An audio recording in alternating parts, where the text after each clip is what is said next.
Hello, this is Dr. Paul Cottrell. Apologize for being a little bit long on setting this up. January 7th is today. We're going to be doing a live stream on YouTube. We're also doing a live stream on Rumble. Rumble is the dashboard of the telemetry of the market. So I'm going to go over the market. I'm also going to plug some products. We're going to go over the news. I did a recording on what's going on with the cold season, so watch that. I'll be publishing that after this video or stream. So, but I did do a Spaces. Again, I'm going to be doing X Spaces on this show. Set that up. You can do a call-in. You know the drill. So it's a great way to participate. You can watch the live stream on YouTube, on Rumble for the dashboard, or both versions on my website, the-studio-reykjavik.com. So with that, let me just plug just a couple products to help support my work here. It's really important to boost up your immune system. All right, we're in a season where there is a surge of cases, and it's important to boost up your immune system. There's lots of ways to do that, and I provide many different solutions. All right, let me start with the deodorants. All right, I've partnered up with Rainbow Herbals, and we have developed these deodorants. It's citrus version and the peppermint, lavender, and tea tree. Now you would say, how does this help me? Well, it's a dual purpose product. It's made from essential oils from the Himalayas, very high quality. Has no aluminum, no baking soda. Very high quality deodorants for males and females. But the other aspect to this is that it'll help to detoxify your body. And when you detoxify your body, you're improving your endocrine system and you're improving your immune system. So please get these deodorants. You can get it in peppermint, lavender, and tea tree, or in citrus. Go to the store, the-studio-reykjavik.com. The link is in the description of this video and all my videos, and get the great deodorants that I offer. Make sure you use discount 5. Discount, all caps, and the number 5, and you'll be able to get $5 off. Because we're in cold season, you should be getting lozenges and drops. I have Manuka honey lozenges and also elderberry zinc lozenges in a 21 count. And you can also get cherry structural nanosilver drops in a 100 count. The reason why you want to get the lozenges or the drops for your household is that the moment you have an irritation, either during the cold season or during the allergy season, you want to take it, mitigate that irritation, maintain that mucosal barrier. Really important to get it right away. All right, and then when your mouth is dry and you need secretions because of mucus buildup or whatever, this is a great way to mitigate the problem. All right, so go to the store, go to the-studio-reykjavik.com. The link is in the description of this video. Get the structural nanosilver drops and the structural nanosilver lozenges that I offer. Get a couple bags for your household. You're going to need it for the surge in cases. I also have structural nanosilver soap. You can get charcoal tea tree. Get a couple bars for your household. They're very high quality. I use the structural nanosilver soap every day. And because we're in a season where there's a surge because of the holidays and all that, December and January, I said we're going to be problematic, and that's exactly what's happening in the news. So a great way to mitigate the problem for your household or people that you associate at work or in school or whatever is to get the structural nanosilver gel. Now, I have two different types. I have it in the tube form or in the easy to use dispenser form. Okay? They're both high quality. You use it the exact same way. It's dual purpose. You can use it as a skincare. You can apply it on your skin, let's say at night, and then exfoliate in the morning. You'll notice your skin is clearer and tighter. You can apply it on a wound. It'll heal the wound quicker and keep it clean. And you can use it during the cold season. Put it around your mouth, around your nose, around your eyes, around your ears. Lightly coat your nostrils. put it on your hands. It stays active for 5 hours, 5.5 hours. All right? So these are very high quality products. You should have a couple of these in your household just when you need them. And again, you know, if you get a cut, put the gel on it. If you get an abrasion or, you know, some sort of irritation or, right? Or even after shaving, you know, like for guys, after you shave, applying the gel on your face after you shave actually soothes it. Same thing with women that are shaving their legs. It'll soothe, you know, right after you shave. So it's a these are dual purpose products, all right? Very high quality. Go to my store, the-studio-reykjavik.com, and get the structural nano silver gels and use it during the cold season. All right, with that said, I wanted to cover the market. The market has opened up. It's 10:36 at the moment. So the S&P 500 is at 5,948. VIX is trading at 1731, so it's a little bit of risk, but not too much. The Euro USD is trading at 1.037, so dollar is strong. Oil is trading at 74.21, so $74.20 a barrel. Bitcoin ETF BITO is trading at 23.85. So today Bitcoin is down, and the USD Japanese yen is trading at 158.0. So dollar is relatively stronger compared to the euro, to the Japanese yen, and to Bitcoin for today.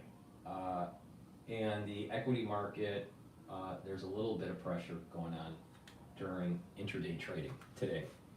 So let's cover the news. Anything can happen. Some of the big stuff that happened in the news is you had the case in Louisiana for the H5N1. The person passed away. President Carter's funeral procession took place, and he is in state at the Carter Center. I think he's being transported to Washington, D.C. I think that's today. I think he gets buried on the 9th. So, lots happening for him. Let me just, before I play a video, I just want to make a statement. There's some counties that were not lowering the flag in honor of President Carter. You don't lower the flag for honoring a president. You lower the flag for honoring let me rephrase this. You don't lower the flag to honor an ex-president. You lower the flag to honor the office of the presidency. So when people don't lower the flag, you're disrespecting the office of the presidency. And it's wrong. Even if someone didn't like a particular president, I don't like Obama. I thought Carter was a terrible president. He's not the worst president because I think Biden's the worst president. But Carter was probably the second worst president in my lifetime. But the thing is that I would never not lower the flag for an ex-president and their passing. Why? Because it's about God, country, and family. How can you have an affinity to country if you disrespect its institutions? Now, that doesn't mean that those institutions don't need to be held accountable. They need to be held accountable, for sure. All right? And there's nefarious things that happen in these institutions, at the judicial branch, the legislative branch, and even the executive branch. But the thing is that we try to reach an ideal. And that ideal is respecting rule of law and the office. And when a county decides, I'm not going to lower a flag because they don't like that president or whatever, That's disrespectful to the presidency. Now, some people would say they didn't want to lower the flag because they didn't like the ex-president Carter, and they didn't like the optics of it being lower during the inauguration for Donald J. Trump. It's independent of Donald J. Trump and if you like Carter or not. Lowering the flag is showing respect for the office of the presidency. Period. Full stop. It was wrong for city council people to say that they weren't going to lower the flag. With that said, all right, let's continue. Let's play this oil drill banning that was being signed by Biden, which is just going to get reversed. Biden announcing a last-minute ban. Hold on, let me switch the mic here. Or speakers.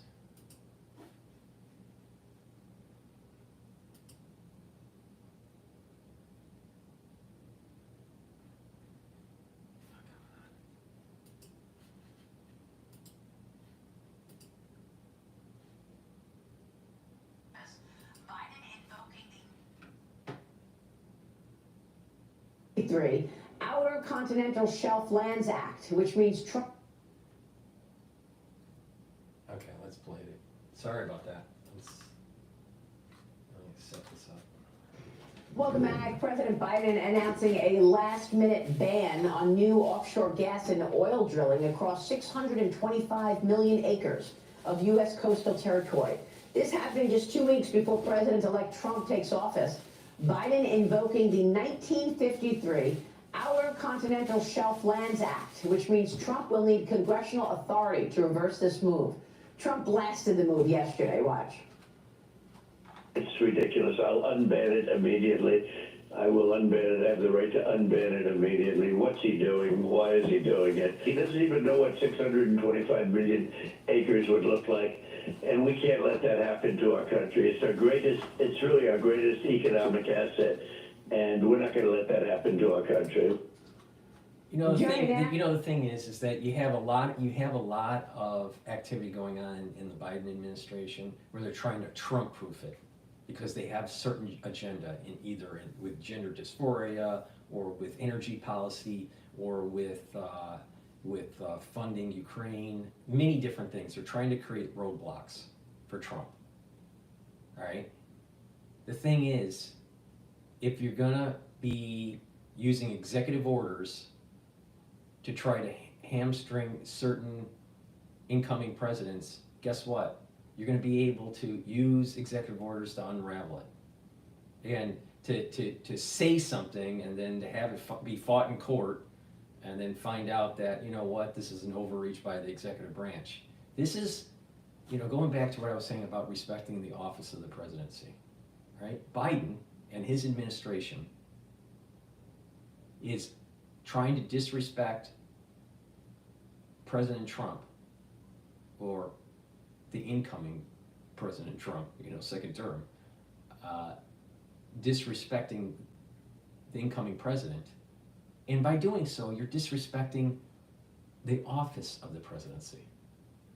You have Biden just disrespected the office of the presidency. Now, Trump has disrespected the office of the presidency. We don't have to go into the details about it. So has Clinton.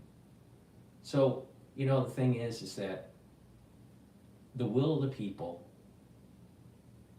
at the ballot box said they wanted certain things done.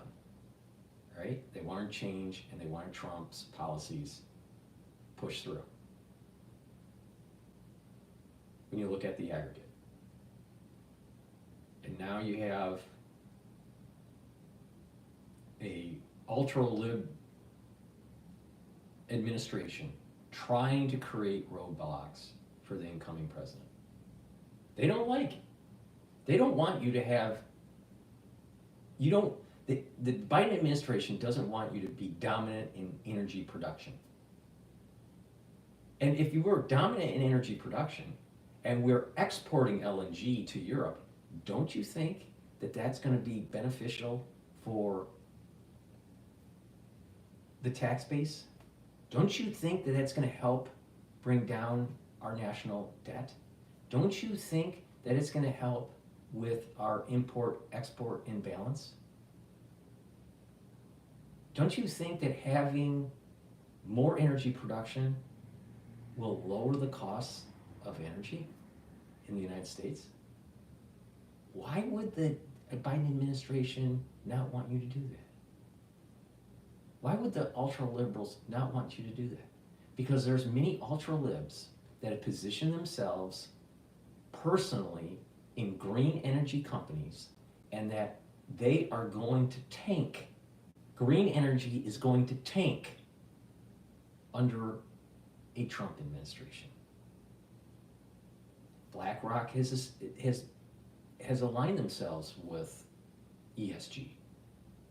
BlackRock has aligned themselves with a green policy.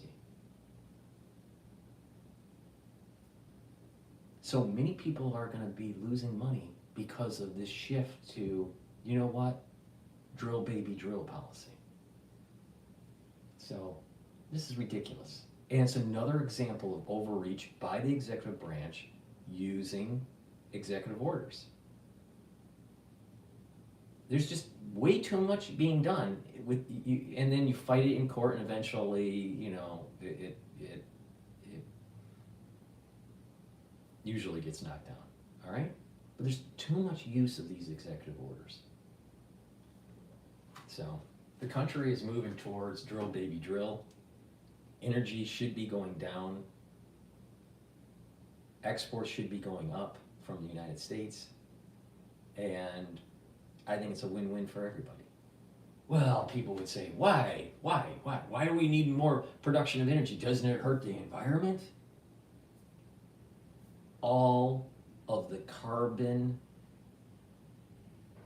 emissions that you try to reduce by reducing the use of fossil fuels for 5 years is to waste with just one volcanic eruption. I bet if you compute the data, depending on the size of the eruption, that the carbon emissions savings of green energy, even for 10 years, could be completely wiped out with a mid-sized volcanic eruption. So does it really make any sense? Because I'm pretty sure no matter what you do with an executive order, you can't stop volcanic eruptions. I'm pretty sure about that.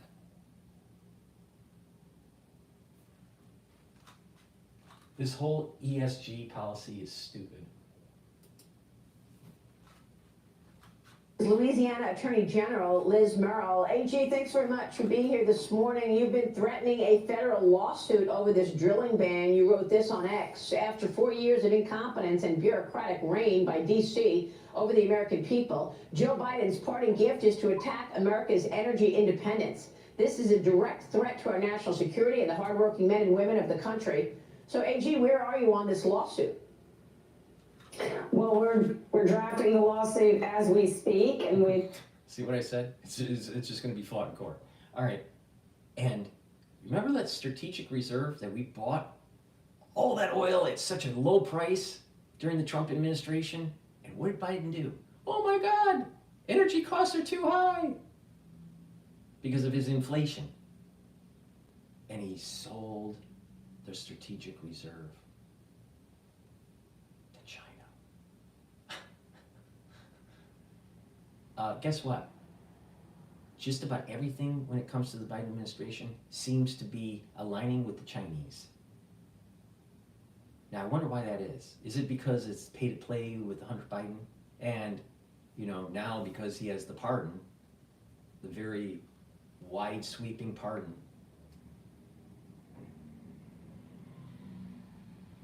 our country is under attack by the ultra liberals. Just, because I'm a Detroiter, right? I know a lot about automotive and machines and oil and all this. That's what lets the American economy grow. You stop that. You stop manufacturing. You stop engineering. I mean, I'm not talking software engineering. I'm talking about real engineering, right? If you stop the production of fossil fuel extraction, you're going to hamper the economy. 100% sure on that. You can't get the energy densities from any other source other than nuclear. But that's not safe. And it's sure as hell not easy to dispose when the plant and all of its material, what do you do with all the radioactive material? Not just the material from the plant core, but the gloves and the boots and all the gear, all the hardware. It's all radioactive. How do you get rid of it? Yeah, it's clean. It's clean energy. Yeah, right. Guess what? You can clean up an oil spill. You can't clean up effectively a radioactive spill.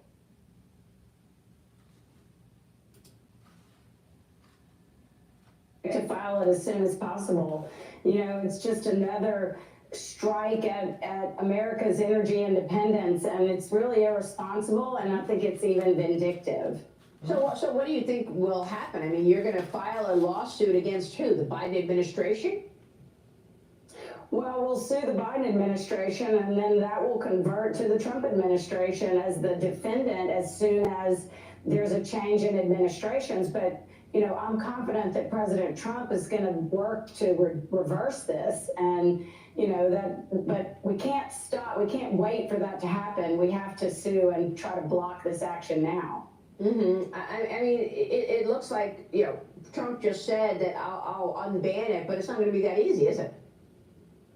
It's not that easy. We've been through this before with the Obama administration, and we've been through it with acreage up in Alaska, and we know that there will be environmental groups that are going to try and intervene in these lawsuits and block the reversal of this policy.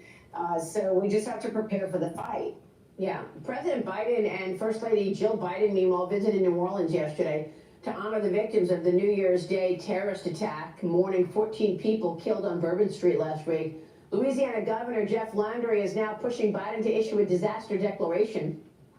Meanwhile, consulting firm Interfor International filed a report back in 2019 finding, quote, politics and bickering hindered security in New Orleans, French Quarter. They strongly recommended bollard mobilization on Bourbon Street to be fixed immediately, AJ. You're ordering the Louisiana Bureau of Investigation to open a full review of security plans from New Year's Eve and the Sugar Bowl. What is this review going to look at, and what is your instinct here? What happened? You know, I think it's going to dissect everything that led up to this event, all of the planning, all of the organizational, you know, subdivisions and agencies and operations in New Orleans that were involved or not involved, that maybe should have been involved. And then we're going to see where that takes us. But you know, this is not the only event that we've seen happen in New Orleans. I think we've got to look at the problems there holistically and see what kind of dysfunction is occurring and then fix it. And the governor is committed to doing that, and I'm committed to doing that. Well, I mean, what a report, Joe Borelli. Politics and bickering actually affecting national security, and now this. Yeah, look, in my day job, I chair the National Forum of Republican Mayors and Council Members, and one thing I can say is pretty universal across the board is that cities take a great deal of pride in ensuring security is sort of, you know, top of their list as far as what they're doing. Reading this report, I mean, it is clear that there is some real fundamental problems with New Orleans government. Are you concerned that it goes beyond just politics bickering? Are you concerned that there's been corruption over the years that caused these local decision makers to enact some of the changes they made? You know, it's hard to say. That's why we're going to do a top to bottom review. It's possible that we would uncover some issues along those lines in certain areas, and it's possible that it's just lack of coordination, lack of a sense, possibly a sense of complacency that had set in. You know, I'm going to look at every aspect of this, and we are not going to be shy about identifying all of the problems. And there's already been lawsuits that have been filed, so that process would occur anyway. I just think it needs to happen from government officials that are in a position to do something about it. Well, I mean, politics seems to have laced everything in this administration. I mean, AG, what are you going to find out with this lawsuit against the drilling ban? What are you looking to find? Was that politics as well? Absolutely, that's politics, and you know, it's just kind of while they're packing their bags and getting ready to move out of the Oval Office, they want to, you know, kick the Trump administration on their way out the door. And you know, we're going to do everything we can to reverse the policy. We support President Trump, and we know that he has been a great defender of energy independence in America, and Louisiana certainly has been a fighter against some very bad Biden administration policies over the last 4 years. Yeah, I mean, I just, you know, talk to us about... The Biden administration literally wants to destroy America. That's not hyperbole. It's literal.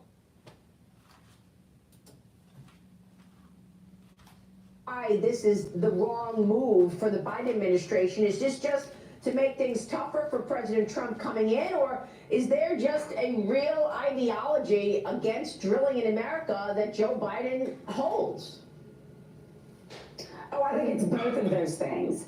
You know, no doubt there has been, you know, extreme hostility to the oil and gas industry from the beginning of this administration. All you have to do is look at the very first executive orders that were issued, and that hostility has been pervasive. The president promised that he would attack the oil and gas industry, and he would use the entirety of the federal government to do it, and he kept that promise. And so, yeah, I think a lot of this is hostility to oil and gas. But I also think that it is hostility toward the Trump administration, and to make it very hard as possible as they can for the administration to come in and reverse these policies. Wow, what political games, unbelievable. AG, thanks very much. We'll be watching this develop. We appreciate your time. AG Liz Murrow joining us this morning. Thank you. All right. Oh, this is interesting. Zuckerberg admits Biden administration pushed for censorship online. This was 2 hours ago from Fox News.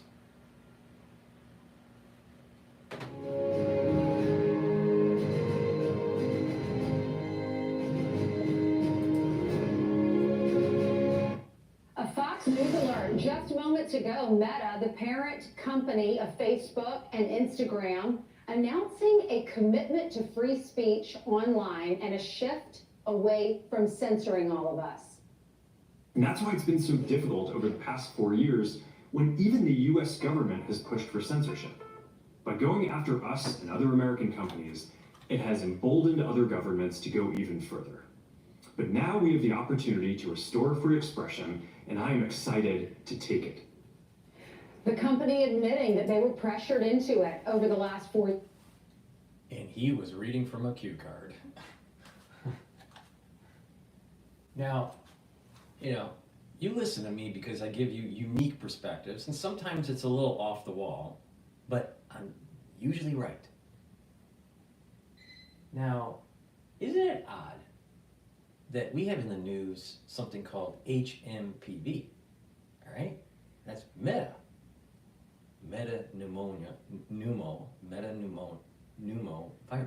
metapneumovirus. Isn't it interesting that meta, you're gonna hear a lot about meta, trust me. Meta, interesting. There's also, I think, a tie to meta Kabbalistically, Metatron. You know, and we're moving into the age of Aquarius and all this. He didn't just change the name of the company because it was some marketing scheme, because it was a larger company and it did more. It's much more deeper than that. Under the Biden administration, Fox News contributor Jonathan Turley joins us now. Hey, Jonathan, thanks for joining us. Hi, Ainsley. Hi, what is your reaction to this, and why do you think they're doing this now? Well, that's the most interesting aspect of this story. I just wrote a book, The Indispensable Right, that talks about Facebook, Meta, and the social media companies. And we all love a redemptive sinner. It's just that it would be great if that occurred before you were caught. And we have a great deal of information now that does not really support the argument by Zuckerberg that they were unwilling partners forced into this by the Biden administration. Exactly. They resisted calls from many of us for years to join Elon Musk, to reveal, for example, the Facebook files, which they resisted. Exactly. They fought at every stage not to be transparent, and that finally collapsed. Now, that criticism aside, this is an important moment. Musk has been out there taking these slings and arrows throughout this process. As the only social media company that went full in on free speech. Zuckerberg would be a powerful ally. It would be a wonderful change. Facebook funded a really creepy campaign years ago, trying to get young people to embrace what they call content moderation, what some of us call censorship. And it really failed in a spectacular fashion. It would be great if Zuckerberg. Please watch my episode 69, all right? Telemetry, episode 69. It isn't published yet. I'm going to be publishing it today. I recorded it. I did do a spaces on X on it. But I go into detail about the problems with social media and the entanglement of good and evil. Now, Shark Eyes, Zuckerberg, all right? Everything about him is evil. There's an evilness to the core. Facebook was a stolen piece of property that he ended up acquiring and being able to build out. He's about taking people's information and monetizing it so he can be a billionaire. He's about trying to get your genomic information. Why do you think Meta looks like kind of like DNA and protein? Because he's invested in genomic data and harnessing that to being able to make a profit, to know your particular genomic information to sell to pharmaceutical companies for precision medicine or whatever, or to find what diseases that they could target. If you don't believe me, he said it in a speech when he was given his honorary doctorate degree at Harvard. Just roll the tape. Trust me. Trust me. And you got Meta and this new logo, and now he's trying to make it seem as though he's for freedom of expression and he's for constitutional rights. He's playing. He's the type of person that takes a look, where's the wind blowing, and then he adjusts course. But it's not based on principle. It's not based on principle. That person does not have a principled bone in his body. It's all about profit and power. And then do you find it odd that he has now curly hair, a little bit longer, has a little bit more muscle now? They're trying to rebrand him a little bit. You notice that? So you rebrand the company as Meta, that has a connection to Metatron. You have the new logo that has kind of like a protein look to it. It's kind of infinity. It also has the Oculus kind of front part of the Oculus. You can view it as kind of like some sort of goggles. But it has like that DNA shape to it. Double-stranded. There's a loop to it. That but I'm telling you, Zuckerberg is an evil person. Evil to the core. But he's trying to like show some charisma. Trump is in, in the news and is in power, and if he aligns himself just right, he'll benefit because the winds have blown differently. But Zuckerberg, was fundamental in the problems that we had in the 2020 election. Remember the ballot drop-off boxes? Who do you think funded all that? Zuckerberg.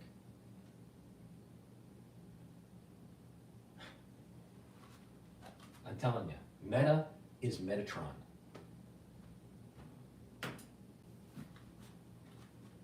Could join Musk and create this powerful alliance for free speech. Well, Joel Kaplan, he is Meta's Chief Global Affairs Officer. He was on with us, and this is what he said. I'll play a clip, and then we'll get your reaction on the other side. There's no question that there's an opportunity here with a new president taking office, as I said, who really believes in free expression. And that's just going to give us the space to get back to those values that Mark has talked about for a long. Mark gave a big speech 6 years ago at Georgetown about free expression, about these values. Unfortunately, there's been a lot of political and societal pressure.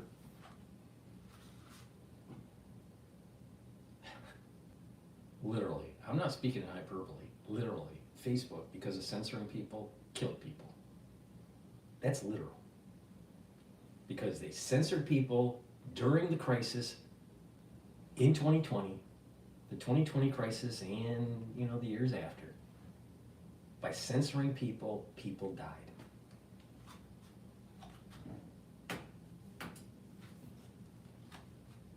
Here and around the world that have pushed away from those values. We've got a real opportunity to reset, get back to them. There's a real opportunity here with President Trump coming into office with his commitment to free expression for us to get back to those values and really provide space for people to have the kind of discourse and debate they want to have. Will it work, Jonathan? No. Well, when I heard that, and this was a great interview on Fox, it was really sent a chill up my spine because it made me wonder, what if Trump wasn't elected? Exactly. What if this was Exactly. the Harris administration? I wrote a column earlier that the Biden administration was the most anti-free speech administration since John Adams. But Kamala Harris promised to outdo that. And you really wonder, hearing that interview, what they would have done if, in fact, the election came out differently. The public spoke very loudly.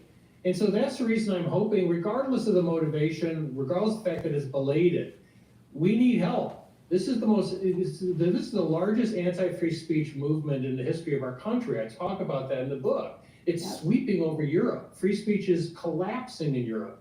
This is going to be the line of defense for free speech. We're it. We stop. That's right. He's right about that.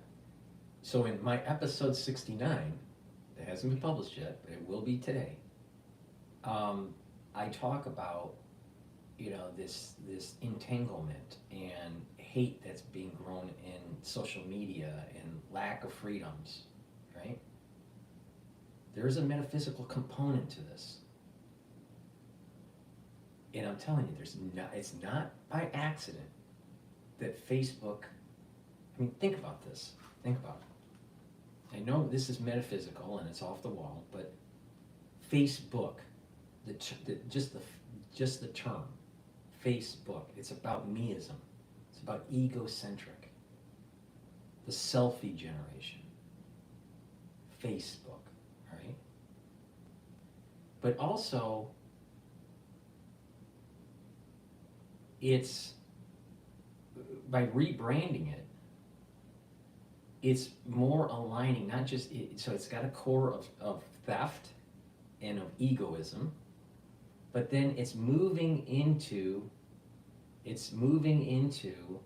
a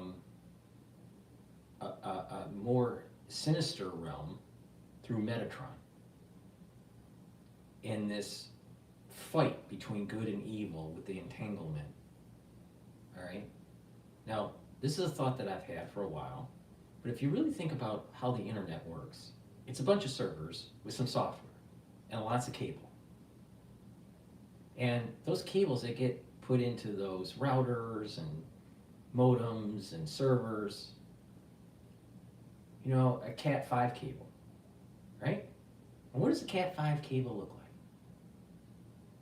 like? It has a long body that snakes around, and at the end, looks like little fangs, and they snap into a port, and you hear a click, and it's almost as if the snake is biting into the server or into the port, right? And you have all of these little snakes connected. This is the entanglement of good and evil. Could you use these social solutions for good? Yeah. But many people are turning evil, where the social dynamics are poor now. Crime is up. Being able to converse logically is going down. People's IQs are going down. I mean, the screen times that people have and the electromagnetic frequency and the colors that are coming off the screens are putting you into a lower state brainwave. That's not hyperbole. That's real.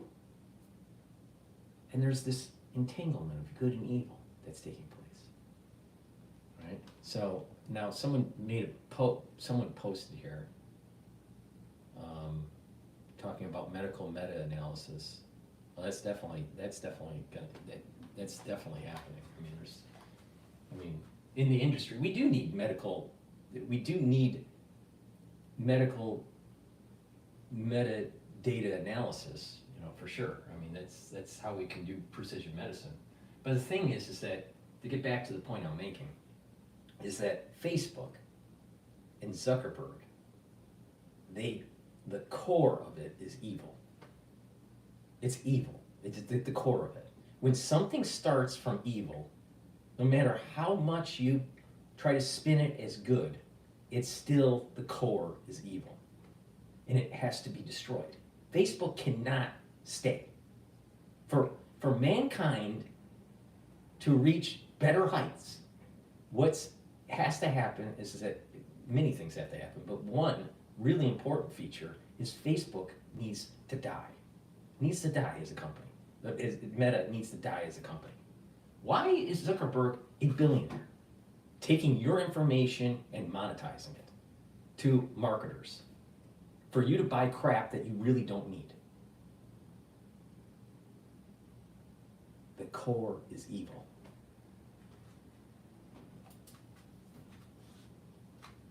Here, or it doesn't get stopped. And look what's happening in Canada. The liberal ideals right. are not working. We saw that yesterday, That's right. Trudeau stepping down, and now the Conservatives winning by a landslide. Thank you so much, Jonathan, for coming on. We appreciate it. Thanks, Ainsley. You're welcome. I'm Steve Ducey. I'm Brian Kilmeade. And I'm Ainsley Earhart. And Now, click on here to subscribe to the Bloomberg, on Bloomberg, they have an announcement where Meta cuts fact checkers, says content moderation went too far. All right, so let's continue on with this topic here on CNN. This was published 1 hour ago. Listen, there's a good chance somebody's trying to hack your website right now. You've got to make sure you're covered. I'm talking about it. Right, breaking news just moments ago. Before I do this, I need to plug some products. Please help support my work and your health, all right? These are products that I use as my health protocol, all right, to improve my endocrine system, improve my immune system, slow down the aging process, and to be healthy and have vitality, all right? I have 2 products on my store that you really need to use to start on the journey of good health. A good gut biome is really important. Many diseases, many chronic problems in the United States start at the gut. Use a good probiotic and get healthy, all right? I have it in a powder form, which is the one that I take with a soft food like hummus. You can mix it with filtered water, it's up to you. Or a veggie cap version. Both are very high quality.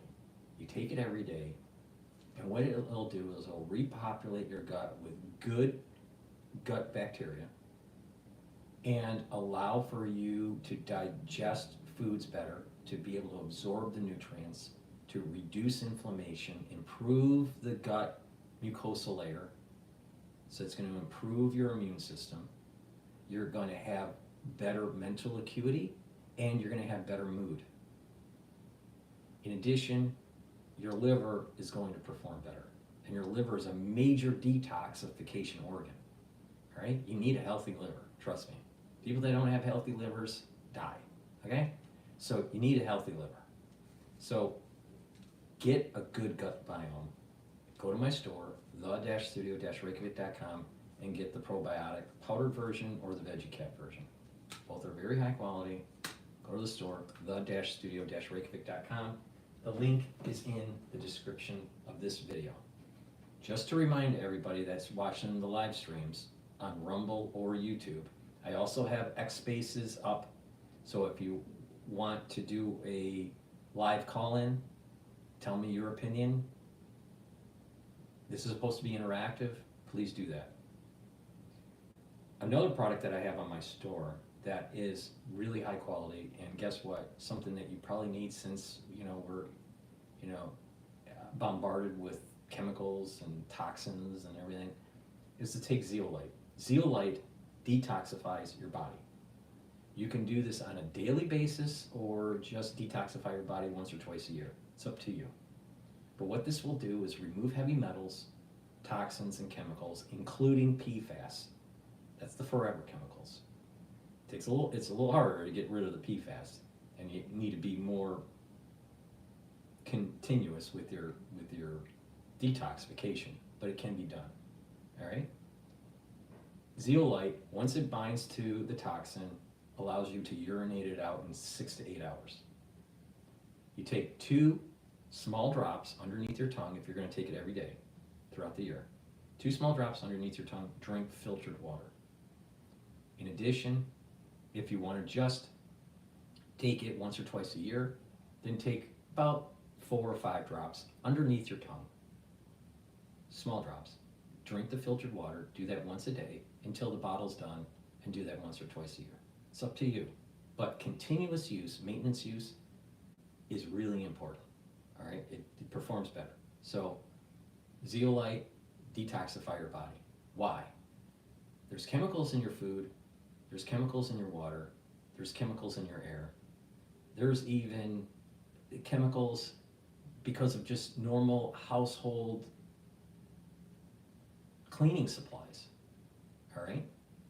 People don't think about this. What's in your, let's say, cupboard, or what's in your closet, right, for cleaning? Certain types of chemicals get into the air, or when you spray it in your house, you're breathing it in, and it's causing disruption to your endocrine system or your immune system. And you need to get that out of your system. The stuff that they spray on lawns or in the air, you breathe that in. It's a toxin. It gets into your bloodstream and eventually gets into your cells. A lot of times it gets into adipose tissue. And this is part of the reason why when people start to lose some weight, they start not feeling so well, because the toxins are being released out of the fat cells. So you got to get that out of your bloodstream. All right? A great way to do that is to take zeolite. So please, just take my advice. I'm very accurate on this. All right? Take zeolite, get the toxins out of your body. Make sure you filter your water, and make sure you stop eating processed foods. Because the processed foods and the foods that you buy at the store with a high shelf life, they have a lot of preservatives, a lot of chemicals in it that your body doesn't want and doesn't need. So please go to my store and get the zeolite. It's the-studio-reykjavik.com, and if you want to do a call-in, make sure you go through X Spaces for my X channel and just request for the mic. Facebook announced it is getting rid of fact checkers and also making major changes to what content is allowed. This is just the latest move as Facebook's parent company Meta and founder Mark Zuckerberg work to. Don't you think it's a little too late? Since we already have 1 million plus people dead from the crisis? And that death toll is even higher when you include other injuries from things that people had to take during the crisis. Zuckerberg, literally, because of censorship, killed American citizens. Publicly win favor with Donald Trump. The recent elections also feel like a cultural tipping point towards once again prioritizing speech.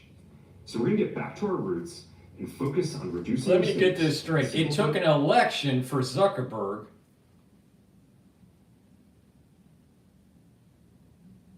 to come to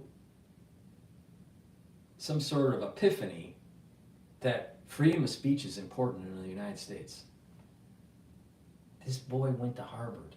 He dropped out. He made a lot of money. All right. But he's not done. He isn't about constitutional freedoms. He's not about God, country, and family. The ethos of his company that gave him all the wealth that he has, it's tied to evil. The core of it is theft.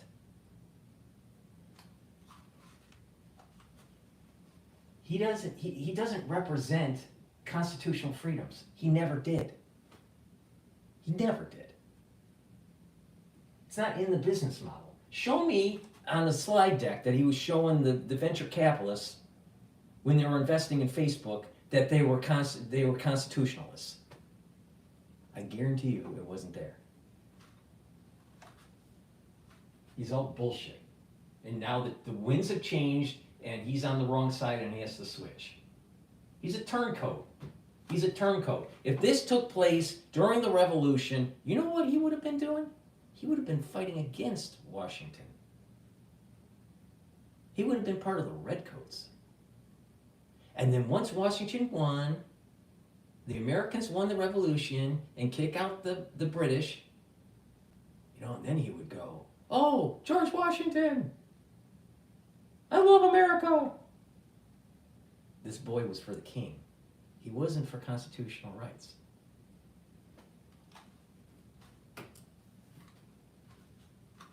Policies and restoring free expression on our platforms. More specifically, here's what we're going to do. First, we're going to get rid of fact checkers and replace them with community notes similar to X, starting in the US. We tried in good faith to address those concerns. So basically, first of all, fact checkers with the community notes, it's kind of similar. It's maybe a little bit more dumbed down, but it's very similar. And X is kicking their ass. So the shareholders and the board is going, "Hey, Zuckerberg, X is kicking our ass. What are you going to do?" "Well, maybe we should copy X." Guess what? People that are all about theft, people that have the core of their business is theft, they only copy. They don't innovate.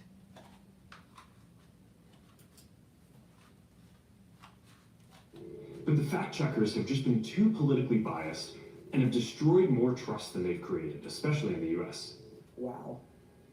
Getting rid of fact checkers. And Claire Duffy, you can see her right here, is here with us now. So what's going on here? Yeah, John, this is a major reversal. Let's not forget that the reason that Facebook and Meta introduced this third-party fact-checking system in the first place was because it was accused of allowing foreign actors to spread disinformation and discord around American political elections. The national security state always first goes to someone in power, either in power in social media or in Congress or whatever. They always pull they're a foreign actor card first. What happened with Trump with the fake dossier? Foreign actor involvement. And then Lindsey Graham goes, "Well, we're going to have to investigate." And then when they found out that it was fake dossier, then Lindsey Graham had to change with the wind and align himself with Trump. Lindsey Graham is another one you got to watch out for different reasons. I mean, Lady Graham. All right? So you got the national security state during the COVID age, during the crisis in 2020, going to social media platforms saying misinformation must be foreign actors.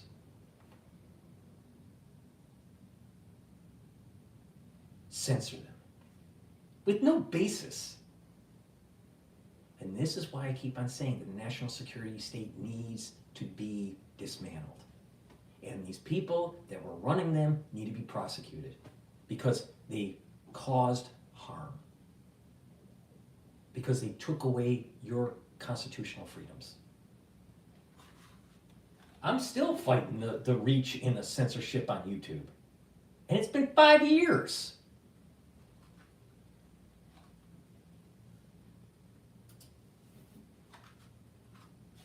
Now the company is saying it is getting rid of those third-party fact checkers and will introduce this system called Community Notes, which is something that Elon Musk has also rolled out on X.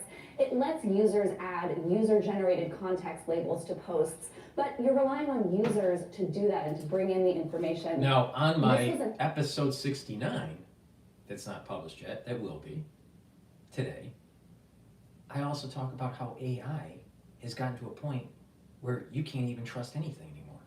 Anything that's generated, a video, a picture, text. And it's going to get worse. It's going to get to a point where you can't believe anything unless you're talking to the individual face to face.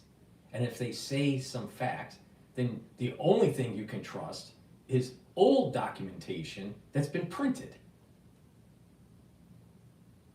But no one goes to the library anymore, and no one reads. So that's going to be a problem. But, so, community notes. Who's making them? Is it an AI? Because guess what? It's getting pretty damn good. You don't know. Whatever they say. This is lipstick on a pig. You still are going to be censored. You're still going to have reach issues. Their algorithms, just because you can post something doesn't mean anything. If they bring down your subscribers, if they reduce you on some sort of request list, or not a request list, but a suggestive list on these social media for your followers or other people that are not following you, if their algorithm is designed in such a way where you're not in the suggested list category, you don't have reach. So the AI generates the community notes, and you still don't have reach.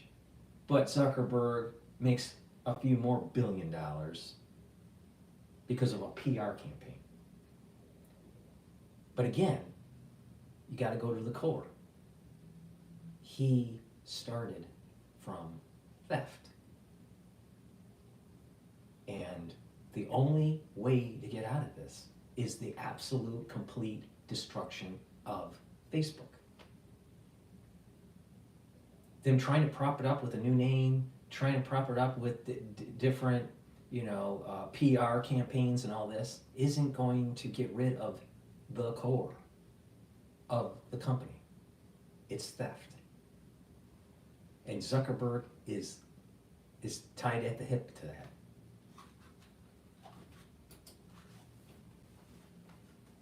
On Fox and Friends by Joel Kaplan, who was one of the company's top Republicans just last week.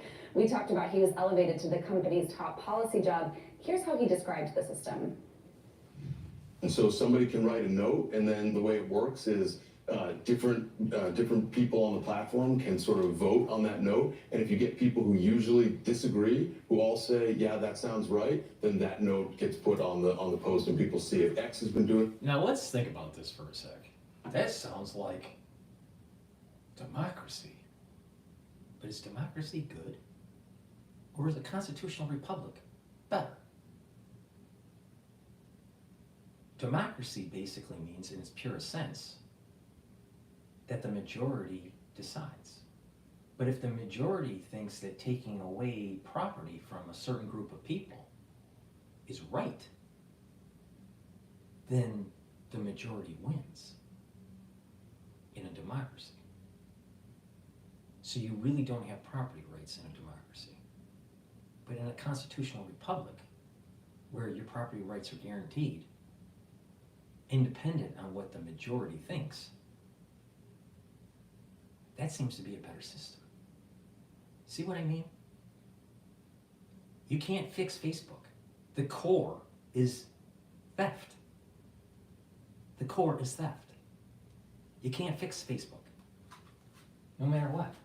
So we're just going to have people vote on the community note, and if the majority agrees, then we'll post it. So if your channel is getting attacked by ultra libs and you're a conservative, don't you think the majority of the people that are reading your content are going to say, oh, that's incorrect? So fast forward to, or rewind, I should say, rewind to 2020. Let's assume this policy was instituted during 2020. And people were posting and trying to warn people about how to improve their health and what to stay away from, while the government was saying something different. And your channel is attacked by a bunch of government agents or people that have aligned themselves to the government policy, even though the government policy is harming you.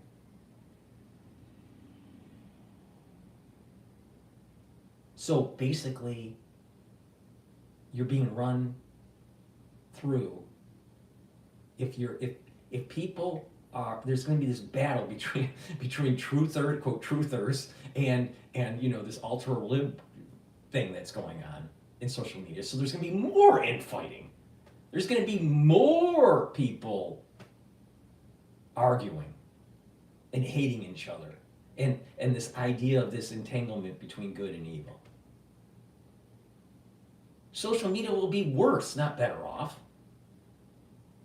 On top of, well, what happens if there's a bunch of AI bots that are doing this and there's no human being on the other end? You don't know. There's no way you would know.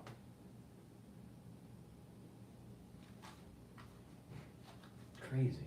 It's crazy. This is a PR stunt because their stock's dropping. For a while, we think it's working really well, and we're going to adopt that system. So Meta also is announcing a number of other changes to its moderation practices. It's going to scale back some of the automatic filters that catch bad content. It says it will keep that for things like terrorism, child sexual exploitation, but for lower severity violations, it's going to ask users to report those before it evaluates them. So let's rewind back to 2020. If this policy was instituted.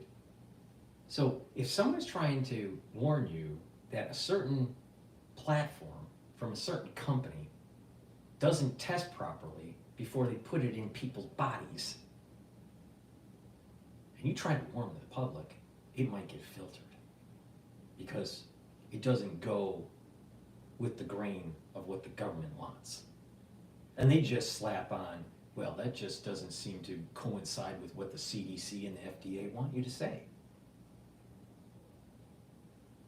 That's a problem.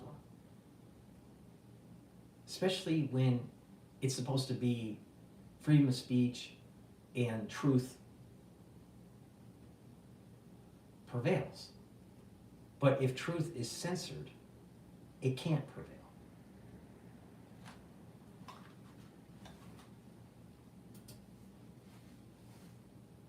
Also moving one of its key safety teams from California to Texas. Again, an effort to sort of appeal to perhaps users in that part of the country. And Zuckerberg said that this is going to allow more bad things to make it onto the platform. He acknowledged that, but he said it will help with free expression. A couple points I want to make here. Number one, Joel Kaplan announced that on Fox News. Again, everything very public, unsubtle, I think, what Meta is doing here. And I think they would perhaps admit to that. I don't think they would run away from that.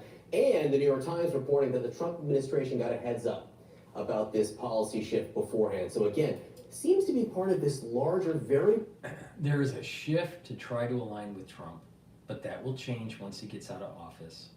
And there's a backdoor for the national security state based on the changes that are going on with Facebook. there's still a backdoor for the national security state.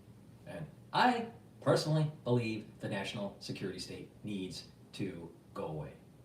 It's too big, it's too funded, it's eroding constitutional freedoms, yada, yada, yada.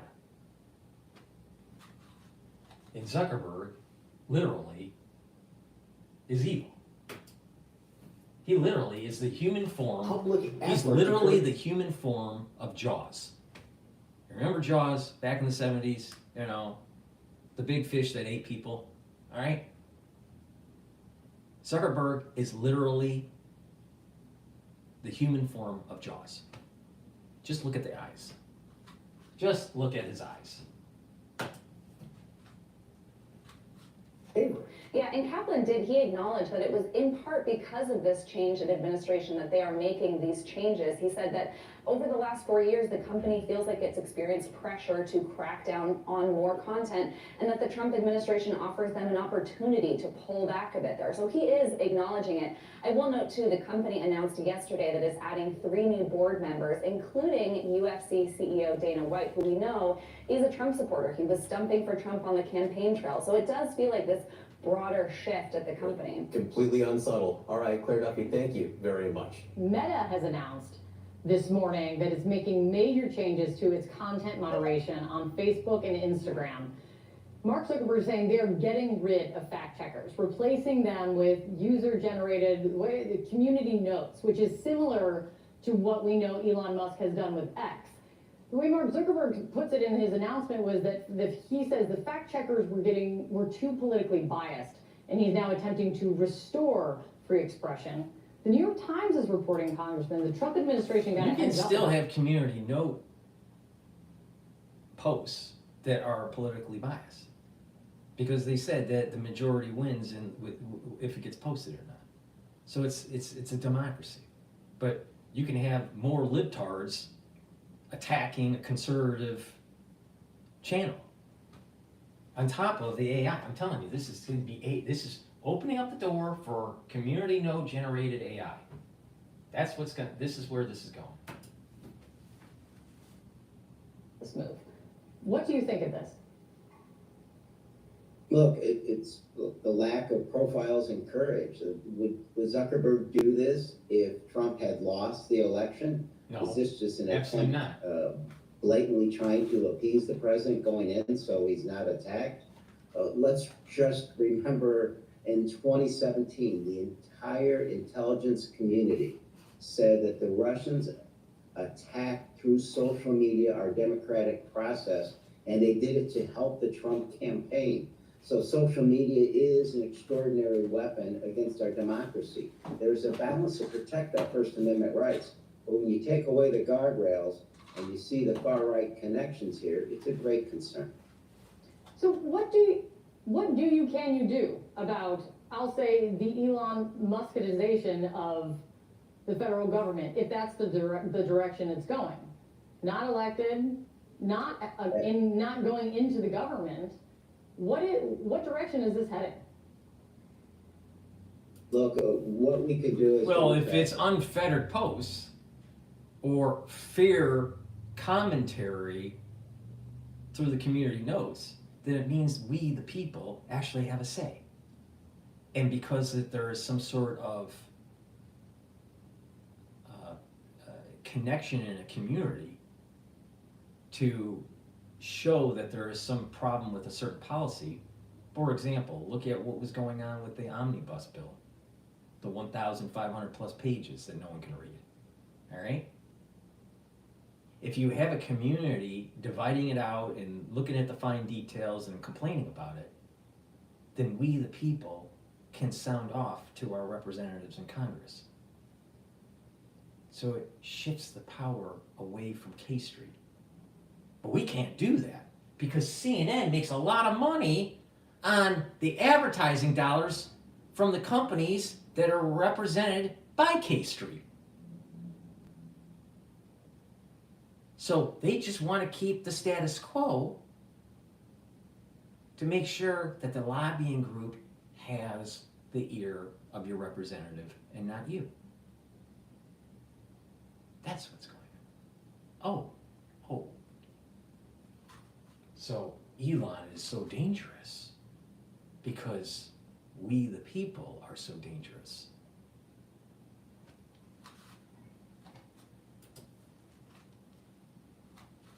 Just draw attention to what he's done and the fact that obviously he wasn't elected and how this impacts him.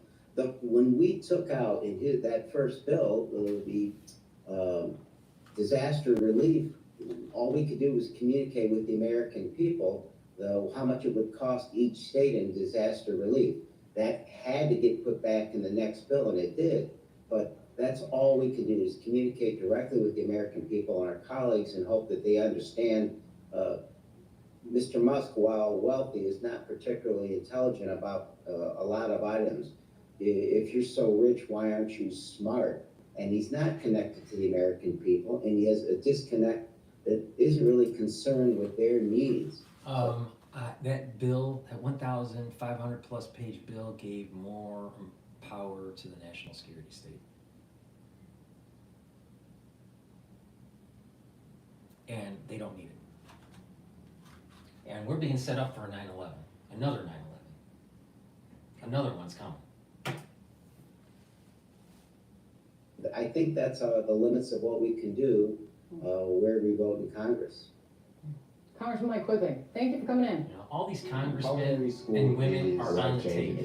The far majority are on the table. Career path. I've been baking since I was a kid. I wanted to. The far majority, say they care, but once they see the dollars coming in from their stock purchases, they don't care anymore. You think Ted Cruz really cares about MAGA? Do you think Ted Cruz really cares about you, if you're a conservative watching? He doesn't. He cares about Bitcoin. You know why? Because he's going to make a fortune on it. I'm going to ask you a meta question, no pun intended here. Maybe pun intended. How do you feel about facts? How do I'm pro facts. I mean, Right. Yeah, look, I'm an engineer. I'm a numbers guy. I'm a spreadsheet guy. I'm a firm believer that you look at the data, you make decisions, you be super transparent, especially for those who hold public office. Explain to folks why you're making the decisions you are based on data, and you move forward. So some things are That's the way it should objectively be. true, other things are objectively not true. Last time I checked, yes. Okay, so the reason I'm asking is because Meta, the parent company to Facebook, announced this morning that it's getting rid of its fact checkers. Great, good. Nobody believes them. No, in their own words, there was severe political bias there. If there was a conservative group that had fact checkers, I'd say there's political bias. If there's a liberal group, if there's social media groups, if there's always going to be a bias in what you do. I think in the social media world, the political bias got very, very heavy. They acknowledge it. They're going to make a change. Can you get better fact checkers then, rather than getting rid of them altogether? How about not worry about fact checking? The better fact checkers that are coming from what? The more intelligent FBI? The FBI that were engineers?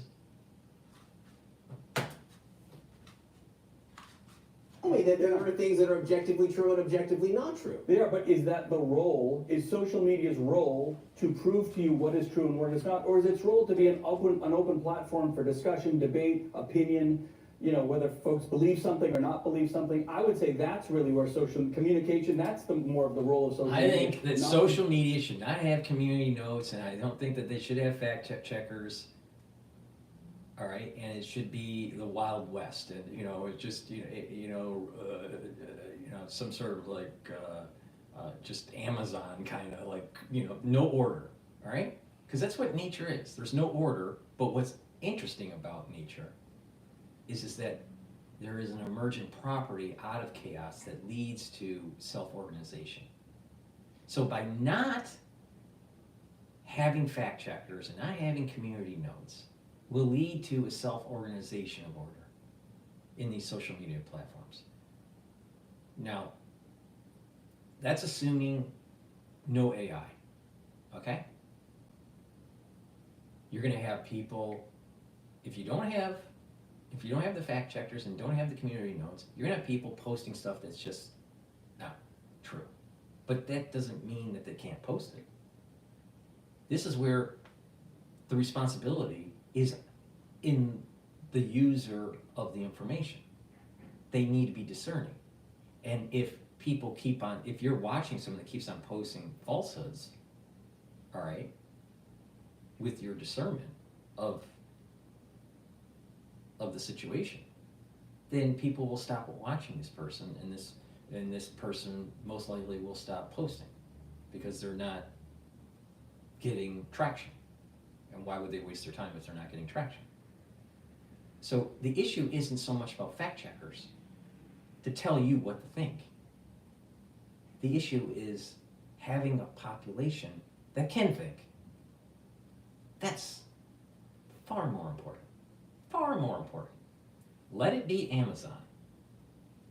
Let it have a self-organizational mechanism. But we need a population that has discernment. CNN wants to tell you what to think.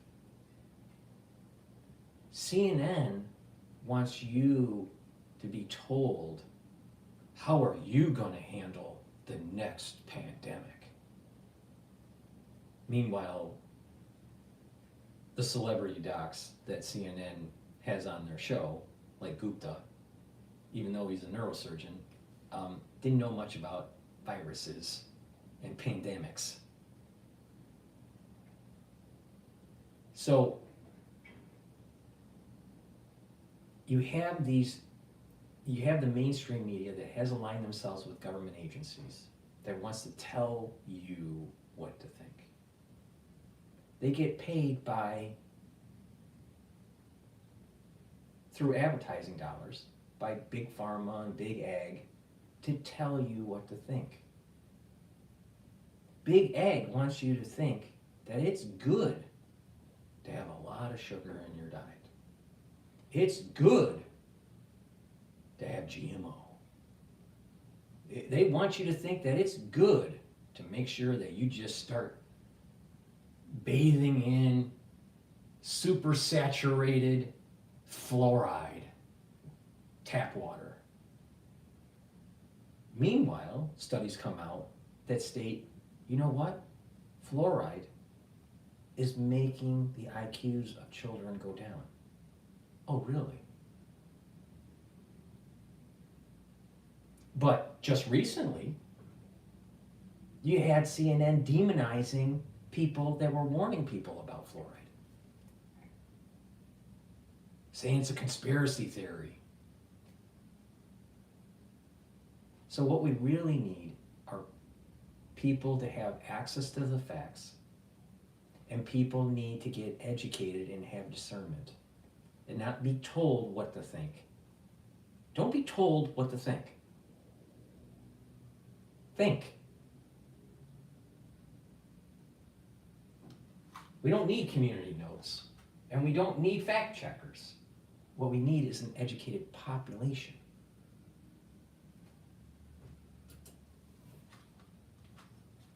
Police of what's true. Without using words like police, and I'm glad we're having this discussion because it's an important one here. Yeah. Whose responsibility is it then to talk about what's true and not true? Yours, mine, my kids, our Everybody, communities. We right. all have that personal responsibility. Everybody. It's not the government's. Yep. There's a freedom of speech aspect to Yep. this, of course, but it's not the government's role to necessarily tell you absolutely what is true and what is not true, Yep. what you should believe, judge you on what you believe and how you vote. Because if the government is going to tell you, or social media is going to tell you what is true, then you have 1984.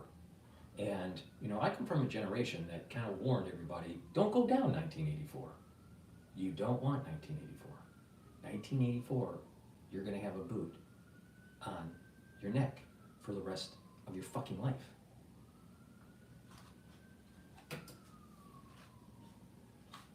Is it a private business? So is it in their business model that we are going to be the police of truth in America, and when people say something that isn't true, we're going to immediately correct it or ban them? No, of course not. I'm going to guess. I haven't seen the business plan for Facebook, but I'm guessing that Meta doesn't have it in there. How do you know when you go on Facebook whether what you're reading is true? You don't.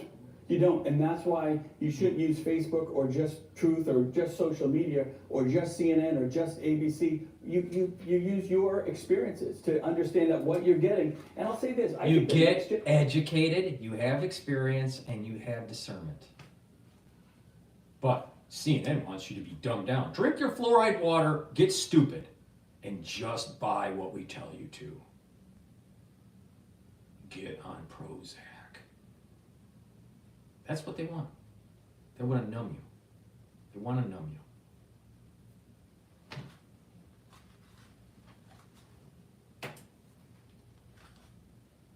I think we have this tough debate on it because social media is new for us, right? Our generation invented social media. We didn't have the maturity and the responsibility to handle it appropriately. I think the next generation does. I think they know the vast majority of what they're seeing online isn't necessarily truthful.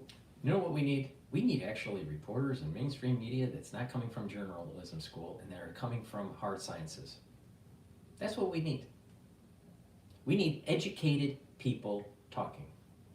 We need people having conversations. We need people that go, you know what? That doesn't make sense, and they have the wherewithal to go and look why. And they investigate. But not everything's a conspiracy. Not everything is David Icke. Trust me. Not everything, you know? Not everything is a conspiracy. It's too easy to connect the dots. If someone connects the dots all the time, there's something wrong there. Because you know what? That's not how the world works.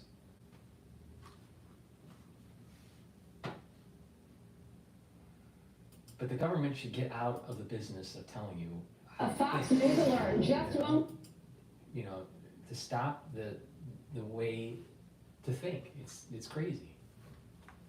All right, let me plug a couple products and we'll do another video here. Maybe we'll go to Cash Jordan because he just published something 2 hours ago about criminals flood New York City subways as Army troops give up. So you got Army troops coming down to New York. They're going to save the day. You know what happens? People are pushed onto the rail system and get hit by a train. People get stabbed. People get set on fire. Doesn't seem like the Army troops are doing much. Please go to my store, the-studio-reykjavik.com, and help support this awesome channel that I have, all right? By getting the products that I offer, and these are products that I take on a regular basis to improve my health, my endocrine system, my immune system, soak up free radicals, get healthy, and boost up my immune system, all right? It's obviously it works. I'm older than Alex Jones. Alex Jones looks a lot older than I do, all right? And I wonder how he was starting to do such a precipitous weight loss. I don't think it's his supplements that he's taking. I think he's taking something else. All right, so please go to my store, the-studio-reykjavik.com, and get healthy. All right? I offer a lot of products that have dual purpose. And when they have dual purpose, that means that you're saving. You're able to attack multiple systems at the same time. Olive leaf extract does this. It helps with your immune system and your cardiovascular system. You should be taking this every day. You know why? Most people's immune systems are trashed. You know why? Because of 2020. Most people in America have heart disease at some level.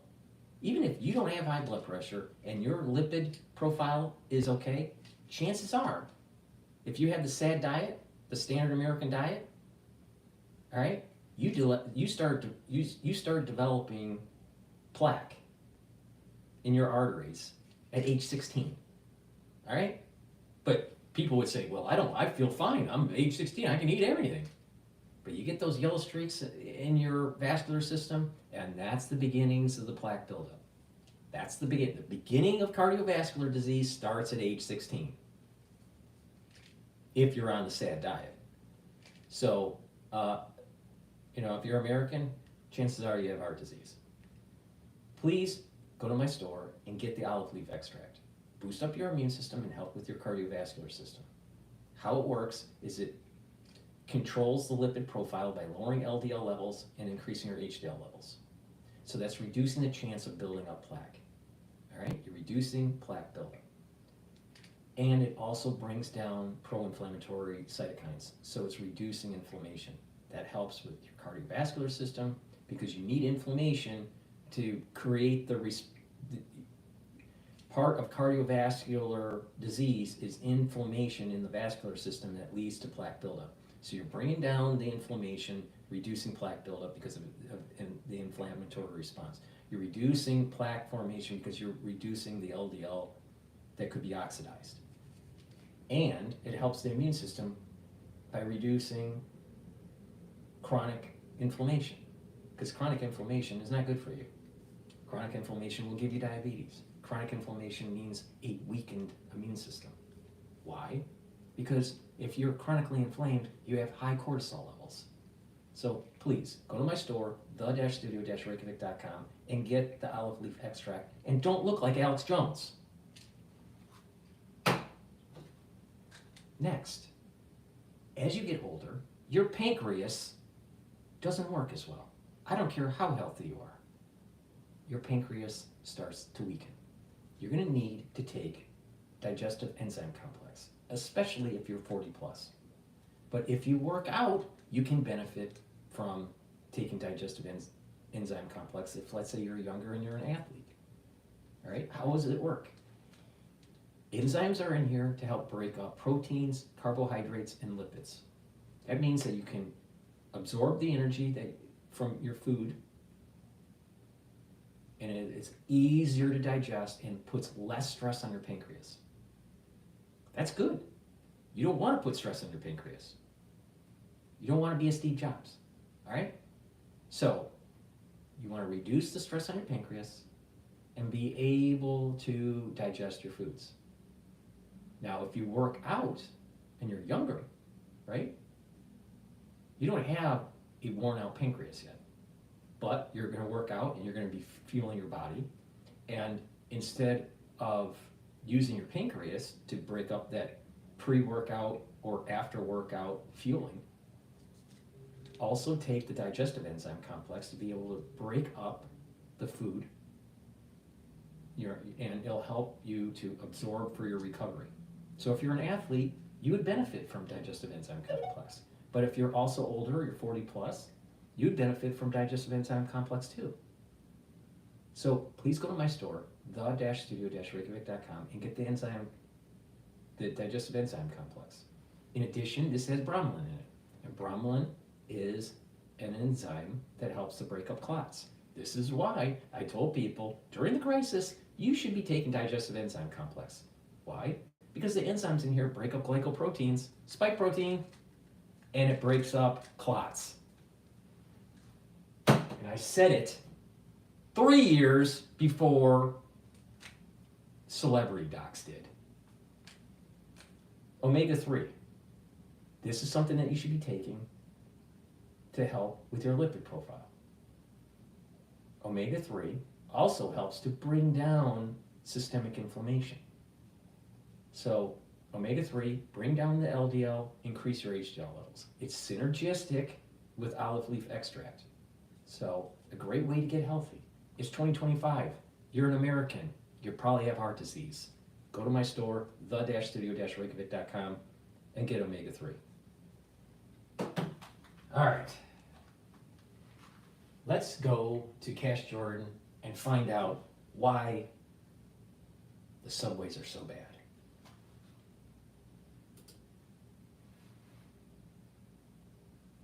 This one cleaning hack makes years of dirt disappear in seconds. Take any dirty surface, spray over the grease or mold, give it a quick wipe, and watch. First, a horrific scene on the New York City subway. The video difficult to watch. The suspect quickly captured by police and just charged with attempted murder. Eyewitness News reporter Sonia Rincon has the story. So we've got a problem because over the last few weeks, the governor has been pouring troops into the subway to stop incidents like this from ever taking place. But that hasn't been working, and New Yorkers are starting to realize that no matter how much security our subway gets, the marauding criminal element down here is going to find ways around it. that making the subway so dangerous, nobody down here is 100% safe. The chilling video shows a man standing close to the edge of the platform behind a couple of ferry baiters and another man approaching and casually shoving him. First responders would go between the stopped subway cars to rescue the 45-year-old. A series of violent incidents on New York City's subways has some strap hangers shaken. I definitely think it's very scary to ride at the subway sometimes. There should be a bigger presence of police. Quite scared. I mean, today I've had some trouble on the subway all day. Everyone is either seeing something bad on the subway or, is, in some sort of, dangerous situation, all right? It's very prevalent in New York, right? It's a problem. It is a problem. Unfortunately, there's no good solution because the root cause of the problem is a lack of regard of life. When you have a society that has a lot of people in it, and there's a subpopulation within that society that has low regard for life or property, these things happen. And what's the root cause? It's lack of morality. It goes back to those principles of God, country, and family. If you have if you're aligned with some sort of spirituality, if you're aligned with some sort of patriotism and betterment for your country, and you're aligned with the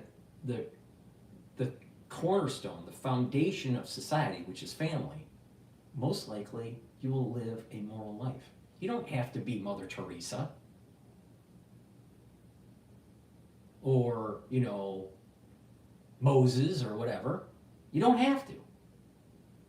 But where we're at right now with society is way on the other side of the spectrum, where there's very little regard for life, very, very little regard for helping people or property rights or whatever. And there seems to be a pattern on the types of people that do these crimes. And there's something seriously wrong in their subculture.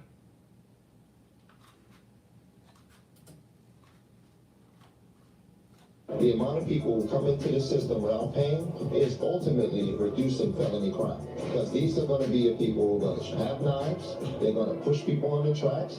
Police say this attack appears to be random, and this comes 1 week after NYPD says a 72-year-old man was pushed onto the tracks. And of course, earlier this month, a woman was set on fire by a man police say illegally entered this country.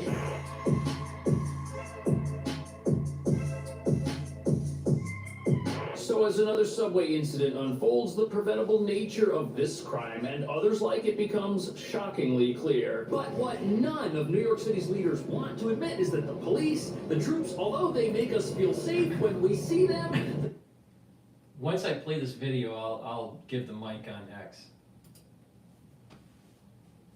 It's the best we can hope for, because it's New York's laws that are enabling rampant lawlessness, as the world recently witnessed when a homeless person who was in the country illegally did something absolutely terrible to another rider. An act so shocking you'd have thought the local government would have been down here right away protecting people. But since it happened, we've only had more assaults, more altercations, and more people being targeted in high-profile ways that reveal the seriously out-of-control safety problems the subway is experiencing. Something that just does not compute in the minds of New York's progressive elite who keep telling us crime overall is down, when at the same time the crimes that make it more dangerous down here are going through the roof, which has our leaders perplexed. How can crime be up if they've defunded the police and scared the law-abiding into a defenseless posture by prosecuting those who stand up to criminals in the absence of police? Which brings us to the real reason why we've got a never-ending crime wave down here that the city just can't seem to stop in spite of the presence of troops and police. In New York, we've built a justice system that protects criminals instead of punishing them. And when someone gets arrested, oftentimes they are released without bail, even in cases of assault or robbery. Crimes which in many cases have already been decriminalized and are only misdemeanors that do not result in jail time. But it gets even worse because, as you're about to see, New York rarely even penalizes those who break the law on their way into the subway, signaling to criminals that they can do pretty much whatever they want down here, which is why they're doing pretty much whatever they want down here.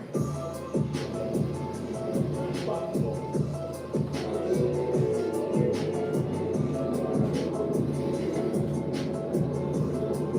here we are by the entrance to the New York City subway, and if you want to know why crime down here is so bad, it's because that crime problem that we've got, it's allowed to start right here at the front door. In fact, I just saw multiple people walk through an emergency exit gate, and none of them paid. All of those folks just rode for free. Now, don't just say all those folks, but if you look at the video, 90% of the people that are they're jumping the turnstiles are black.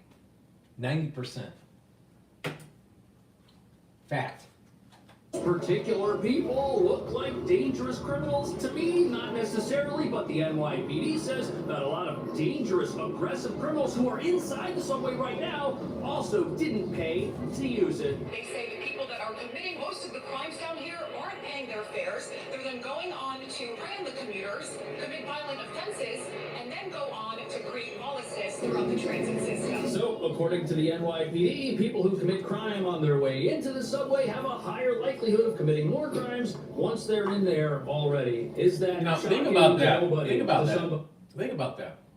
You know, what did I say early on in this video? Zuckerberg's core is theft. It started with the beginnings of Facebook. That's the core. It's theft. These people have a disregard to paying a fare. Now, I think the fares are too high. That's another issue. But they are stealing. And so if they're willing to steal from the MTA, eventually the MTA starts to raise prices, so they're kind of indirectly stealing from people that are paying the fare, because the MTA is going to have to raise prices. But they're stealing, and then there's a domino effect, where if you're stealing from just the MTA with the fare, then it's okay to steal at a store, or it's okay to rob someone, or it's okay to push someone over onto the tracks. See, it's a snowball effect. Where's the morality? Were they raised? I mean, how do you have a society where there's so many people that are like this? And I'm willing to bet it starts at the home, and it starts in these public schools where there's lawlessness. Now, obviously, if that's true, there's only one way to put a stop to it, and that is to stop people from accessing the subway without paying for it. A monumental task in a city that does not have the resources to keep people safe when they're in here to begin with. On top of that, a lot of our progressive leaders, they don't like that solution because it means somebody might end up going to jail and suffering a consequence for their behavior. On top of that, they like to tell us that it's too expensive to do this, it's just not feasible, we should just let it go. But try telling that to the people who end up getting... Is this a manifestation? And it's a question. Is this a manifestation of failing forward kids in the public schools where, you know, they're doing very poorly with their grades, but they just pass them into the next grade and they get farther and farther behind and have worse and worse behavior? Is this the end result of a failed Department of Education? I don't know. Maybe it's the fluoride. Maybe it's all of the above. But something's not right.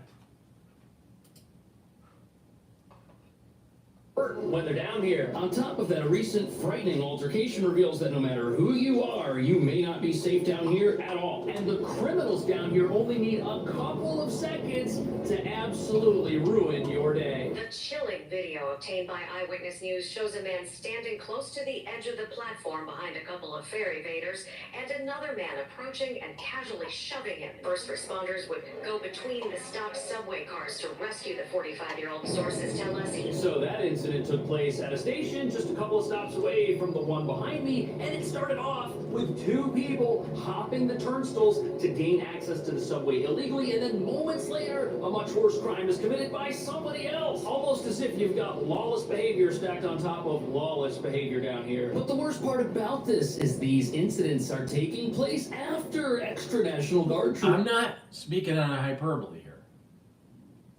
New York City subway system is literally Dante's Inferno.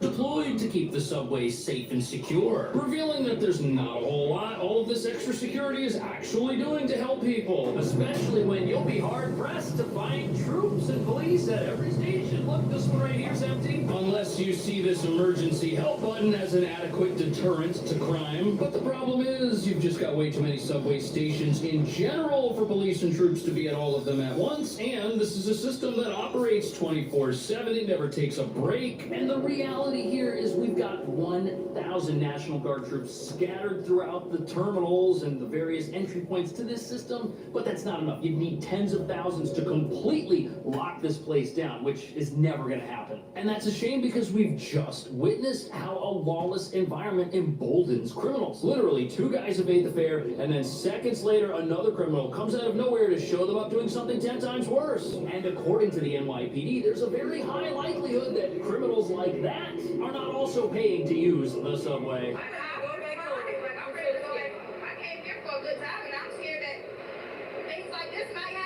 They want to hike fares up and they want to...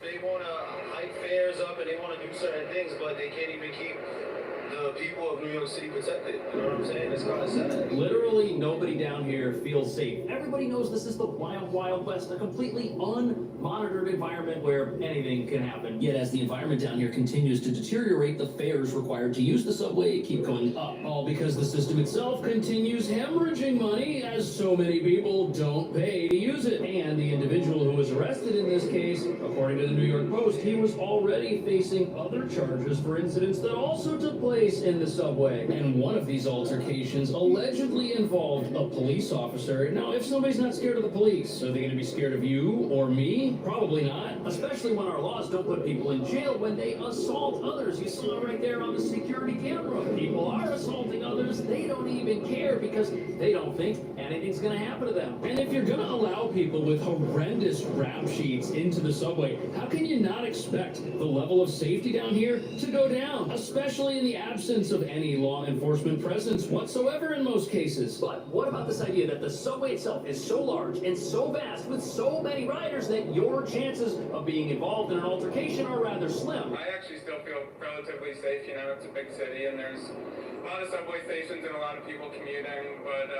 yeah, it's still really scary when you see it on a video like that so clearly. So that particular rider is right. It is possible to feel a little bit safer at times than at other times. And many people use the subway every day and do not have a problem. But that does not invalidate any of the crime that's taken place down here. Nor does it invalidate rising levels of weapon seizures down here either. Nor does it invalidate the fact that there are criminals roaming the halls, platforms, and stairwells down here just waiting in the shadows for what they're going to do next. And the best way to think about subway safety is as if you are one of these beautiful, adorable sea lions basking near the beach. Can you go for a swim? Sure. But there are dangerous predators lurking in those waters, and some of the sea lions will not make it back to shore. But we human beings, we are not animals. You and I have consciences. We know right from wrong. And every single criminal that's done something wrong down here weighed their options and then took actions that were detrimental in many cases to other riders. Yet for some reason we don't. I'm not sure if Cash Jordan is right about that. There are many humans that act like animals. Like, in Dante's Inferno.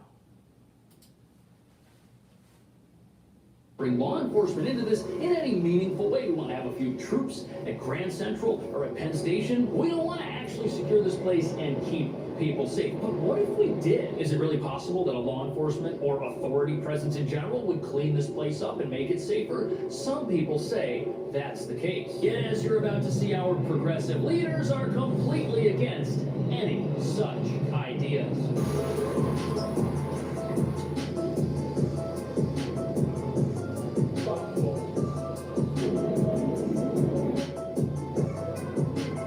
Two National Guard troops just went up the stairs over here, and seeing them does make me feel safer. When they're around, nobody's gonna try anything. But if you're wondering why the subway is never gonna get enough resources to properly police itself and lock down and keep people safe, it's because our progressive leaders don't think that's a good idea. In fact, some of them even think that law enforcement is toxic to the idea of public safety, which is why many of them are still in favor of defunding our police. But as we're learning today, that way of thinking, that might actually be the whole reason we've got this out-of-control crime wave in the first place. With the dozens of fare beaters, how are cameras caught jumping the turnstile or walking through the emergency exit to avoid paying? You'd almost think the subway is free, but not paying still comes at a cost. All 5 people that video just showed just seconds ago, 5 people were, all 5 were black.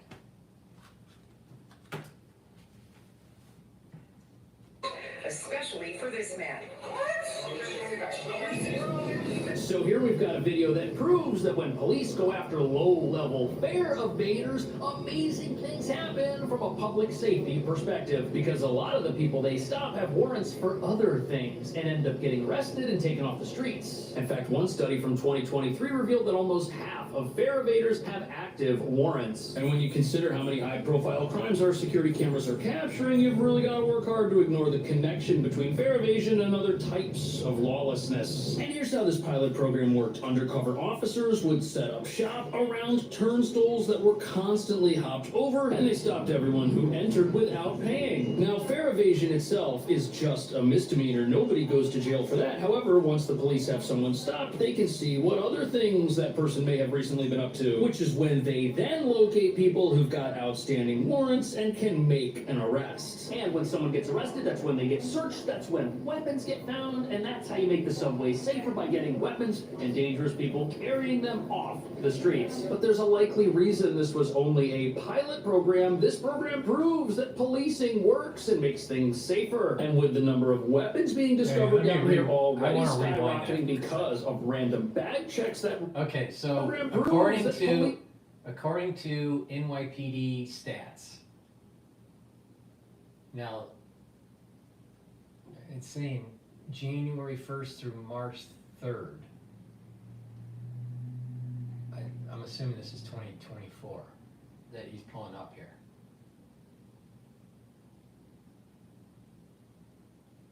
All right, so, well, okay, so this is year, okay, so this is looking at 2024 all the way to 2019. All right, in 2019, the number of weapons recovered during transit arrests is skyrocketing. All right, that's the title. What was caught was 2,000. Now, I'm assuming, I'm not sure if it's all year or just through January 1st through March. The way it's written, it seems like it's just through January 1st through March, so it's compared, so it has equal comps. So 2019 was 2 guns, 2020, 7, 21, 4, 22, 7, 23, 8, 24, 17. Now what's very scary here is the blades. So knives.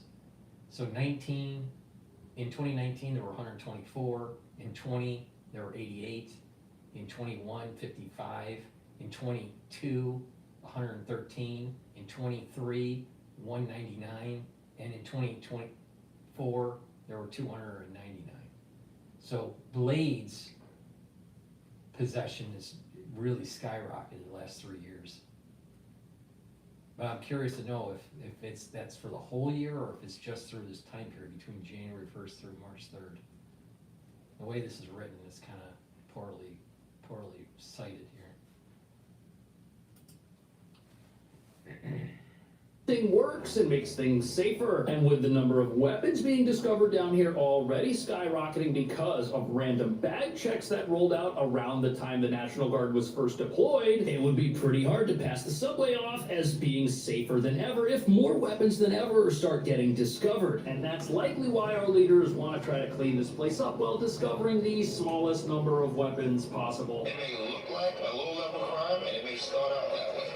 But reducing the amount of people who come into the system without paying is ultimately reducing felony crime.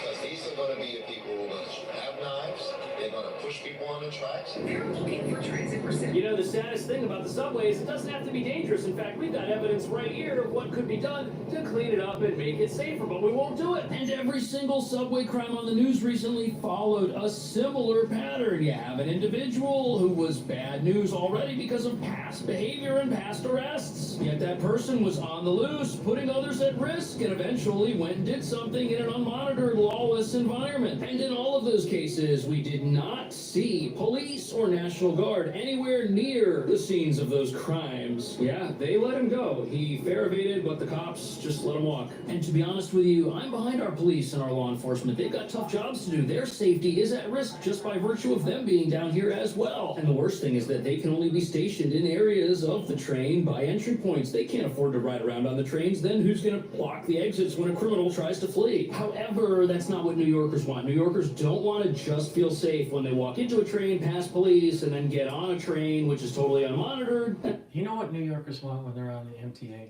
They don't want to be set on fire. They don't want to be shot. They don't want to be stabbed.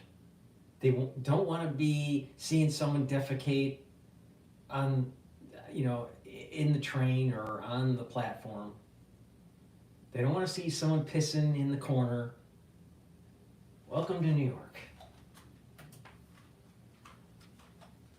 Start looking out for themselves. We want police riding the trains, keeping us safe, but that just doesn't happen. However, if that did start happening, the trains themselves would become a lot safer almost immediately, because right now there is zero authority presence on most of them. The volunteer vigilante group known as the Guardian Angels are returning to the New York City subway system. The Angels' strategy will focus on performing wellness checks on homeless people and those with mental health issues. We'll obviously make sure that train is stopped and that the police respond, and then we keep order in the cars. So the Guardian Angels, they're back to policing the trains again. They're a concerned citizen activist group. Some people say that their actions are a publicity stunt, which is an argument I can understand. After all, they are unarmed. They do not have the power to arrest people, but they are a watchful eye in an area that has no authority presence whatsoever. And if they see something, they will alert the police. They will try to get the attention of authority figures if something goes wrong. And we're at a point now in our subway system where just the presence of someone who looks like they could intervene will be enough to deter some criminals, who will then decide to wait or move on for an easier opportunity in the future. Of course, this won't deter all crime, and again, they're not police or National Guard troops, but any check on lawlessness right now is a good thing. Anything that makes it harder for criminals to be criminals is a good thing. Right now, there's nothing down here stopping them from being criminals. And sadly, what this reveals is that if our city were to employ a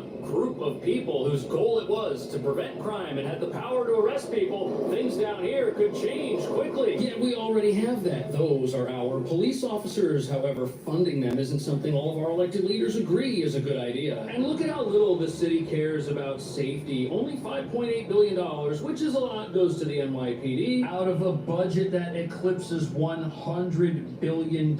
You've got Dr. Evil money going to the city, and only around 5% is spent on keeping its residents safe. But what do you think about that? Are more police resources the answer to keeping people safe when they're underground? Is the National Guard a deterrent to crime? I personally think it is. I feel safer when they are around. I wish they could be everywhere. Do you think that would help? Let me know. Thank you for watching. I'll see you in the next video. New York City is Gotham. Now, where the hell is Batman? Because it seems like Penguin is running the town here. All right, before I pass the mic over on X Spaces, I just want to remind the audience that's watching on YouTube and on the live stream through Rumble, you can ask questions, pontificate, whatever, just, you can do the call-in through X Spaces. So in the description of my videos, you can get to my X account and follow the X Spaces and then just raise your hand or do the request, and I'll pass the mic over. But before we go to X Spaces, please help support my work by getting the products that I take to improve my health. And if you follow my protocols, if you follow my lead on this, if you listen to how to stack this stuff, you're going to be able to improve your health. I have lots of different supplements, so depending on what your price points are and what you need to do to improve your health and what you want to target, there's lots of things that you can target from my store, the-studio-reykjavik.com. Some of the supplements that you could get and stack together that will help with your bones and your cardiovascular system is vitamin D3. Vitamin D3 will help you absorb calcium and to be able to get your cells to be expressed, because vitamin D3 is a gene expression cofactor. So that's really important for your cells. In addition, cells that need to go through apoptosis because they're infected, that's really important for the cold season. Vitamin D3 will help with that. All right? So take vitamin D regularly, but especially during the cold season. In addition, vitamin K2, MK7 helps with your cardiovascular system and your bone health. All right? By coupling it with D3, you're absorbing the calcium, you're doing a little bit of resistance training, you're building up higher density for your bones, you're reducing osteoporosis. That's really important for males and for females. But also, by stacking this together, you're going to be able to reduce cardiovascular disease. Why?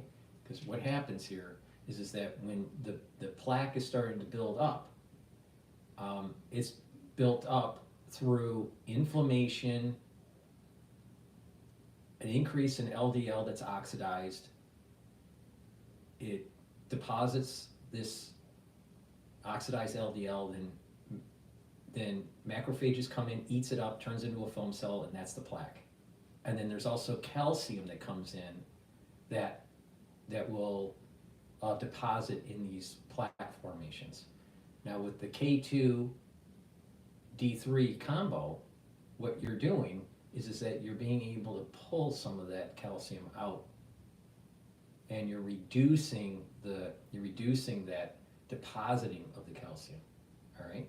In addition, vitamin D3 helps with your immune system, and it's going to help with those macrophages and reduce that inflammatory process when you need to. So it's taking K2 D3 helps cardiovascularly, but it works a lot better if you stack it with C60 and you bring down your LDL by taking omega-3s and nattochinases, right? Because if you have less LDL, you have less oxidation.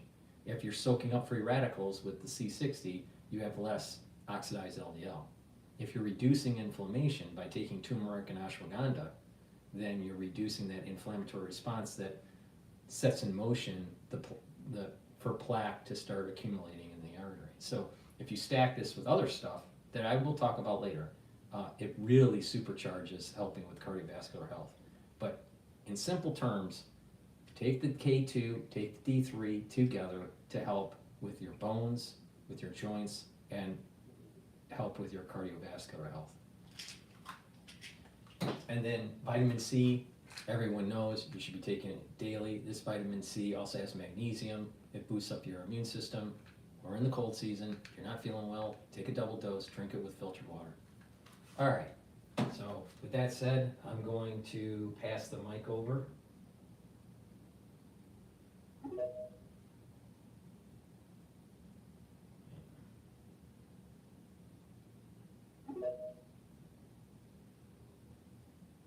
You should have the mic now.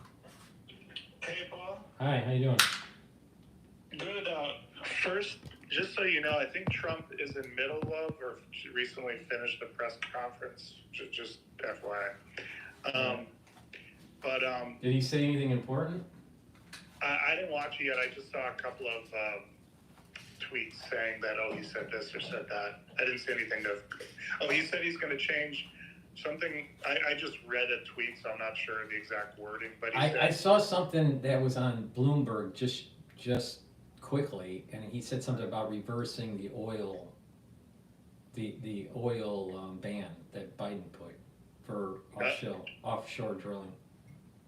That makes sense, and I heard, there was a tweet I saw that said that he's going to he wants to change the name of the Gulf of Mexico to the Gulf of America. Well, you know what? It should be the Gulf of America. I know. I mean, I like his idea. Well, not only that, there are people that are on X that are from I've seen some posts that were from Greenland, and they said they want America to buy Greenland.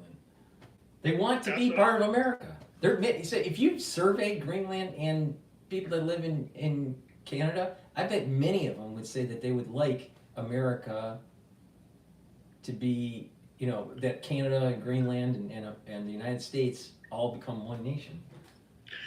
Actually, that's exactly correct. There was, I saw an interview, a guy named Nick Shirley, and he interviewed a bunch of people in Canada on the street, and a bunch of them said that they would want to be part of America. So that was in Canada. And then the first thing I was gonna was this morning. There's a bunch of short videos, tweets. Donald Trump Jr. is in Greenland. He flew in with Trump's plane, and he's in there. I guess probably setting the stage for talks on what comes next. And basically, my understanding, and there was an interview on CNN I saw this morning, somebody from either Greenland or Denmark. But what they're saying is it sounds, from what I gather so far, and I haven't done a lot of research, but a small amount, what I gather so far is that Greenland, they want to become independent of Denmark, like something like create their own constitution, but they don't have, they're not able to militarily protect themselves. So okay, when I say independent of Denmark, I think there's some level of independence they want, but they do want to create their own constitution. Apparently they've been working on this kind of thing for a few years. But their model that they want to go to fits the model in the United States, where you have states' rights and a state's constitution, and it gets integrated into the federal government. Well, that's why I'm curious to see what Trump will, because I think Trump will make a deal with them. The reason I say that is because, America used to have a base or more. I saw somebody did a video on YouTube about this. He was videoing like an abandoned American base back from World War or the Cold War. And America has a base way in the north for the Space Force. Mm-hmm. So America's deeply connected with Greenland, and if they could work out a deal with Denmark, then the only question in my mind is, I think a deal will be made. The only question is whether it will be like a military sort of deal, or will Greenland will retain some independence and America will take over from Denmark, or it'll be a tripartite thing where it'll be Denmark, America, and Greenland in some agreement. But I can't see why an agreement. Well, I think that it's not going to be in an agreement where we're just putting bases like we have in the Philippines. Yeah. I think that it's going to be more integrated with the economy, and it's probably going to be steps to this. But if we were to purchase it, I have no idea how much you would go for. I mean, are we talking? It's got to be in the trillions. Well, somebody was saying even if you did $1 million per person who lives in Greenland, I think there's only 57,000. So that's I think it was calculated to be, was it 57 billion or something? I don't know. It was so. I don't think it's going to be billion. I think it would be trillions, because the land must have. I wouldn't be surprised that land has precious, rare earth metals. So maybe 57. Interesting. I mean, there's definitely the strategic. It's definitely the strategic Cold War kind of play. Where you have bombers and you have missile systems and all that. But I I would suspect that Greenland would literally turn green if we, have climate change. So I mean, it's, you're gonna have green pastures there. so I, it just makes sense. And if you really, look at what the founding fathers wanted, they wanted a larger, a larger country. They viewed Canada, the northern neighbor, to be subsumed by the United States eventually. Maybe we're moving into that. Maybe we're moving in. I think you're right though. If it does happen, Greenland will happen first. But we should have Canada too. I mean, I would prefer us owning it. And it's the United States, and they're just another state or a series of states. Because Greenland could be broken up probably into like 2 or 3 states maybe. But the thing is that, you bring them in under the United States instead of a American economic union that's more in line with Europe. I think that would be a failure. Yeah, it's pretty interesting about Canada too, right? If we have the melting going on, then Canada's going to become greener too, I would assume. And so there's a lot of opportunities. If climate change it happens like people are saying it's going to happen, which I don't know if it will or not, and I really don't care, because I think that agriculture will shift, but overall the yield will be roughly the same or maybe even better. But the thing is that if it does happen, that means that Florida, gets hotter, but that means that Michigan ends up being more like Florida, and Michigan weather is going to be more like the tundra of Canada. Right? So everything's going to shift upward. So people that have property, in Canada or even in the Midwest, or those border states between the United States and Canada, that region, that weather zone is gonna change. It's gonna go up. My understanding is the zone number, when it goes up, it's hotter. When it goes down, it's colder. So the zones are gonna all go up. And there's tons. There must be. That land in Canada must be really fertile. Well, and they say that there's a ton of minerals, like valuable, like resources in Canada. Now, and the other thing is Canada apparently has a pretty low population, and so if it becomes greener, it'll be a lot of opportunity for people to move there. What's interesting is Trudeau was a big jerk, he with the truckers and everything, and turning the national security state on them. But the funny thing is did Trump just meme him out of his damn seat by just basically demeaning him on the world stage? I think so. I mean, he was weak. He was too ultra lib. That's true. I do think that ultra liberalism is on the decline. And so it just totally makes sense. And then, when you had Freelander, who I'm not a fan of, decided to resign, and other parts of the cabinet started resigning, he didn't really have an effective government. So he didn't have a choice. Now, I don't know if the rumor is true or not, but there seems to be, no, I wasn't going to go down that road. There's someone saying that he's somehow tied to the Epstein list. Yeah, I saw a tweet was kind of and there was something I saw too about him with, there was some scandal where he was teaching in a school. I don't know if it was involved. I just saw a quick tweet and I brushed by it. But another interesting thing about the Greenland visit was it was a room full of, let's say there were 20, 30 people in the room, but they all had MAGA hats on. Greenlanders. Now, the thing is who went to go visit Greenland? It was Charlie Kirk. It was a bunch of young people, and they brought the film crew with them. I think he's really setting the stage. It's smart. First of all, he sent Trump. Trump sent his plane So you have the visual of like the Trump plane landing in Greenland, which means it's going to be all over the Greenlandic news. Right. And then and then also to announce that Trump's son is coming. So now everybody in Greenland's already thinking about it. In other words, before it was just maybe rhetoric, but to actually have Trump, even though it's apparently not an official visit, it's going to create a lot of news in Greenland, going to get people thinking and talking. And I don't know, the prime minister of Greenland came like over the past few years and gave a talk at a think tank in DC. Based on everything I'm hearing, what they're saying is they really want to have a relationship with the United States rather than China, because I didn't specifically say not China, but I did say he'd much rather have a relationship with the United States sort of thing, because the United States is their neighbor versus China's across the world, you know? Right.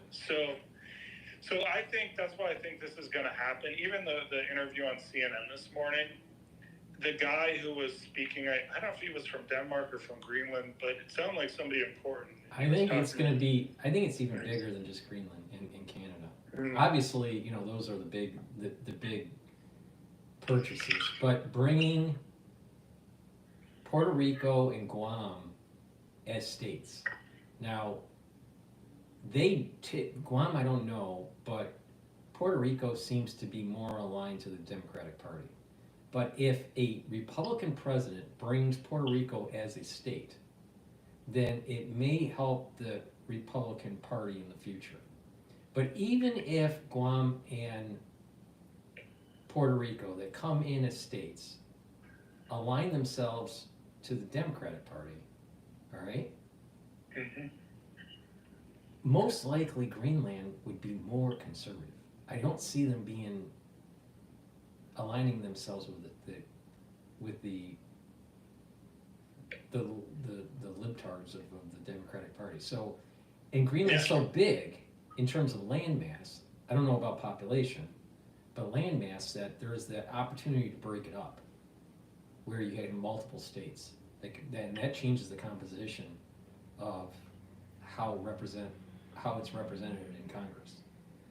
Just like the same plan that they were going to do with Texas. Texas, on the books, can be broken up, I believe, into 4. And the same thing with California, can be broken up into 2. But they never did. So I didn't know that. Yeah, so it may be a smart play to actually, under Trump's administration, bring Puerto Rico and Guam as states. Now, in terms of symmetry, whatever they do, they need to do it in pairs. They can't just bring Guam in, because then it would be 51 states. They need a 52 state or a 54 state. It needs to be in symmetry. This is more Kabbalistically, but it has to be symmetry. So you know, if they bring Greenland in, then it increases the chances of Canada coming on board. But you're talking about potentially 4 new states. Now, that's important, not just for America to have a bigger map, but when you're talking about hypersonic missiles, you need a missile defense system that has a larger land mass, web to be able to catch the supersonics. So they need Greenland, and they need, the United States kind of needs to do what the Chinese did and create islands in the Pacific. To create these missile defense systems. Yeah. What do you call it? But what's interesting now, I don't see this as a bad thing, but it just reminds me of like the Roman Empire. So are we like expanding before we eventually fall? I don't know, but it's. Well, I mean, the Monroe Doctrine was all about this. Was this expansion of the Northern Hemisphere? And what's interesting is this Trump is reminding me of, I don't know if it was Teddy Roosevelt or whoever, but it's like I think Teddy Roosevelt made some moves and did some big either expansion, whether he got the Philippines or whatever it was, Puerto Rico maybe. And so Trump is just reminding me Trump should really pull the trigger, and I think he will. Trump should really pull the trigger on this Greenland thing. He should change the name of the Gulf of Mexico. I think that'll be massive legacy for him for sure. I think it's all good, I think that they're all good ideas. I do feel that Puerto Rico and Guam should be brought into the country by now. I was at a class, and actually it was in a UAV class and taught by the government, and there was a guy there from Guam, and he told me that they're prepping for in case China tries to do something to Guam. This was a few years ago. That's part of their strategy. It's almost like they're worried about that Midway, the Battle of Midway. So it's something similar happening. Guam is going to be an important island for us if we are going to have a conflict with China, which I do think is going to happen. I just feel that they should be brought into statehood. They've been a territory for a long time, and I think it's just rightful for them to have statehood. I mean, I don't think their population's too big. I mean, you're not talking about a lot of people. And I think the same thing with Puerto Rico. I think that statehood would be important for Puerto Rico, just psychologically. Yeah, so expanding America, I think is a good idea. The resources are there, so it makes sense from a resource point of view. It makes sense from a missile defense point of view.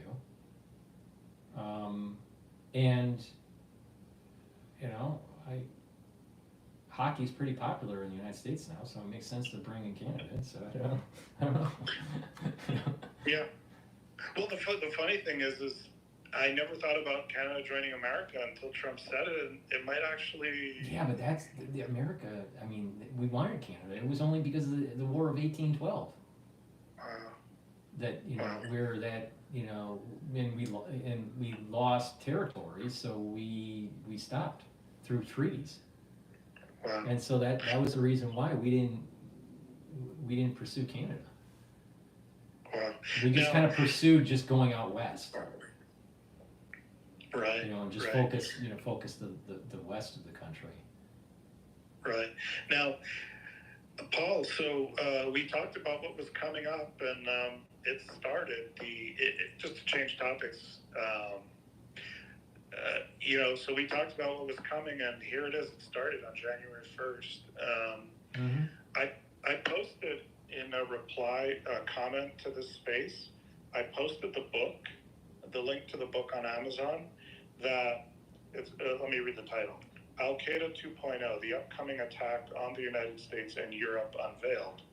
And it's a short read, like maybe 100 pages, easy read, and a very important book. It's written by a former Intel guy. He goes by Guido on Twitter. Let me see if I can find his name. But anyway, the point is, Guido is. It's at CyberPioneer, Pioneer, at CyberPioneer. Pioneer. Anyway, so I just mentioned that, but also, so the New Orleans thing, crazy, huh? But if you look at the Islamic magazines that they put out, like the Al-Qaeda, they have these different ones. I forgot, Inspire magazine, different ones. They talked about doing these ramming attacks. And if you look at the video, he jumped the curb. He got a smart vehicle. He used the correct vehicle to do this. It's a big, tough vehicle. He jumped the curb around the cop that was blocking the road. He went over the sidewalk and then just, ran people down. And what I don't understand is why we're not seeing similar terrorist acts that were in the 90s and the 80s with buses in New York. You know, I just, you know, like back in Europe and even in Israel, there were these bus attacks, that, you know, and there was these terrorist attacks. And they would be carrying a bag or something and they would blow up the bus. It would be so easy in New York to do that. I just don't get it, why they haven't done it. Well, okay, well, Sarah Adams, this former CIA targeter, she's on Twitter. What she said, and she's done a couple interviews on Sean Ryan's show and other places, and what she said is what they're going to do is, so they have over 1,000 Al-Qaeda terrorists in the United States right now, and what they're going to do, and they plan on, as of right now, hitting us over in 2025. What they're going to do is what you call Fedayeen attacks. So what they are is they have, like, say, machine guns or whatever, and they fight till the death, kind of like Mumbai, India.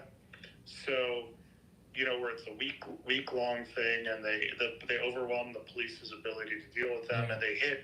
So what they're going to do is they're going to hit, like, say 10 locations in the United, or what was it, 100 locations, I guess, in the United States, 10 per group or something, and then so they're going to overwhelm. I mean, we saw how, so I think instead of them going on and doing, you know, they might do, so like this guy in New Orleans, he had IEDs, but for some reason they didn't go off. So I think they're going to do the IED thing, but they're going to do like these massive attacks. So let's say they'll have a group of 10, they'll have IEDs set up around, say Los Angeles. So with the new, just to back up 1 second. Yeah. So the IEDs, the IEDs that the New Orleans attacker had, were they planted along the street, or was it in the truck? Yeah. No, well, he might have also had one in the truck, I'm not sure, but there's some videos that came out. It shows him walking around with ice chests, so he had the IEDs in these ice chests, and he was planting them. I saw 2 videos of him planting 2 ice chests on the street. And then, so before he rammed, he like walked around the street with Google glasses or Meta glasses, which makes me think, they video from the glasses, which makes me think that the attack itself was videotaped and maybe sent to ISIS. I mean, does anyone know, even Luigi, even though this is a totally different topic, who he called before the assassination of the CEO? Because he was on a burner phone and he called someone right before he shot. Oh, no kidding. I mean, I haven't been following it. Maybe people that are listening know, but yeah, it makes you wonder, like, all right, they stream it or they're recording it. Why? Who are they communicating it to? Is it really just selfieism? It's a generation of selfie. Maybe it's just an extension of that. I'm not sure. Well, you know, it's propaganda too. Because, like, if they send it to, you know how on October 7th they had all the videotaping. That was for propaganda. Do you think that the Cybertruck explosion and New Orleans were tied, or just totally disparate? Here's the weird thing about, so the New Orleans thing, I think, was, if you look at it, the modus operandi was a straight terrorist attack, like Islamic terrorist attack. If you look at the Las Vegas thing, it really wasn't a total IED. I mean, as far as I understand, he had it wasn't a real IED. Like I mentioned previously, I've gone to bomb classes. From what I understand, his equipment that wasn't a real IED. I mean, yeah, it exploded as an IED, but it's not the type of IED that Al-Qaeda normally does, or ISIS. So to me, here's a weird thought about that thing. What are the 2 items related to that attack in Vegas? One it was the Trump Hotel, Trump Tower. Second, it was an Elon Musk vehicle. So I wonder whether it was a threat. That's my gut feeling, is it was a threat to the Trump administration to Washington. Exactly. But the thing is why does a decorated Green Beret get caught up in this? Well, then again, they claim that was him, but then I don't know if they've confirmed. Did they say that? Because I thought they had found his passport and military ID in the vehicle, But at least in the beginning, I thought they said that they hadn't checked his DNA, or they didn't know it was him. They didn't know it was him. They knew it was him because, and his DNA didn't match his kid, and then they knew it was him because of the ID, but he was too charred to make it out it was him. And so, you know, but the other thing is this. Well, I don't know if it's true or not, because, you know, again, you know, like I mentioned during the video, you know, things that are posted may just not be true. You know, you just don't know what the truth is. But I thought that they said that there was a tattoo that was able to be identified by his wife. That was matched. That's true. But the other thing is he might have not have known as well. Now, supposedly he sent out some emails beforehand claiming that he was Sean Ryan and a bunch of other people saying that he was trying to basically whistleblow on some things that the government was doing. But I mean, here's the weird thing: is if you wanted to threaten Trump, you would do exactly that. You would not do a full-on IED where it causes all this damage to Trump Tower. But this is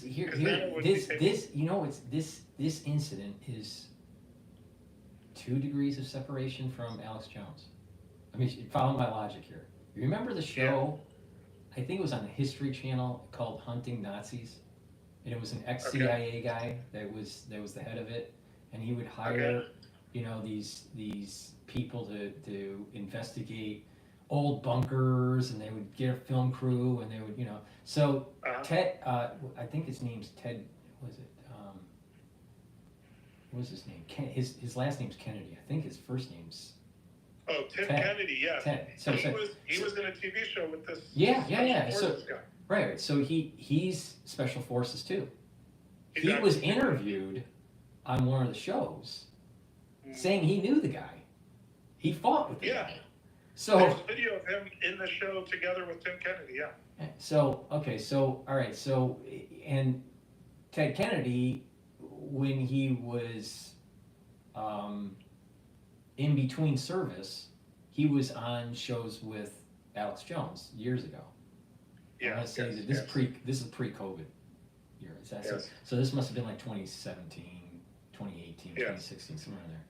So, but yeah, it's so weird. It's just so, it just doesn't make sense that a decorated person that seemed to be aligned with Trump would have gone to blow up a Cybertruck at Trump Tower in Las Vegas. It just something doesn't make sense unless unless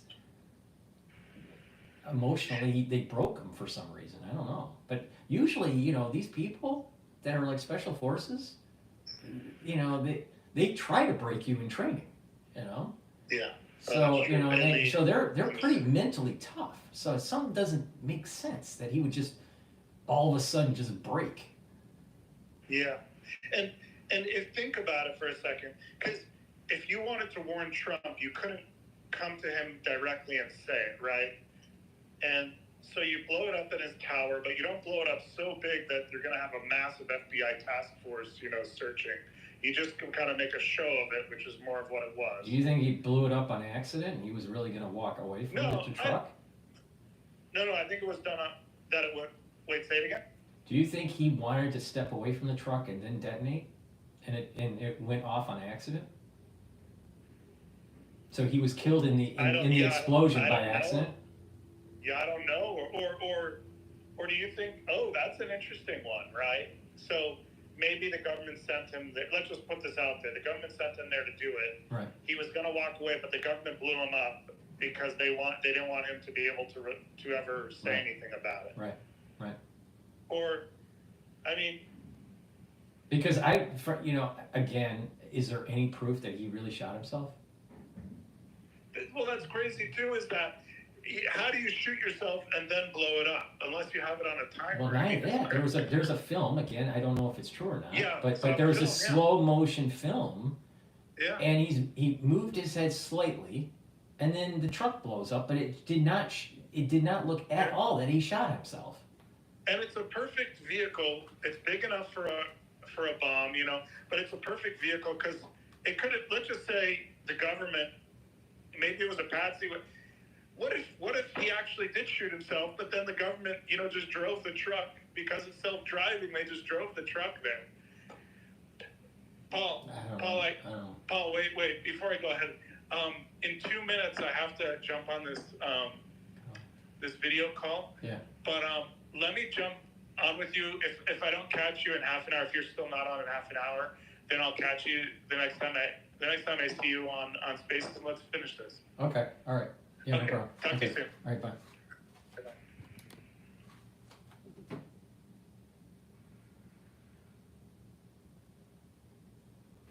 Okay, so just to remind the audience, that are watching on YouTube and on Rumble, you can join X Spaces.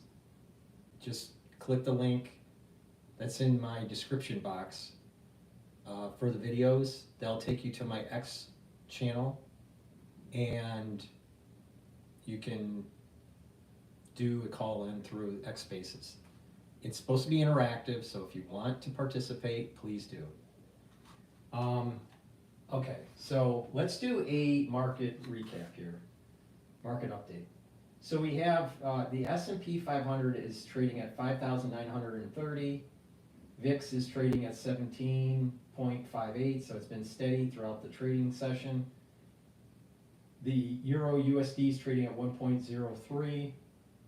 Oil is trading at $74 a barrel, 74.34.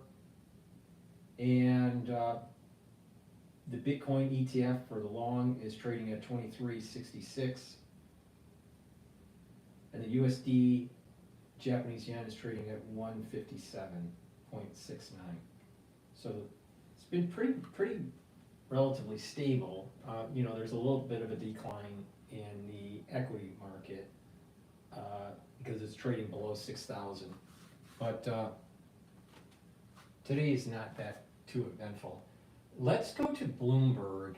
They're talking about Trump on their political show. They just started. But before I do that, let me just plug some of the supplements that I offer. Another set of supplements that I take every day to help my immune system and my cardiovascular system. Now, people would say, why are you so focused on, cardiovascular health? My brother died from heart disease, all right? I had lots of uncles that died from heart disease young, all right? You need to be proactive in your health, all right? So take my advice, it works, okay? You can improve your health, especially your cardiovascular health, but it's through diet, exercise, and supplementation. So the things that I take every day are turmeric and ashwagandha. Why? All right. Turmeric is an antioxidant, so it's going to soak up free radicals, but it also helps to bring down inflammation, pro-inflammatory cytokines. When you bring down inflammation, you soak up those free radicals, you're reducing the chances of plaque buildup. Again, like I said, by bringing down inflammation, you're reducing the chances of that signaling to start to deposit plaque. The antioxidant soaks up the free radicals to prevent oxidation of LDL. So turmeric also, by bringing down that inflammatory response and soaking up free radicals, will help with your immune system.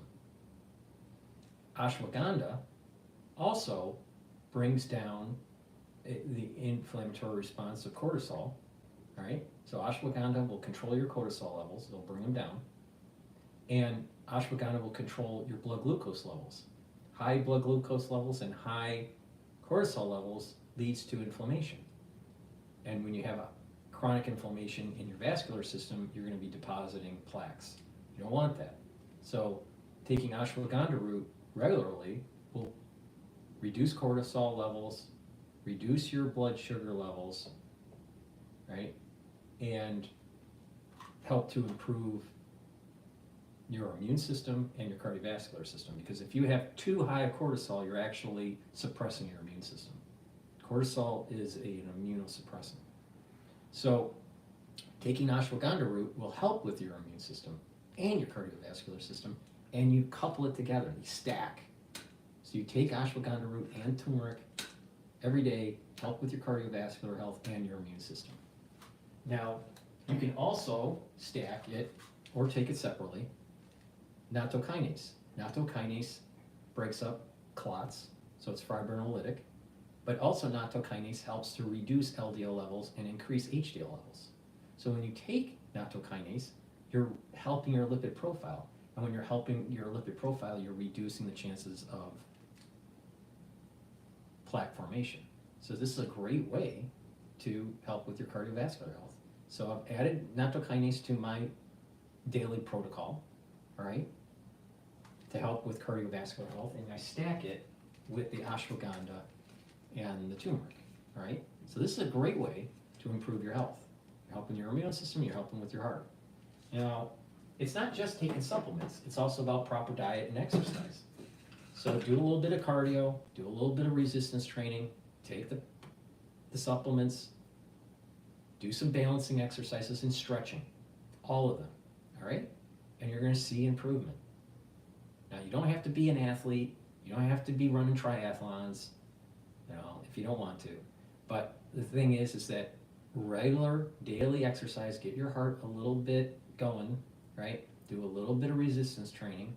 You don't have to be a bodybuilder, right? But do some resistance training, gain some muscle, improve your pulmonary function by breathing in and breathing out, you know, with some exertion because of working out. And you're going to improve your pulmonary function, your heart, and you're going to build more muscle. And you're going to get healthier, all right?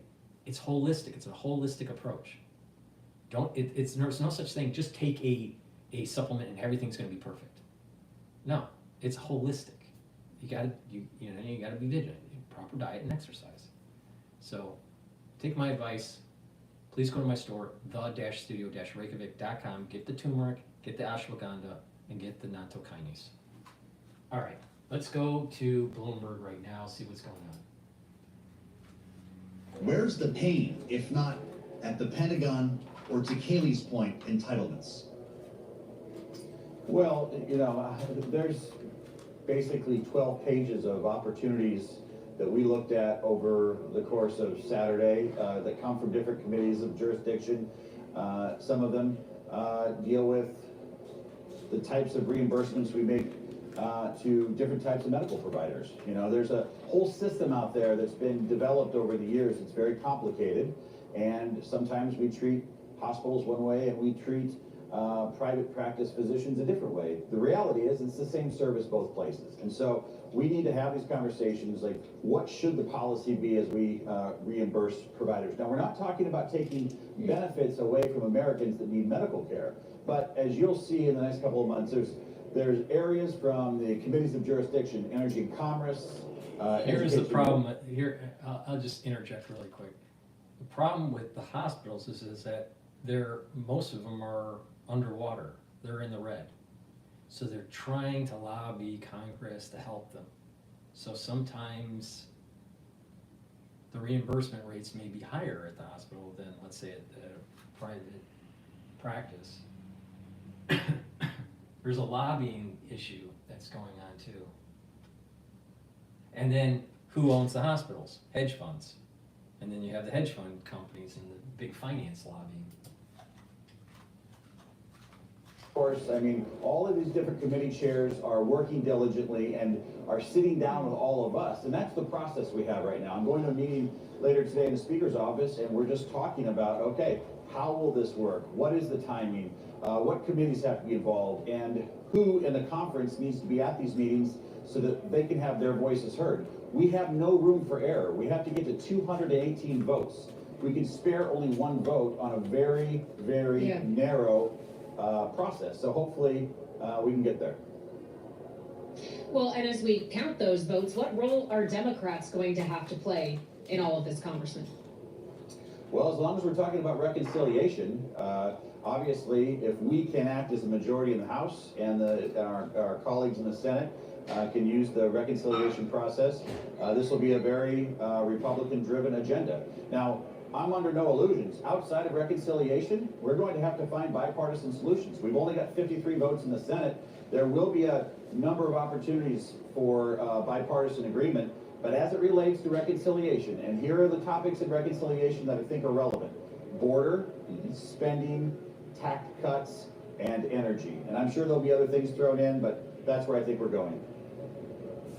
Has anyone talked to the parliamentarian about this, Congressman? Because there are concerns, and we heard John Thune talk about this, that whatever is crafted in the House could crash into a wall in the Senate, where it's going to have a bird bath, the bird rule that makes it clear that if outside of budgetary items, we don't have a reconciliation bill. Are you worried that border policy may be at risk by using this method?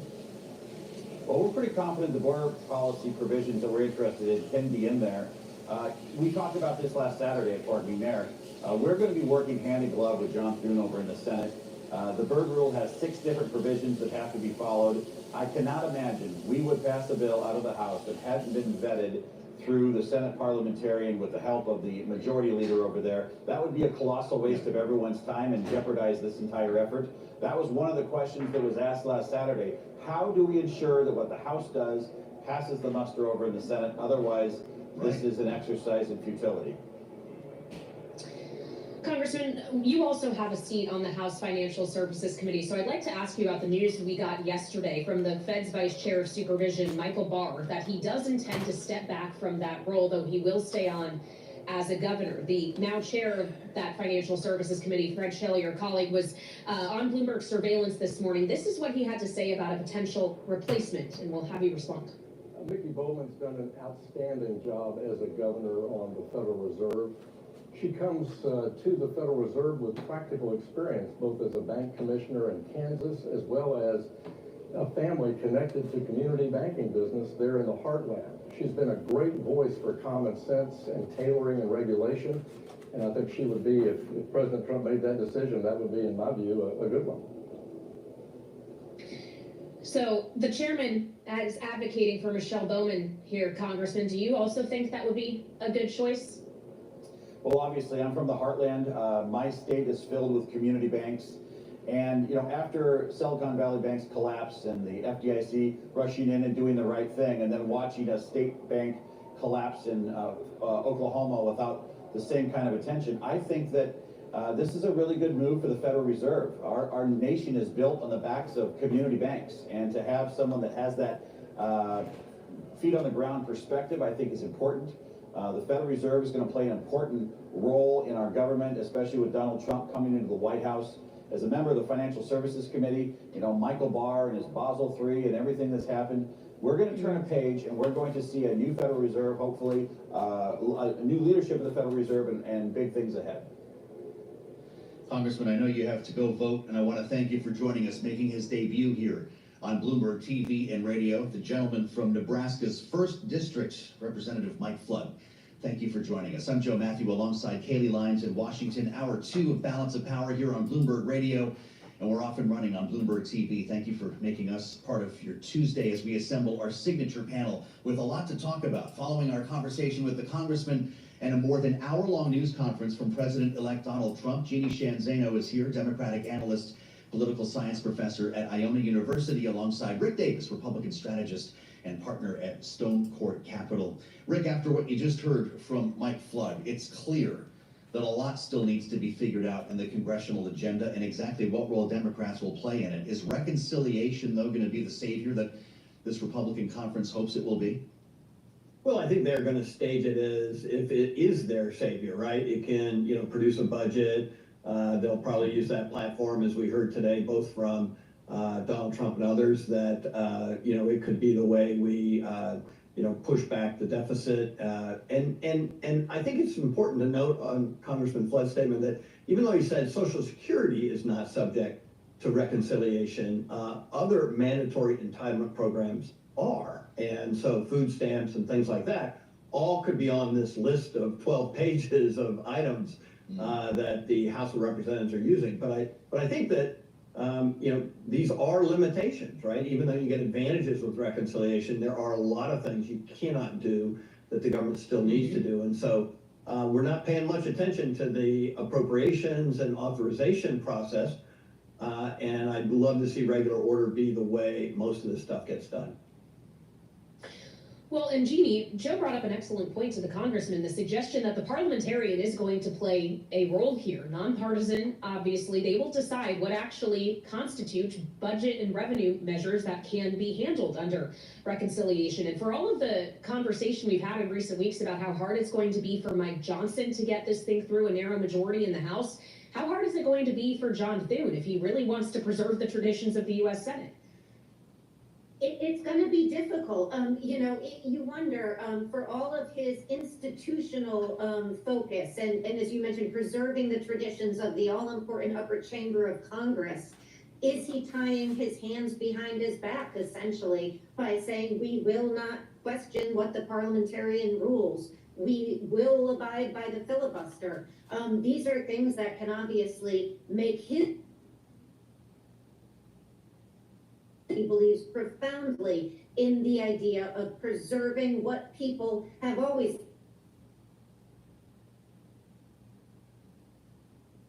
Why is it? Agenda. And I thought the conversation with Representative Flood was so good because he was so sober in terms of making the point that needs to be underscored. Republicans are serious, he says, about cutting spending, and that is going to require pain. And he mentioned that word pain to you both, and I thought it was so important. And he said, we need to let the American people know that addressing the deficit is going to require pain. What we don't know yet is where that pain will be. And you all asked such an important question. If it's not Social Security, if it's not Medicare, if it's not defense, what is it going to be? And of course, we don't know that yet. They're still just in the early stages of this, but it is going to be fascinating to see how they can get where they say they're going and how they can make this happen with a president who during the campaign was promising anything but pain for the American public, and certainly at his press conference at Mar-a-Lago today. So, I can't help but wonder how they get there and, indeed fulfill all these promises that they've made on the campaign trail. I'm glad you mentioned that, Jeannie, because I do wonder, Rick, if Congressman Flood is speaking Donald Trump's language there, or if they're in two very different places when it comes to the so-called pain and budget cuts. A big deal has been made about Doge. He says Elon Musk is the greatest cutter of all time, but is that the kind of rhetoric that Donald Trump's going to be using and potentially causing blowback from the electorate, the people who actually enjoy the programs that we're talking about? Yeah, sure. Anytime you start cutting government spending, somebody is going to be impacted. You can cut government spending, but not cut so much towards the benefits of individuals. Because there's so much administrative overhead that I'm sure you can do savings that way. The pain is probably going to be government workers.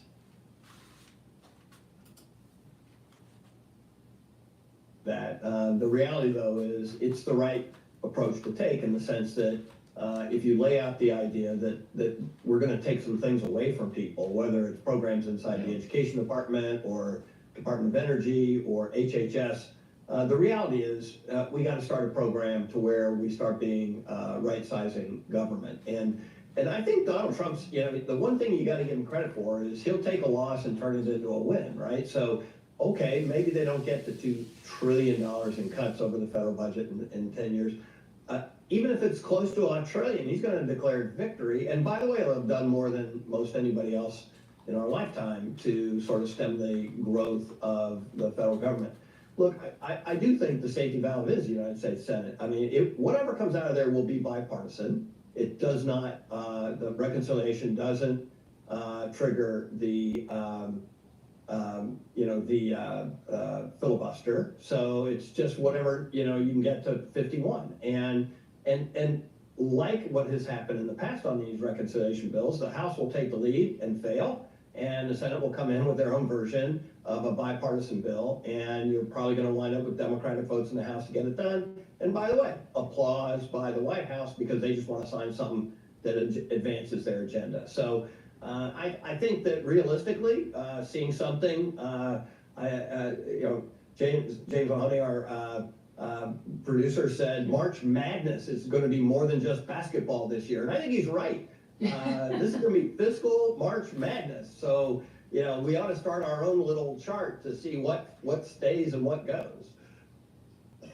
We love it when producer James gets a shout out, Jeannie. If we're talking about March Madness, that's getting into, what, 2 months in the second Trump administration? For all of our conversation around early wins Donald Trump might want to notch, are they really going to end up being all that early?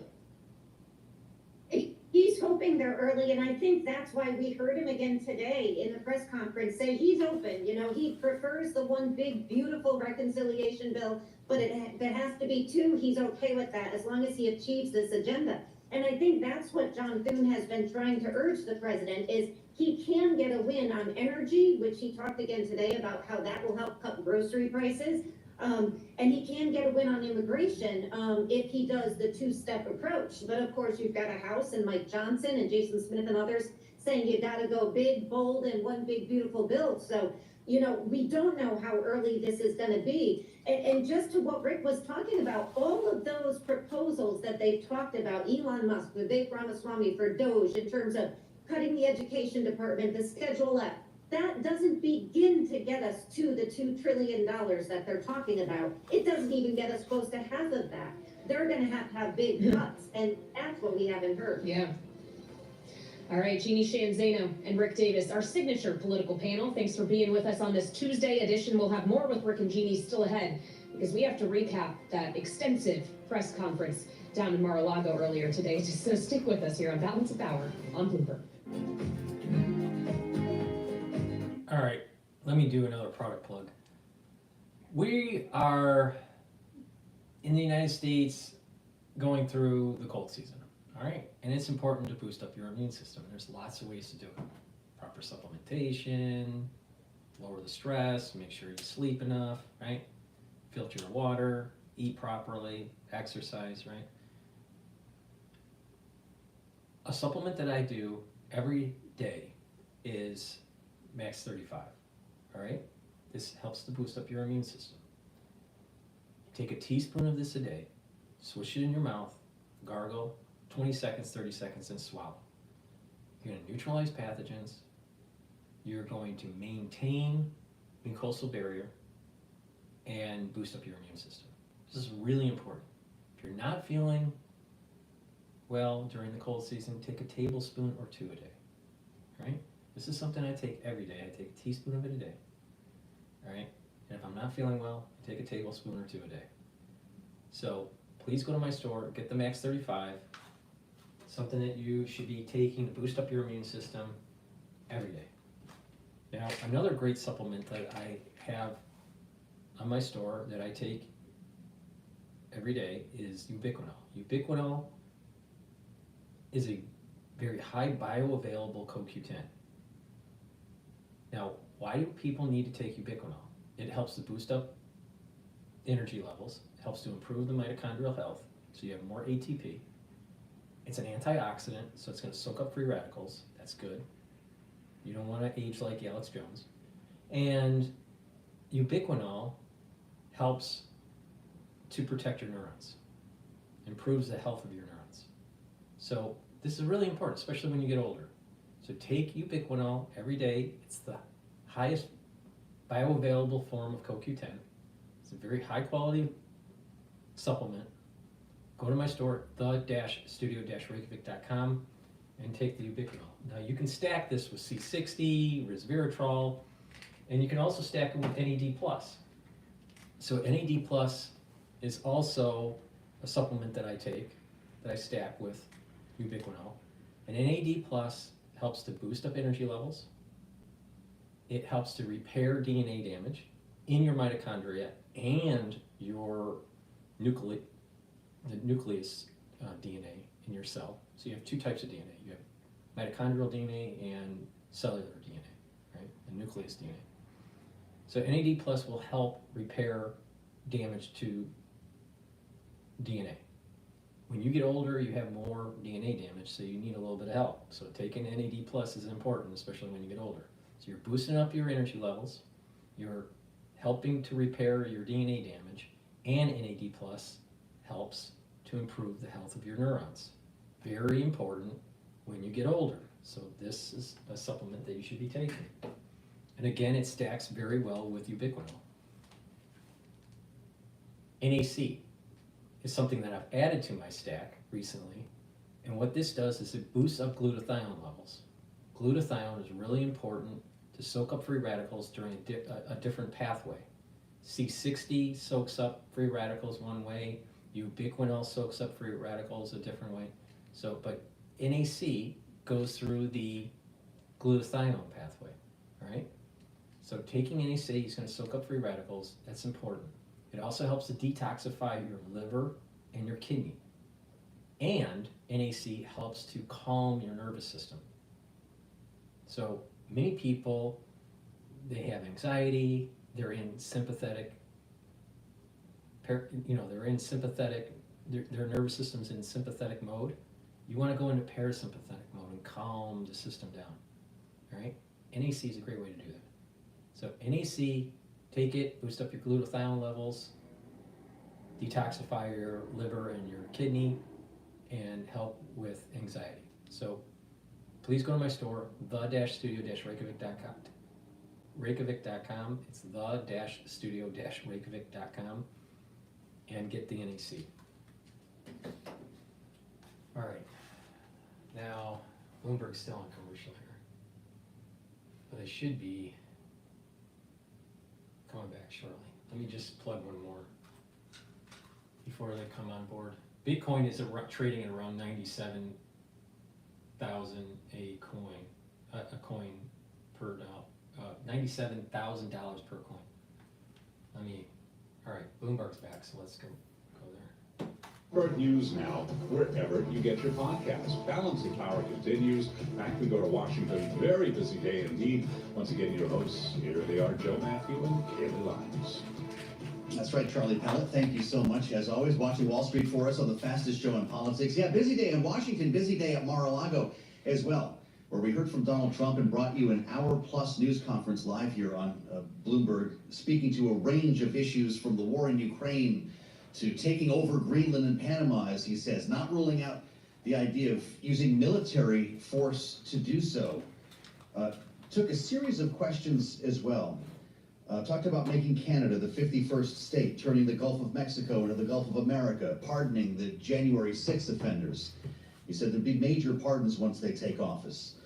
Talking as well about the potential for a hostage deal in the Middle East before he is inaugurated. But actually began the news conference with an announcement of a multi-billion-dollar investment in the U.S., courtesy of Hussein Sajwani, the head of the MAC Group, who was with Donald Trump at Mar-a-Lago. Let's listen. This commitment further underscores that many of the greatest business leaders on earth are seeing a very bright economic future for America.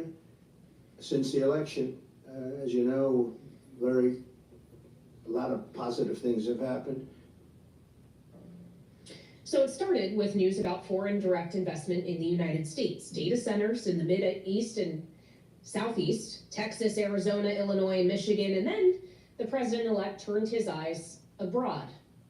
As Joe mentioned, Greenland, Canada, Mexico, Panama, even Denmark worked their way into this press conference. But when asked directly whether or not he could rule out using military or economic coercion in Panama and Greenland, the president-elect did not say he could. Here's a taste of what he said about Panama specifically. We need them for economic security. The Panama Canal is vital to our country. It's being operated by China. And we gave the Panama Canal to Panama. We didn't give it to China. And they've abused it. They've abused that gift. It should have never been made, by the way. Giving the Panama Canal is why Jimmy Carter lost the election, in my opinion, more so maybe than the hostages. So we want to get into that and everything else we learned over the course of the more than hour-long press conference and turn to Bloomberg White House and politics reporter Hadriana Lowenkron, who is in West Palm Beach as we speak. So Hadriana, there's I guess a question here about the sudden, it seems, although he has put forward these ideas before, fixation with getting Greenland, Panama, and Canada, all at least within U.S. control, if not part of the U.S. itself. Where is all of this coming from? Right, and this is interesting because as someone who was covering the campaign, a lot of the... Well, let me tell you where it's coming from. And it's coming from the historical precedents of our founding fathers. And that was, you had the Monroe Doctrine. There was supposed to be a greater United States. Unfortunately, the War of 1812 happened. But Canada has always been in our line of sight to own.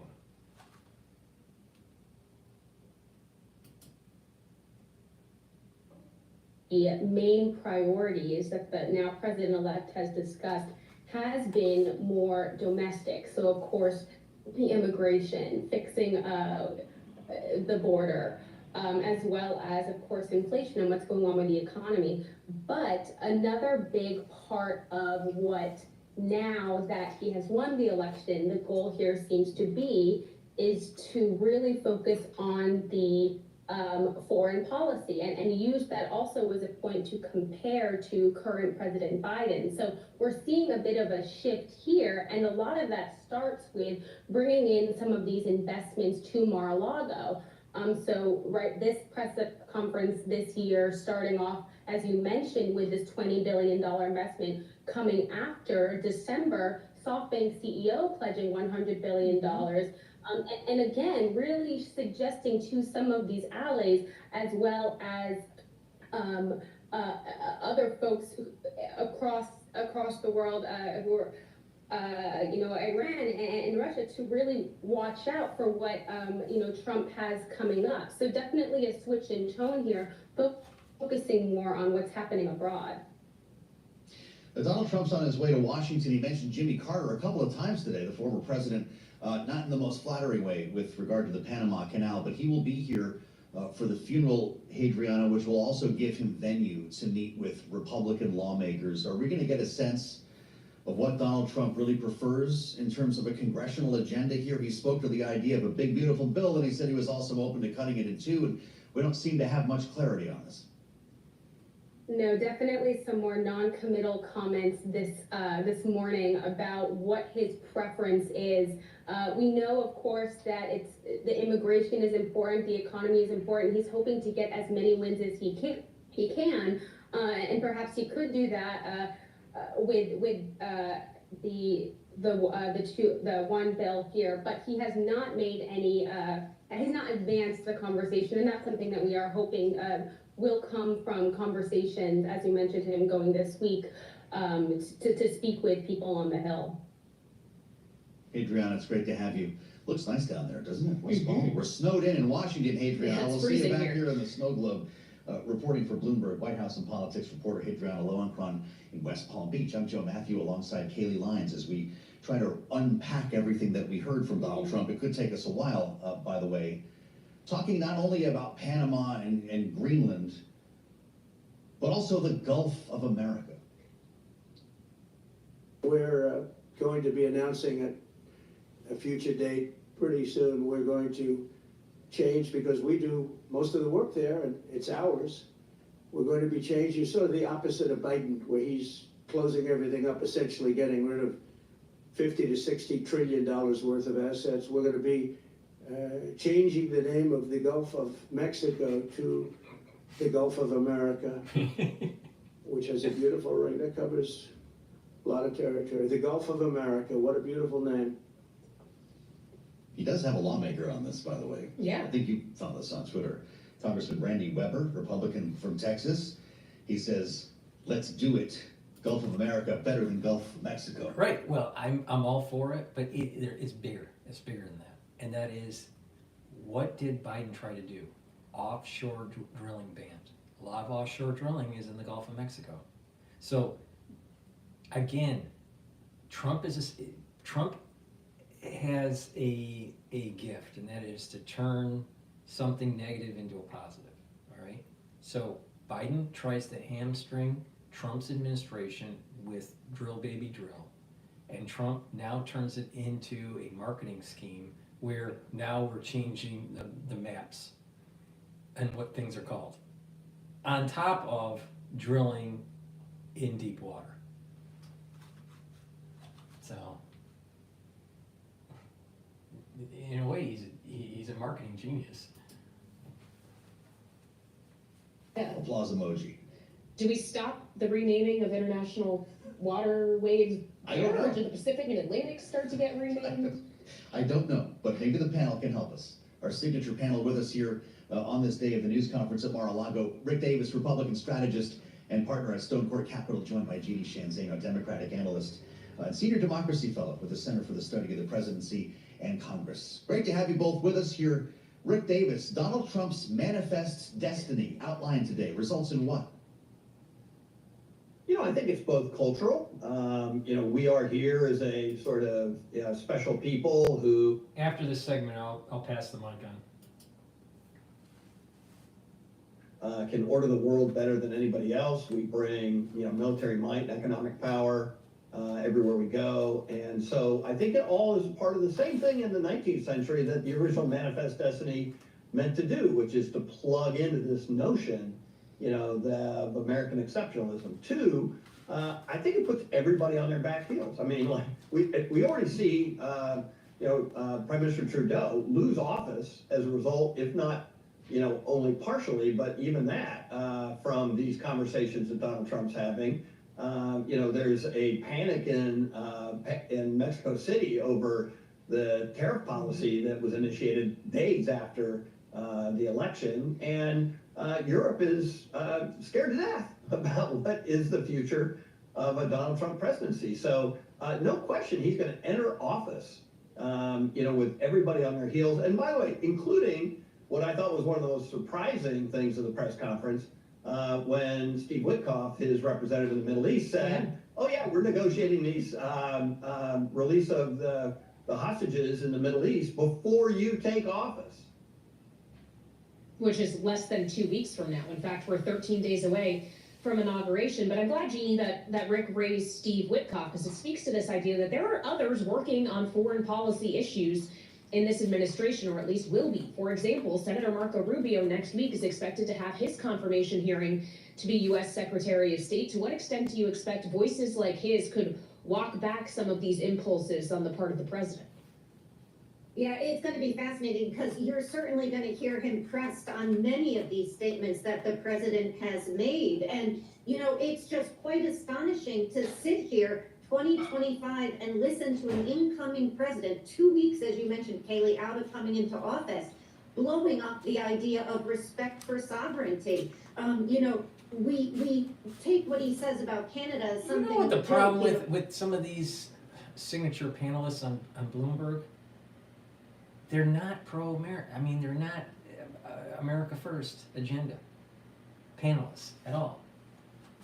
You have a bunch of liberals, you have the Biden administration that wanted to flush America down the toilet. And it started during the Obama administration, where it was all about appeasement and apologies. You know what? America needs to lead, and you lead by doing. At the 51st state, and let's have Governor Wayne Gretzky. Look at what he's saying, as you mentioned, about Panama. Look at the Panama Canal, rather. Look at what he's saying about Greenland. Look at what he's saying about blowing up the Middle East. This is somebody who campaigned in terms of making America great again, and mostly we've thought of that in terms of what he's going to do domestically. And here he comes, I think, a really astonishing press conference, and starts talking about his vision for the world, in which the United... I feel that the soul root, and I've talked about this before, but that the soul root of America, a big part of it, is aligned with Jacob. And that Trump is a conduit that allows for America to be blessed if we do the right things domestically and internationally, especially internationally. And there's going to be a quickening. I have mentioned this on X. 2025 is going to be a year that has 10 years of history all wrapped up in one. And things are going to be rapid, and there's going to be a lot taking place. And you can almost sense the momentum building up as Trump gets into office. And I think it's a wonderful thing, changing the Gulf of Mexico to the Gulf of America, or the Gulf of the United States, or whatever you wanted to call it. It may not be respecting the sovereign lines and sovereignty of many nations. And so I Wait a think minute. if I'm Wait. President Zelensky.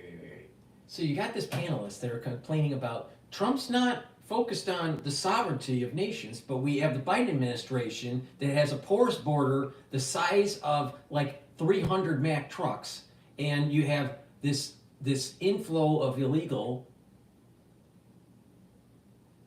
immigrants coming in. Some of them are terrorists.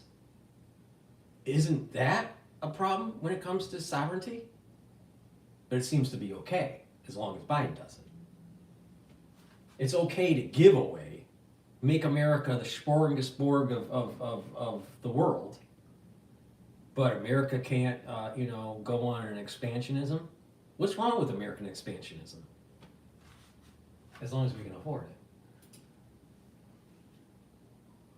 Over from Ukraine, I've got to be wondering what's stopping Vladimir Putin from doing what he's doing. These are the ramifications of the world's greatest democracy, led by somebody who has these beliefs. So we are in for quite a change, apparently, as it pertains to foreign policy.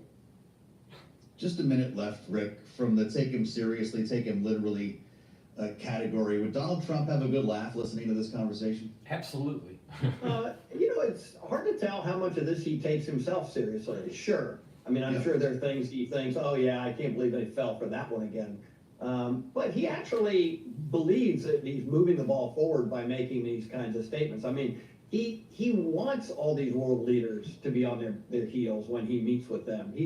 It's like basketball, he's throwing elbows inside the circle because he wants the space to operate. And he doesn't think Joe Biden did that very well. If anything, sort of thought he was a suck up to Europe. And so the reality is he's going to paint a different picture. Sometimes it takes a little bit exaggeration, so you can't take him literally. But I think all of these things give you an indication as to where his presidency is headed.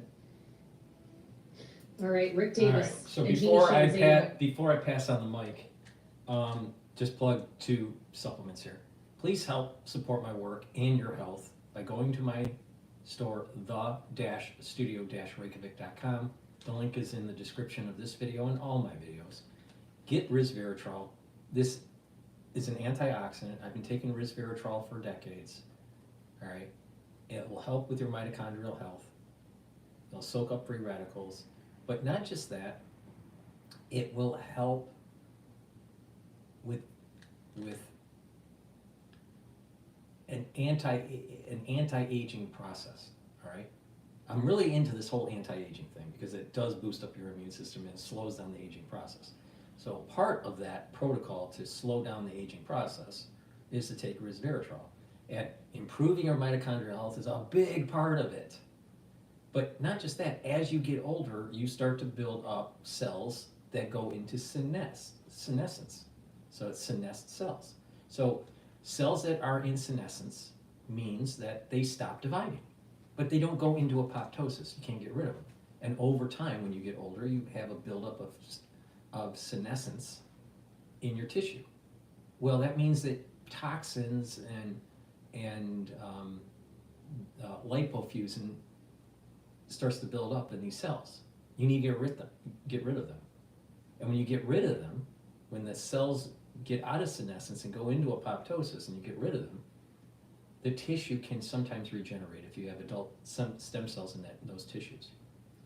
So you are actually kind of repopulating your tissues with younger cells from the basal layer of from your adult stem cells. Your adult stem cells are in this basal layer that will regenerate, okay? So resveratrol helps with that. So it's helping your mitochondrial health. It's slowing down the aging process, and it's getting rid of cells that have been in senescence. So if you have adult stem cells in those tissues, you're going to regenerate new cells that have longer telomere lengths. So that means that if you do a comparison where you get rid of those senesced cells, the average telomere lengths in the tissue start to be longer. Well, that's a metric for youthfulness. There's many different metrics for youthfulness. One metric is telomere length. So please go to my store, the-studio-reykjavik.com, get resveratrol. It slows down the aging process and gets rid of senescent cells. In addition, with resveratrol, it works really well if you stack it with C60, ubiquinol, NAD+, okay? And vitamin B complex, really important for cellular metabolism, helps with the mitochondrial health. The first 4 B vitamins helps with the electron transport chain, so it boosts up your ATP. That's really important for your immune system, really important for your muscles, really important for your neurons, really important so you can live. You need ATP, all right? So you need vitamin B complex, but also B12 is really important for your neurons. When you get older, you need healthy neurons. Why? Because you want to be able to walk. So if you don't, and you want to think and be able to talk, right? So you're going to have to maintain your neurons, your central neurons, central nervous system, and your peripheral nervous system. So taking vitamin B complex is really important for that. All right? It'll help with the cellular metabolism and slow down that whole aging process. So please go to my store and get the vitamin B complex. All right, with that, I'm going to pass on the mic, continue the conversation that we had earlier. Hello? Hi, Paul. Hi. Welcome Sorry, back. I caught you at a good moment when you were talking about Trump renaming the Gulf of Mexico. Right. Sorry, I had to jump off for a quick thing for half an hour. It's all right. But to go back to I think we were having a really important conversation about Las Vegas. So some things. One thing is let's say you. The thing about the Cybertruck is it's literally self-drivable. Like it's self-driving. They could remote drive it. So the thing about it is let's say they killed a guy, I don't even know if it's that guy, or if the guy literally did commit suicide, and then they just drive the truck there, and it's their own. I mean, there's a number of possibilities of what happened. But my understanding is that Tesla has a server that tracks these vehicles. So you would know that it's in autopilot mode. Oh, that's true. That's true. So, and they didn't say it wasn't, they didn't say it was, but Tesla should know this. You're saying Tesla would know if they've been hacked too, like by the government? I would think so. According to my understanding of how the vehicle works is they have a lot of telemetry that keeps them being fed to Starlink, and Starlink feeds it back to their servers at headquarters at Tesla.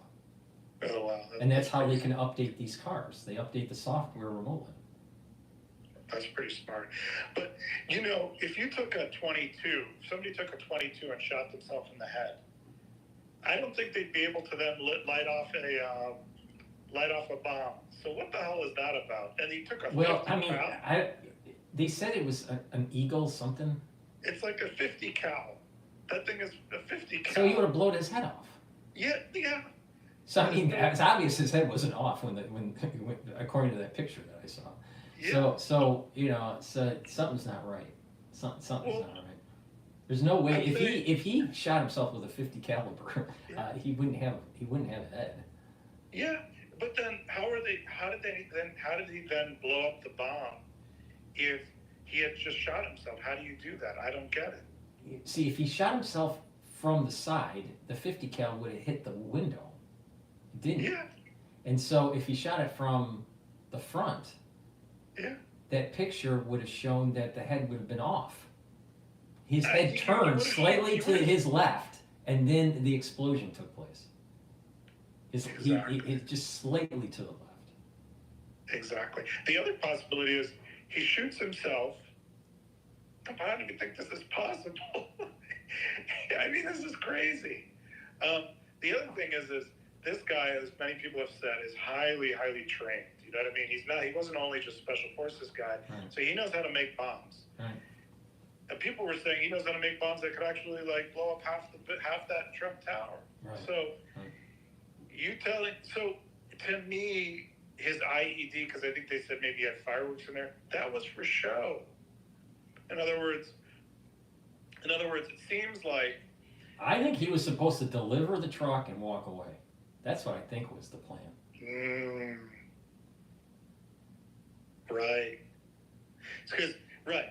And again, what better way to give a message to Trump than to do it kind of in an empty place like Las Vegas Trump Tower in front of it where there's not too many people.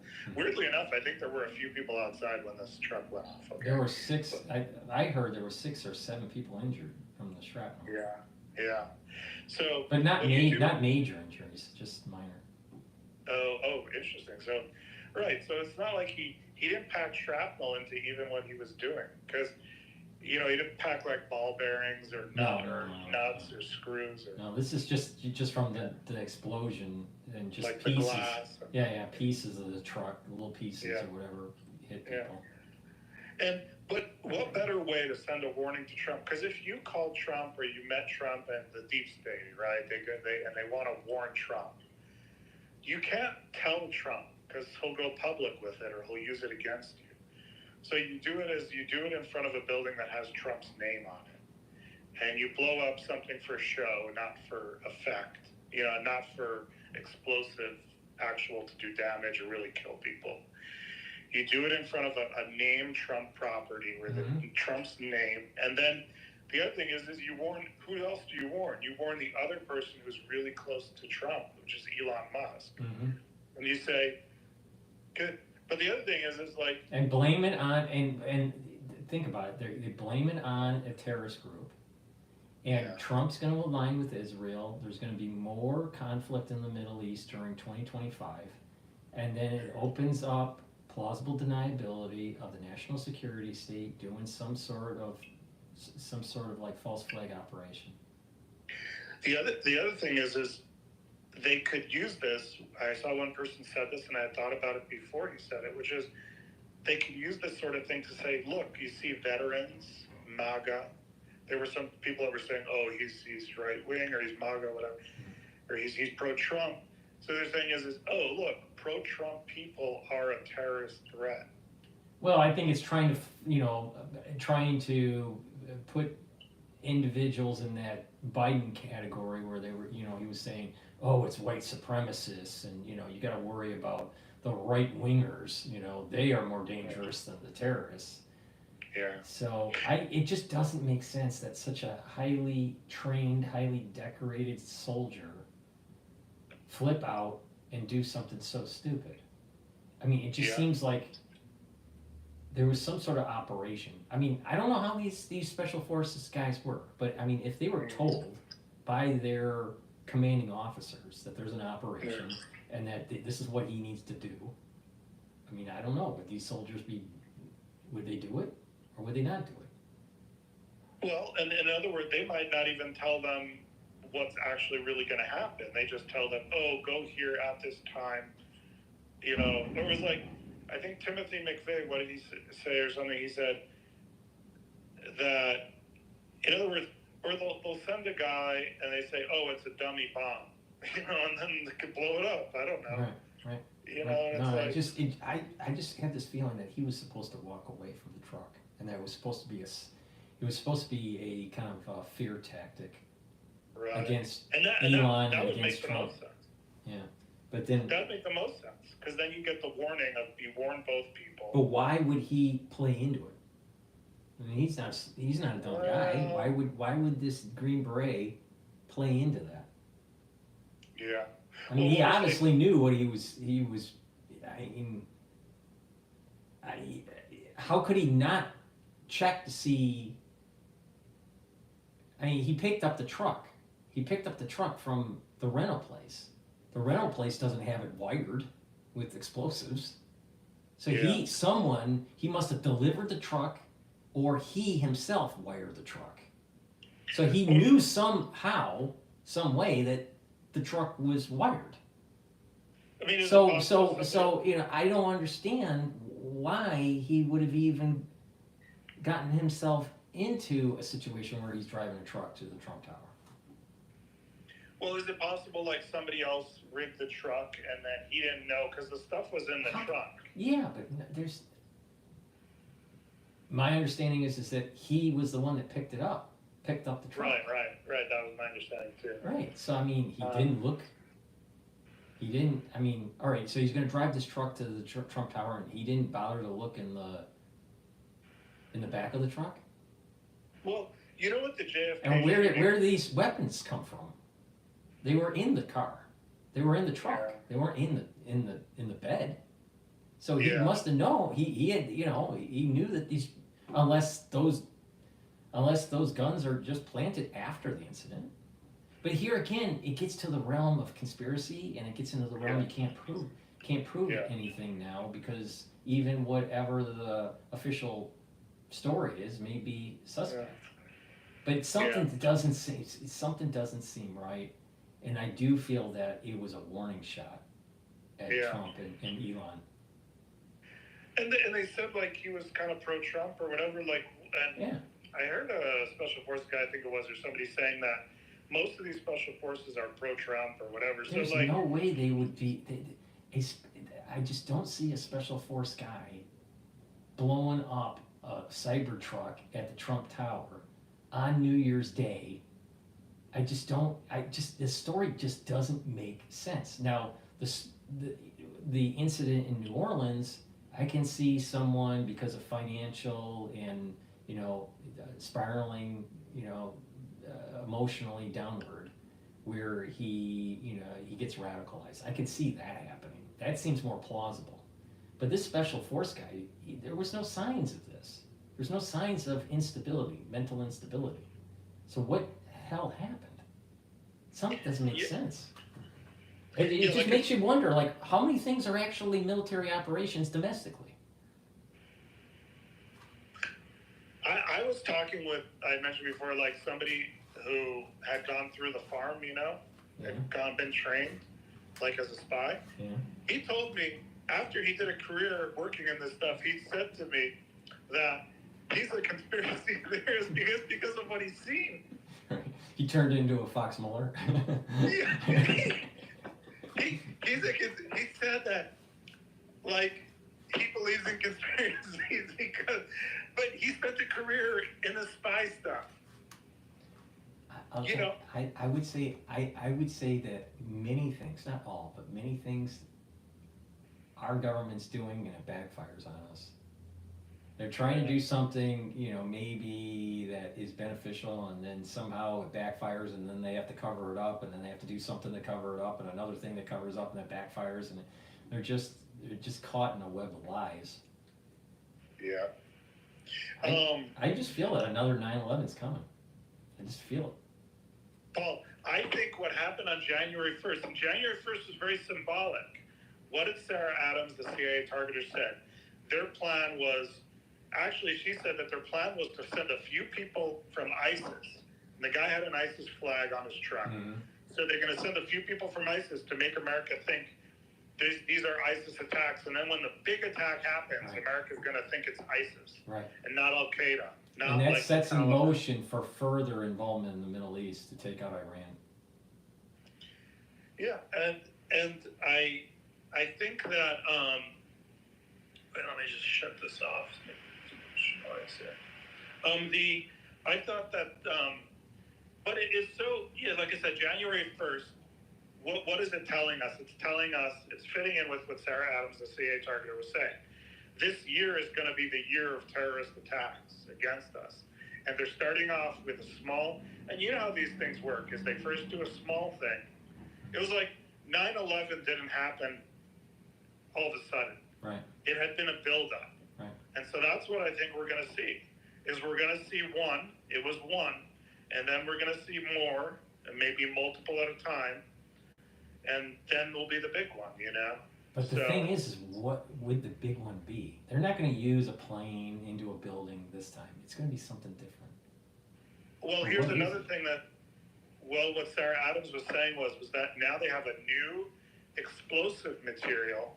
And if you read some of the news articles, we're saying that there was a peculiar thing about this explosive material that there's no way he knew how to make it himself.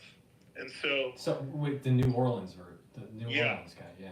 Yeah, and so there's this organic substance that seems to be rare to procure. So how did this guy get it unless the government gave it? Well, what they're saying, what Sarah Adams said was that there's, in the Middle East, they have this new kind of, basically these terrorists in Afghanistan, they have this new kind of explosive material that dogs are not trained on, and that the machines they can't detect because it's new. And so what she's wondering is whether the explosive, those IEDs that didn't go off in New Orleans, whether those were that new material that can't be detected. And so what she's saying is what she said is the Russians are helping bring in explosives for these terrorists. And then the other thing, I was reading this book on China, or I just started reading it. It's Steve Bannon's talked about it quite a bit, but it's called Unrestricted Warfare, translated from the original PLA documents. It's written by two People's Liberation Army Chinese colonels. And basically, one of the things I was just reading the intro or the cover of the book, and it was saying that one of China's strategies is that America should always be faced with terrorism. So it's interesting. And then there was another book I read by a guy who wrote a lot, Gordon Thomas. He wrote a lot about. Wait, let's go back to just what's the reason to keep America just faced with terrorism? What, just to fund the national security state, just to create people in the country that need fear, or what? I think so that they're not in the Pacific Theater. Oh, okay, all right. Yeah, I didn't read it. I haven't read it. I'll let you know once I read it. But that's what I was thinking when I read it. Yeah, but the national, the CIA, if they there's not a war they don't like. All right, so they want the national security state wants war, no matter where it's at. All right, so if there is a reason to go toe to toe with the PLA, we would. So if there was some sort of terrorism that was from the Chinese, that's just opening up more defense spending, more troop deployment in the Philippines, in South Korea, in Japan, around the islands that surround Taiwan. There's some small islands. So it would not be a good strategic move for the Chinese to poke us, for us to only increase our defense spending. The Navy is begging for more defense spending dollars. Yeah. All right, but if in the news we can point to a terrorist attack that is tied to the PLA, it would be instantaneous extra funds for the Navy. So it just doesn't seem like a good strategy from the Chinese, because the strategy from the Chinese is, if you're strong, act weak, and if you're weak, act strong. Well, if they're doing a military build-out, they're probably going to side with just being quiet and not trying to poke us. Yeah. There was another book by Gordon Thomas who wrote about the Mossad. He wrote a lot of books about intelligence and that sort of thing. And I had read his book, or I read part of it at least, many years ago. It was questioning whether China's relationship with 9/11. Because I think China's border either is on or very close to Afghanistan. I'm going to pull it up.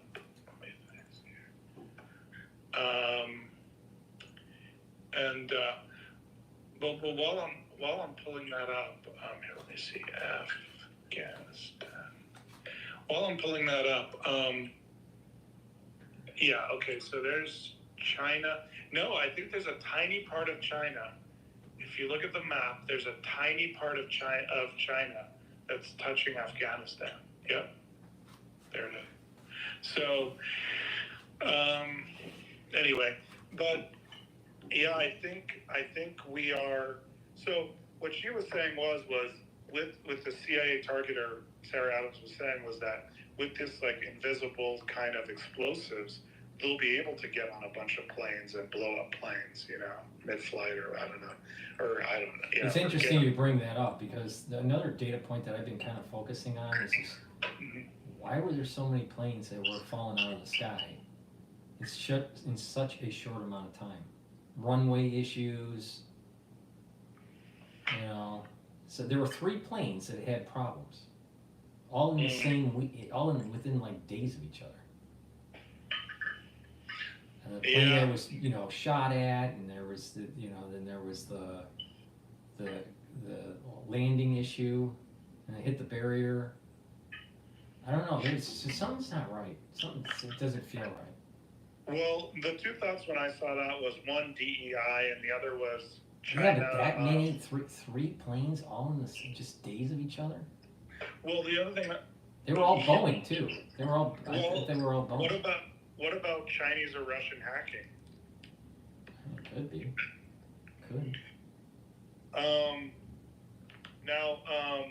Yeah. So I think what Sarah Adams was saying was there's going to be this massive, say, 1,000-person. The final attack in the United States is going to be this massive 1,000-person attack, I guess, and you know, it'll be 100 locations, and they'll, you know, it's very easy to get rifles in this country, you know, and so each attack, how many people do you think they would take out? I think she was saying it's like 10 person per attack, so you have 100 groups, and so you probably just do that in a bunch of places, and but what they're going to do is so they're going to have these invisible explosives. You know, maybe they'll get them on planes or I don't know what, and so they'll do that. Then they'll have these Fedayeen terrorists, which means they're going to fight to the death, and they'll probably have rifles, you know, like AR-15s or AK-40, whatever, and which they can easily get at gun shops, and then, you know, probably through, even if they can't legally purchase it, somebody else can and give it to them. And so, you know, a friend of theirs, like a fellow terrorist who's an American or whatever, and so they go and they do these, so they have, you know, simultaneous explosions and these terrorists running all over the place, shooting, and then what if they, you know, put some, you know, like nuclear material as part of the bomb, you know, so that, like some radiological material, which is easy to get, apparently, and then you have a bunch of dirty bombs all over them, yeah, so. That's my understanding so far. I mean, if there was 100 attacks all at once, or even just days apart. Yeah, like waves. You know, right? You know, and there were 10 or 20 people per attack that were killed. I mean, that would be all over the news. And all the soccer moms out there would just, you know, go, I need safety. Forget my constitutional freedoms. You can just see it playing out. Someone from CNN going on a New York street corner and just asking a bunch of libtards, you know, should we increase our safety? Are you willing to take away your civil liberties to feel safe? And they would all say yes. Well, and you know what's coming. This guy I don't know if he was born in America, this terrorist, but he was an American citizen. So what's going to happen is they might say, meaning once this thing escalates and there's a lot more of this, they might say, oh, we need to not just spy foreign, but we need to turn inside. So everybody's going to be spying. Well, I mean, these agencies have studied psychology, and group psychology and individual psychology. So whatever they want to do, it seems as though they're going to do it in 2025. And they had to hit New Year's Day, or early in the morning. Why? Well, it's the beginning of the year. People are out, so they're easy targets. But not only that, there is this kind of like, almost like they're pulsing. They're pulsing like fear. So fear will die down, all right? It's like a moving window, like a moving average window, you know, in trading. So they're gonna pulse again in March. They're gonna have to pulse again, maybe either late February or early March, to get that cortisol level back up again in the society in fear mode. And whatever they do, it's going to be bigger than the truck incident and the New Orleans incident. It has to be. Because if it's not, then they're not going to be able to get that fear. Because if it was something benign, then people would just not even pay attention to it too much. They'd forget about it. So it has to be like something like 10 people are killed or 20 people are killed, something bigger. They have to pulse it in March, and then they're going to do another pulse 2 months later that will be even bigger, and then wait, and then do the big event. So that takes you into, okay, say March, 2 months later, April, May, so you're in May, then then do something in August. Oh, interesting. I see your point here. Do something in the summer, August, with this multi-hit event. And she also said that, you know, their plan is 2025, but it could be pushed off, like if necessary. And like to 2026, for example, like I think October 7th was pushed off because America had killed Ayman al-Zawahiri. No, but here's the problem, though. The closer you get to, well, I guess you could argue it both ways, but my thinking is that the closer you are to midterm elections, if there was a terrorist attack on the homeland, either false flag or not, more people would probably vote Republican than Democrat.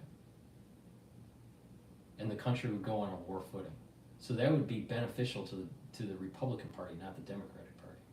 So if you're going to do this and to try to gain seats in the midterm election, you'd have to do it in 2025. You can't do it in 2026. Unless seat gaining for the Democratic Party is not part of the calculus. If they want Trump's administration to have less power, then they'd have to do it in 2025. Trump will gain power in 2026 if they do it for the midterm election, because he'll go in a war footing. We need to, fight these terrorists and fight China. And he's going to have a war footing. The Democratic Party doesn't have a war footing. The ones that they placate to are pacifists. Yeah, they're crazy. Yeah, so it seems that whatever event would take place would help Trump. The thing is that it would hurt Hegseth, Tulsi, and Cash if they're trying to restructure the national security state. Because if an event happens, then they can't restructure, and it makes more sense to do it in 2025 when they're planning the cutting of the funds. If they do it in 2026, they've already done the cutting. Yeah, that's a big problem for those. Yeah, so it makes more sense. It makes more sense if this event takes place to stop the funds being cut, to have it happen in 2025, not 2026. You know, there's this former 60 Minutes reporter, Lara Logan, and she posted on Twitter saying that she heard from her sources that the CIA was pushing their people in Afghanistan to get ISIS to hit in the United States. But even though that sounds so crazy, back in, I think it was Garland, Texas, there was an FBI either agent or informant, and he was pushing this terrorist to go kill people in America. It's crazy. And the guy almost did it. The reason why he didn't was he was stopped and pulled over by a police officer. Something happened like that. And so, or was shot by a police officer. So, I mean, it's happened before. I don't know. Well, I feel that something's going to happen. I feel that it's going to happen in 2025. But it could happen in 2026. But it just, I don't know. I just feel that something's coming. I feel it. And the thing is that it was the first year for Bush Jr.'s term when 9/11 happened. It wasn't the second year. It was the first year. Yeah, actually, it was before Bush was able to really get his Exactly. That's the point I'm making. That's the point I'm making. To Like, cut hit them when the they're still restructuring, you hit in the first year. hit them when they're still unsteady. Yeah. Because,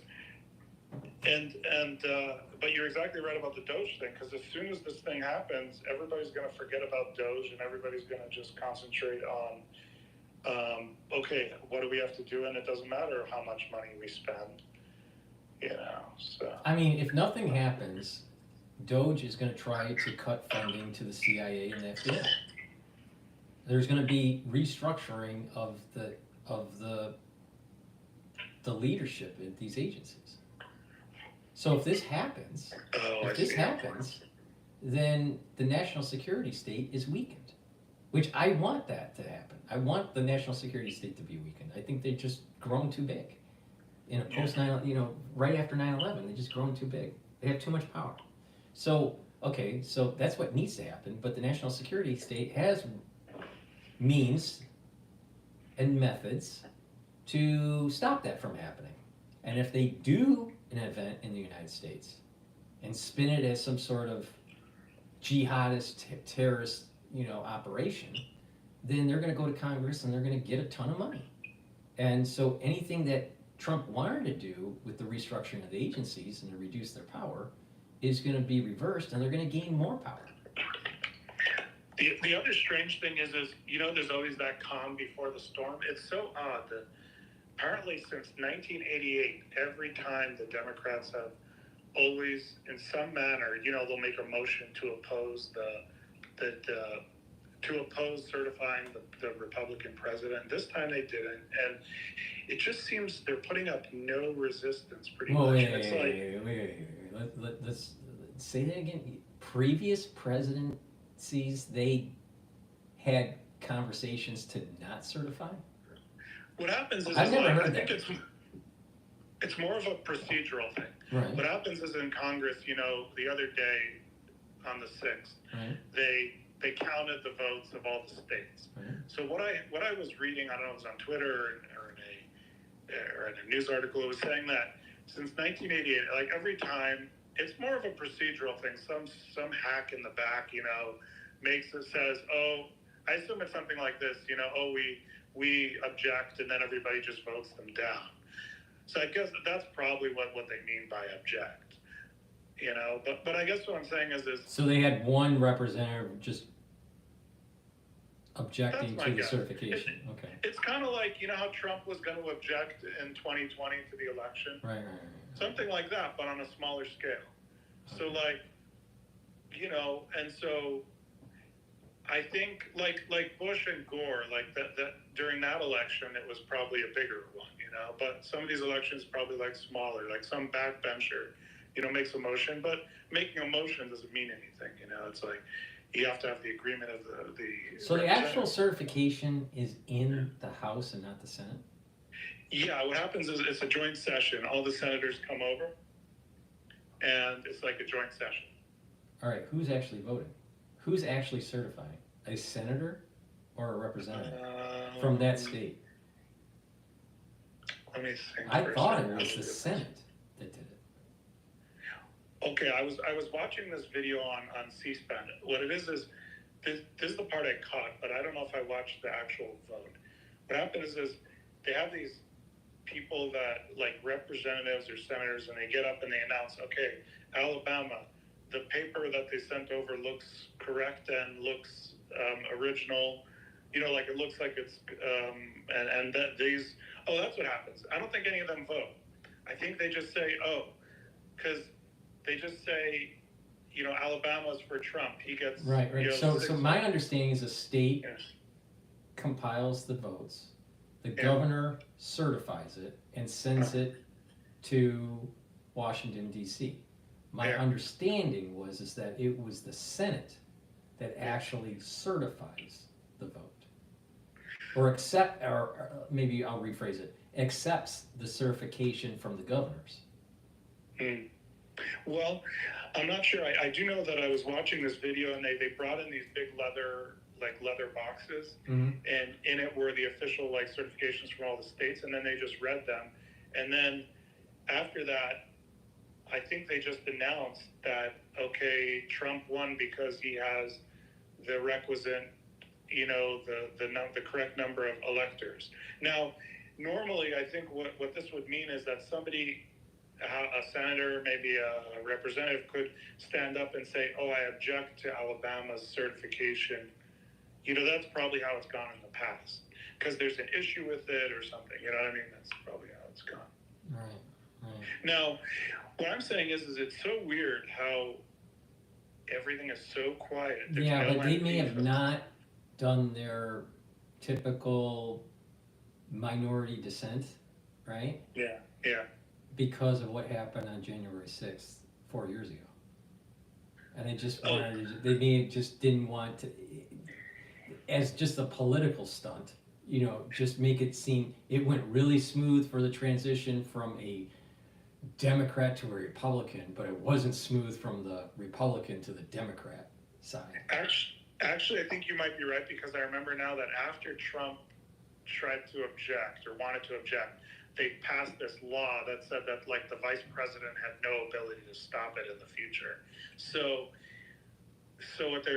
I don't know, you might be right that actually the representatives and the senators don't really, they might not even have much power to actually stop it because of a law they passed. I don't know, you know, but just political optics, you know, just being just cordial through the power, the transition of power, just, you know, makes it just look better for the Democratic Party. If the Democratic Party, someone, even if it was a minority, was dissenting on the certification, it just has bad optics. So it's just, just from a political point of view, it just makes more sense. I'm not sure if it's a calm before the storm. I just think that it was just a political calculation. It just looked better in the news. Because they want to demonize, they're going to try to demonize the January 6th incident in the midterm election in 2 years, even though it would have been 6 years old then. You know, so they're still going to say, we did the peaceful transition, but the first term Trump didn't. So they're still going to try to demonize, even though he'll pardon everybody and all that, and it's just really water under the bridge. But the thing is that they're going to continually bring up the same thing. It's similar to what's going on with the sentencing. So Trump's going to be sentenced on January 10th for the porn star payments. So he's going to get sentenced, and he's going to be a officially convicted felon based on New York law, right? And so officially, the Democratic Party during the midterms could keep on demonizing Trump as a convicted felon. Oh, that's true. You know, and that, you know, you're voting for a party that's run by a convicted felon. You can just imagine the way the advertisements would be, you know, during the midterm in these local races. So they want to hurt the Republican Party the most they can during the midterm election, and another way they can do it is just say, we did peaceful transition of power. They didn't back during January 6th of 2020. That will be another, what? It will be part of their, I don't think it will stick. I think the average citizen won't even care. But, you know, 6 years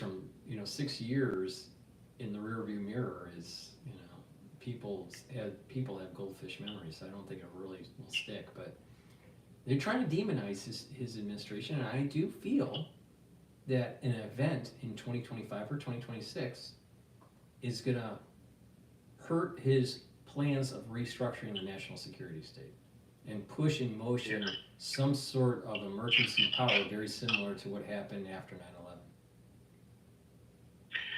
Yeah, and I've been watching India's putting in new restriction on that. It's just like they could just do another pandemic too. Well, that's I don't, you know, because of the censorship, I don't want to talk about it in this show. Yeah, my bad. But I did talk about it in episode 69 that hasn't been published yet, but I will be publishing it today. I recorded it earlier this morning. But, yeah, you know, I go into detail about that, but I agree with you. There's a high probability of that happening. Yeah. But let me bring up two other things, and this could just be, you know, simple reasons why it's quiet, but there's no Antifa in the streets this time. There's no big, you know, protest riots. The Democrats seem almost unstable, as if like a boxer who's reeling, you know, who's reeling and doesn't have his head about it. I'm wondering, are we in the quiet before the storm, you know? Well, you're making a good point. Is it that the leaders of the Democratic Party transmitting to a BLM or Antifa movement, be quiet, stay in silent mode? Or is it that they've been transmitting a message to be violent, but the transmission mechanism is broken because people are starting to just not want to participate in it anymore? I'm more of the latter than the former. I'm thinking the transmission mechanism is broken. If you listen to that speech that Kamala had, where she kind of looked drunk. Remember that one? Where she kind of looked drunk, and she's like, you know, never let them take the, you know, so she was in a way inciting violence, trying to activate like a BLM Antifa movement. It didn't take hold. Now, why? Because I think the transmission mechanism is broken. The same thing when Daniel Penny was not convicted of killing in that subway incident. Yeah. They tried to activate BLM. There was a peaceful protest that happened in New York. Nothing crazy. It didn't happen. So the transmission mechanism is broken. Why it's broken, I don't know. I mean, maybe people are just worried about, you know, work and inflation, and they just, you know, I don't know. Or maybe some of the funders for these groups are pulling the funds. They don't feel. Now, what was interesting in New York, the ones that were protesting right after Daniel Penny court case, most of them were not black. Yeah, like communists. Right? You know, but it was peaceful protesting. It wasn't like crazy stuff. And if I remember, it was only for one day. It may have been 2 days or a day and a half, but it was. But the family members, they wanted the BLM movement to be activated. Yeah. They were right in front of the courthouse saying it. They wanted it. You need to protest, and you need, you know, to raise your voice and blah blah blah. This is unfair, and you know, this is racism and blah blah blah. Right? So they were trying to transmit to Antifa and BLM to activate. They didn't. Why? Yeah. So I just think that the transmission mechanism is broken. It's not so much that they're in stealth mode, because you had the family members, the black family members that were tied to the Daniel Penny court case, trying to activate BLM, and you had Kamala that was trying to activate BLM. It didn't happen. That lines up with this guy who's an expert on Antifa, Andy No, I think it's GNO or something, and he said, I watched a recent interview, and he said that I think the reason why Antifa's sort of more subdued right now is, in order for them to work, they have to have big protests that they could blend into, because they're the ones that, like, they basically hijack a peaceful protest and then start smashing windows. But if you don't have the cover of these big groups, then they can't really hide. And that would make sense what happened right after the Daniel Penny court case, because the crowd was small. Yeah, and also the money thing, I think you're right about the money is drying, has at least dried up partially, because a lot of these people, a lot of these corporations, they're going the other way of woke. They're going anti-woke. They're trying to undo their woke stuff now. And so a lot of those corporations, I think, were giving money to BLM and DEI and stuff that would fund people like Antifa. And so I think that, and what's interesting, Facebook, he's bringing on more conservatives now, like you mentioned, I think. So I think, and also just to kind of pivot just a bit, it's interesting. We moved from, there's these different oligarchies, these different controlling groups. And so now the oligarchy that really has brought Trump over the line to win the election, I think, was the sort of the new tech, they call themselves little tech. So Elon Musk and all those like Palantir, all those like, crypto, Anduril, I don't know if you're familiar with that company, but it's all these like, so you have like the big tech, which is like Google, Facebook, Apple, they're like anti-Trump. Well, now they're trying at least somewhat partially to align more with Trump. But like, if the little tech, like Mark Andreessen, Elon Musk, Joe Lonsdale, David Sachs, Peter Thiel, a lot of those guys, those were the guys that, really helped Trump over the line and legitimized Trump a lot.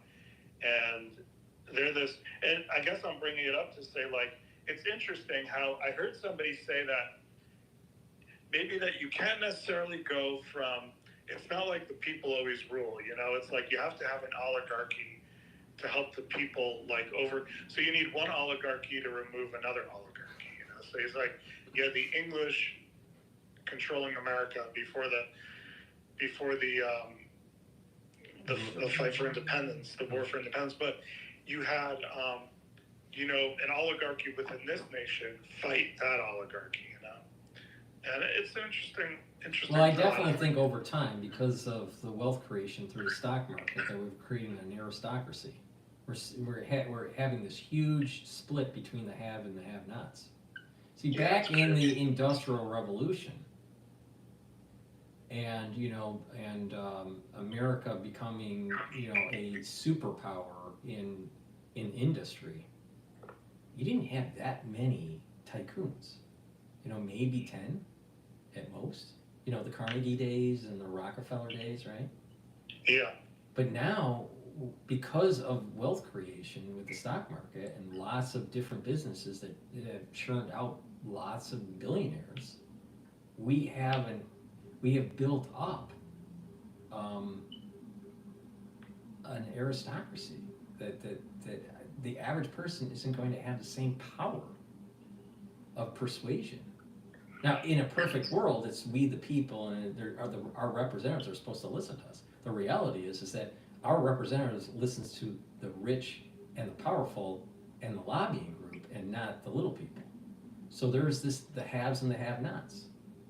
So this is a problem in America now. It's just that we used to be a little bit, during the founding of the country, the haves and the have-nots, the plantation owners and the ones that didn't own the plantation, there was obviously a difference in wealth, but there wasn't this major extreme change. The average person in America didn't live that much worse than, let's say, Jefferson. I mean, Jefferson was wealthy, but he also had a lot of debt, right? So he did have a better life than the average person, but there wasn't that much of a big change in the way he was living versus the way the average American was living. You look at now, the average person living, the average American, and how they live, right? And the amount of money that they have compared to someone that has $50 billion is totally different. The disparity is far greater. So there's this kind of so we're moving more towards the little people versus the aristocracy, just like the French Revolution. It's crazy. And I was listening to the guy who might become the French Prime Minister, Pierre Paul. He was explaining the other day Well, he was explaining that basically the poor people, when there's inflation, you know, you're like a wage slave. So if everything becomes more expensive, that means you have less money. But the rich people, they hold assets, so their assets just inflate. That's an interesting point. And think about, why are they so afraid of deflation?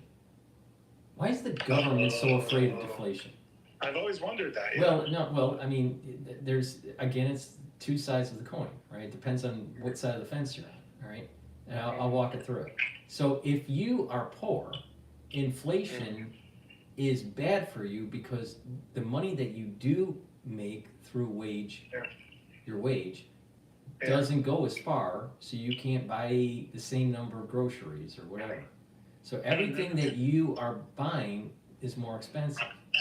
Now, people that have wealth, they have moved wealth into assets that can appreciate, and they appreciate in real terms or in inflationary terms. Now, during an inflationary bout, those assets will go up for people that have real estate or stock or whatever. So they have an appreciation through those assets. Now, the problem comes in is that if you are an individual that has, let's say, a mortgage, and it's a fixed mortgage, fixed, not adjustable, an inflationary situation is actually better for you in the long run. Yeah. Because you're paying with cheaper dollars on a fixed loan. So the loan issuer is getting cheaper dollars and is losing money. The loan issuer is losing. Right, so the bank is losing money, and this is the reason why during inflationary pressures, the banks want you to move to an adjustable mortgage. Oh, wow. Okay, now, the other side is that, let's say, now let's play the game where it's deflation. If you have a loan that's fixed and you're a little person, right? Then you're giving to the bank more expensive dollars. So the bank's really making money on you. Okay? So for the little person, deflation with loans that are fixed, it would be a problem. If it's adjustable, it's actually better for the little person and not the bank, because there's an adjustment of the value of the dollar being transferred. Now, for people that are rich, that have assets, and most people that are rich have most of their assets in real estate or in stock, during a deflationary situation, stock prices go down, and hard assets like real estate go down. And this is the main reason why the rich are afraid of deflation, and they prefer to just pump the system with monetary spending and have an inflationary bout. Because they benefit from their hard assets, and there are some people that will benefit that are poor, that have a fixed loan in an inflationary bout. They're okay, but the problem is that any gain that they had from that is probably eaten up by the high inflation on other goods and services that they purchase. So they benefit, the rich benefit from an inflationary bout. They will lose money, most of their money, if there's deflation. And there is the big so the Achilles heel of the aristocracy in the United States is deflation.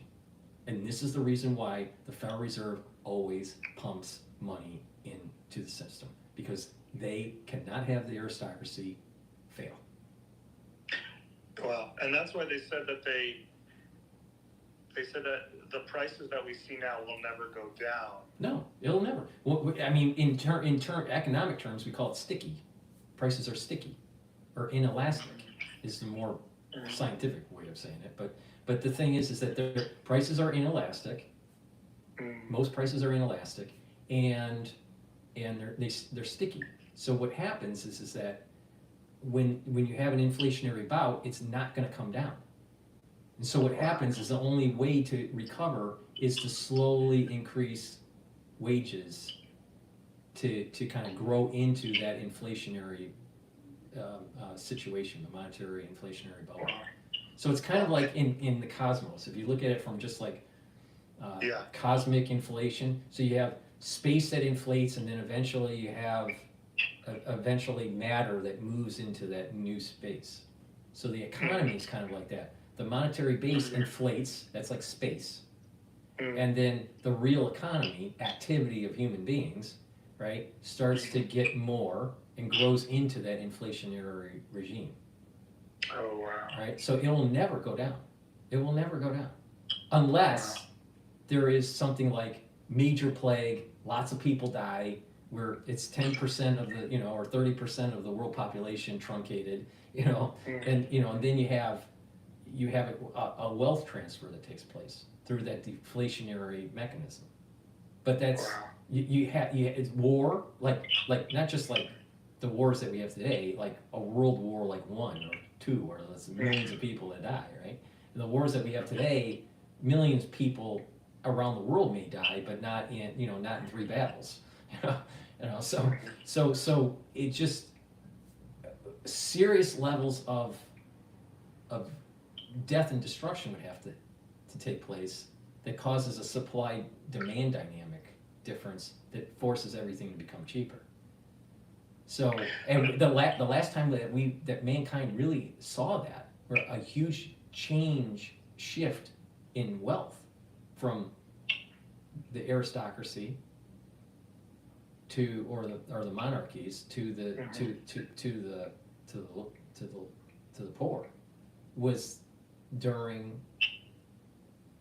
the Dark Ages, where you had plague and then a collapse of the system. There weren't enough workers to work as serfs, and eventually income levels grew. But then it came back. Then eventually there was a new aristocracy that was established, and then and then the division between the poor and the rich started to divide again. So you have to have mass destruction for it to make the system fair. Wow. So so it'll never come back. Eggs are going to stay at $8, or whatever it is. It's now if you're looking at commodities like oil, it's going to fluctuate. Sometimes it's going to be $100 a barrel. Sometimes it's going to be $55 a barrel. Because of supply and demand dynamics. But the actual price of different services or certain goods, I mean, it's always going to be higher. I mean, think about it. If you're a company and you're constantly telling your investors that you need to have a better bottom line and top line growth, the only way to do that is sell more goods and or increase the price of each of the services or goods that you sell. Yeah. So inflation, it's not transitory. It's that, sometimes it is transitory when you have, all right, a couple months high oil price, all right, and then it comes back down. So gasoline prices go up, so it costs more to fuel your car, and then people get upset and then maybe stop driving, and maybe they don't drive as much or whatever, they don't do vacations, and then the demand for the gasoline goes down and the price goes down. But if it stays up long enough, it gets baked into other goods and services that stay permanent. And that's what we have now. The inflation is not, anyone that thinks that the price of goods are going to go down is crazy. It's not going to happen. It's sticky. It's just the only thing that's the feel of them being cheaper would be wages improving. Now that could happen if the society is productive, but we'll see if the society becomes more productive. I think that AI is going to cause the system to be even worse. The rich are going to get richer off of AI, and the poor are going to get poorer because they're not employed. Wow. Gosh, I could ask you some some questions about economics. But just to go back for a second about about the future, you know, we're about the one other thing about the terrorism thing. So what Sarah Adams, the CIA targeter, was saying was, you know, like I mentioned, the 1,000-person attack in the United States, but the other thing she said was they also have, I think, like 1,000 people or something in Europe. So they're going to do a similar thing in Europe. But before this, I guess, before the attack in the United States, no, I'm not 100% sure on the 1,000 in Europe, but I'm pretty sure. The other thing they're going to hit some U.S. embassies in Europe. So they're going to target U.S. embassies in Europe. So it's going to be, I guess, like ISIS small attacks like we've seen on January 1st. That totally makes sense, because think about what Trump wants to do. He wants to force Europe to pay their way in NATO. He wants to pull away from NATO. But if incidents take place in NATO, then it forces Trump's hand, and he still has to do defense spending for NATO. And what happens is that individual countries within NATO will start to ramp up their defense spending. Wow. We're going to be marching into war. This is marching into World War. World War III? Yeah. Well, where do you think, so when you draw the lines on World War III, where do you think Turkey ends up in this picture? Whose side are they on? You know, you bring it up, you know, historically, they've always had one foot in Western culture and another foot in Eastern culture, Middle Eastern culture. They've always been that way. So you bring up a great point. I mean, you know, which way will they fall? You know, I would suspect whoever is winning at the time. If the Western powers seem to have the upper hand, Turkey will align with the Western powers. But if the Middle Eastern powers have the upper hand, then Turkey will align with the Middle Eastern powers. What about, do you think Israel survives this war? I personally think Israel is going to take out Iran, and there's going to be a greater Israel. Right. Yeah, I just see this happening. I think what we are starting to see is biblical. That makes sense.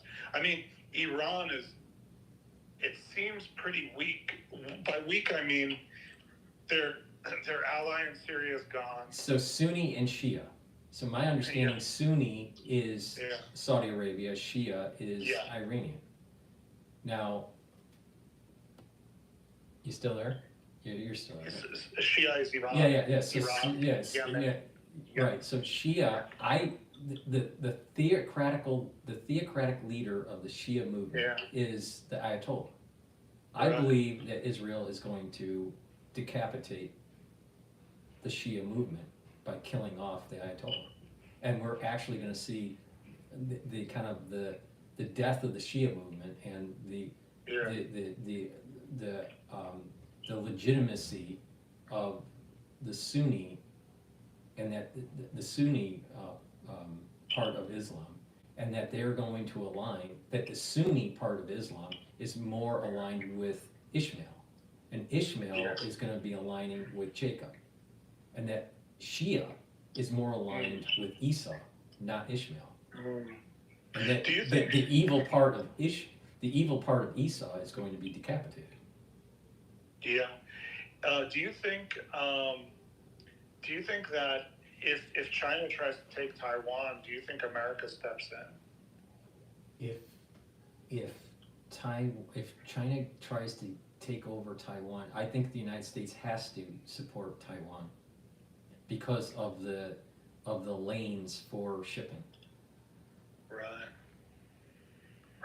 And the semiconductor industry. I mean, it's going to take decades for it to be transferred to the United States.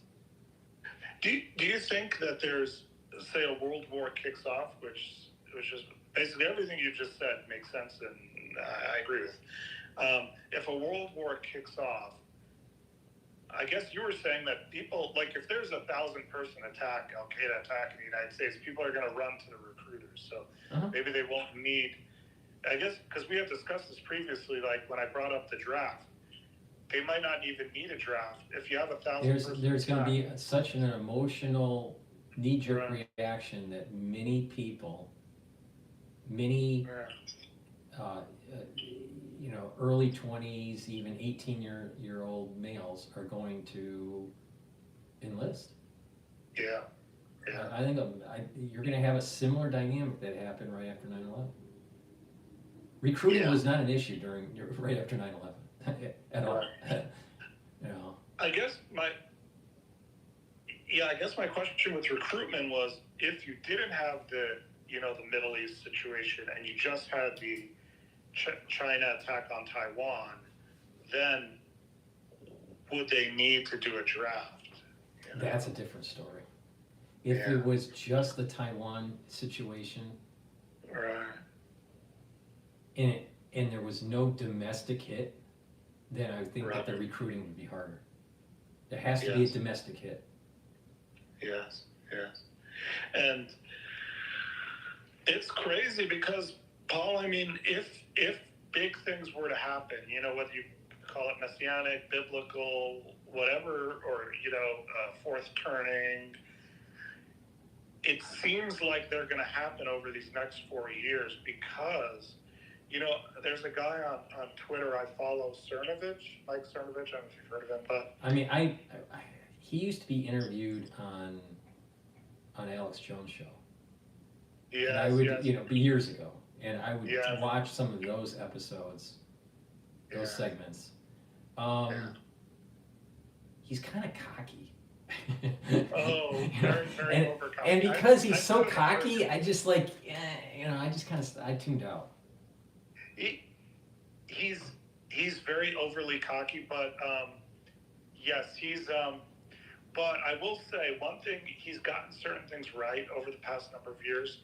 One thing he said, which I agree with, is there's the amount of quality. Oh, by the way, for people who are interested, I started a Substack. It's called basedreporter.substack.com.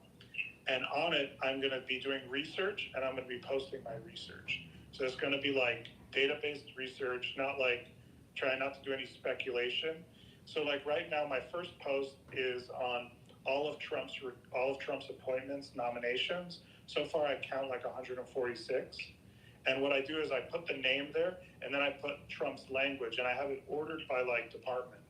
So I'm going to continue doing this, and then I plan on doing a few of these Substack posts, like all of Trump's, all the actions Trump takes from January 20th. But I'm starting to ramp up now. Well, make sure that you in the comment section, make sure you post the link. Yeah, post the link for the stack. Okay, I'll do that. But one thing I've noticed is the quality of people, and I noticed this without even doing the compilation on the Substack, but one thing I'm noticing is the quality of people Trump is bringing in is really high. And Cernovich said with, such high quality, it's like almost like an omen for bad things are happening, bad things are going to happen.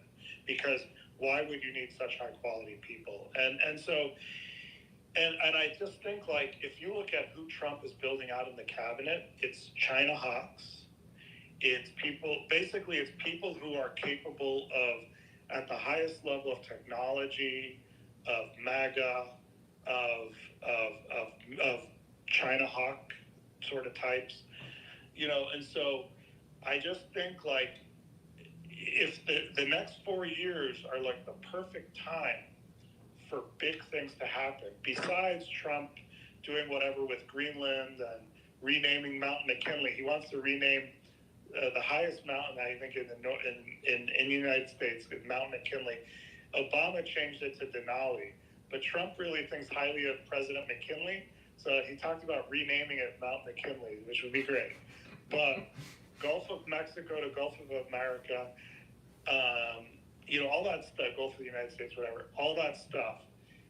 But besides that, if we get hit with the terrorism thing, and then we finally have to fight this caliphate, which is what it is, essentially. They're trying to build a caliphate.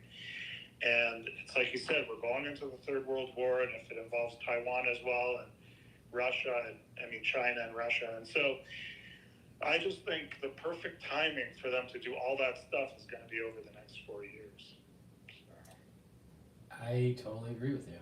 And I would not be surprised that it's already started.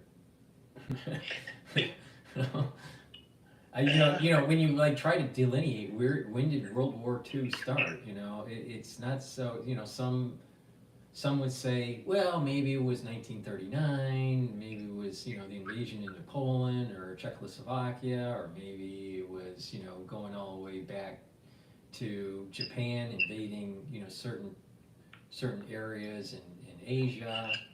Perhaps World War II was just a continuation, it was just a pause of World War I. That it never really, World War II never started.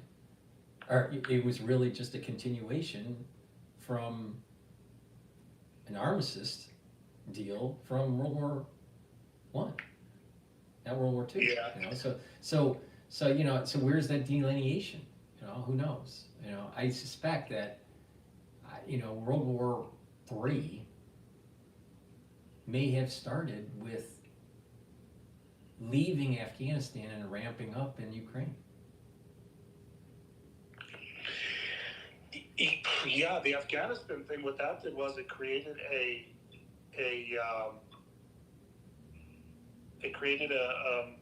empty space. And, or maybe we are in a 30-year war.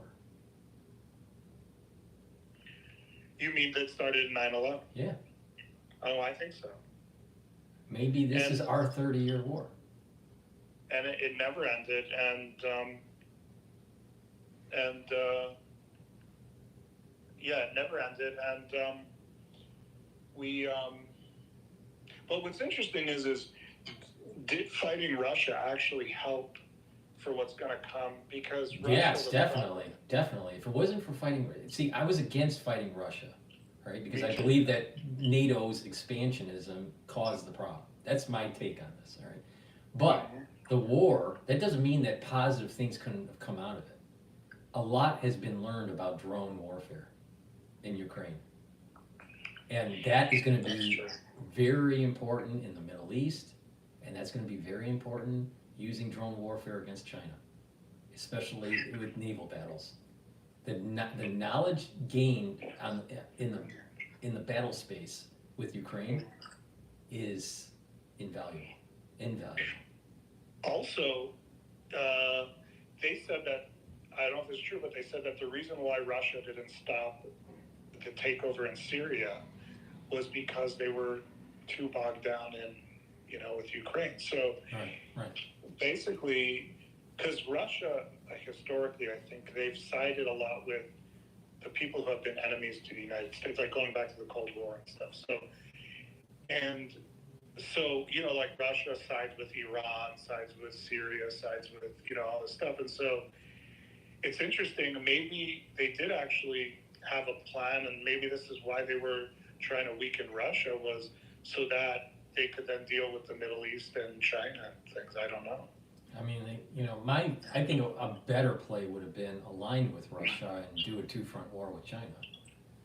I agree with you on that. Yeah, like apparently back during when Russia first, when the wall came down, Russia wanted to join NATO. This is what I heard. I never researched it, and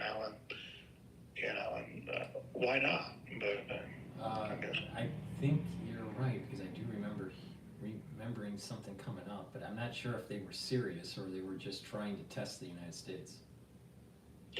That's a good point. And was Russia? Because what's the point of NATO if Russia is part of it? Yeah, if Russia, right. Because the whole point of NATO is to fight Russia. Yeah.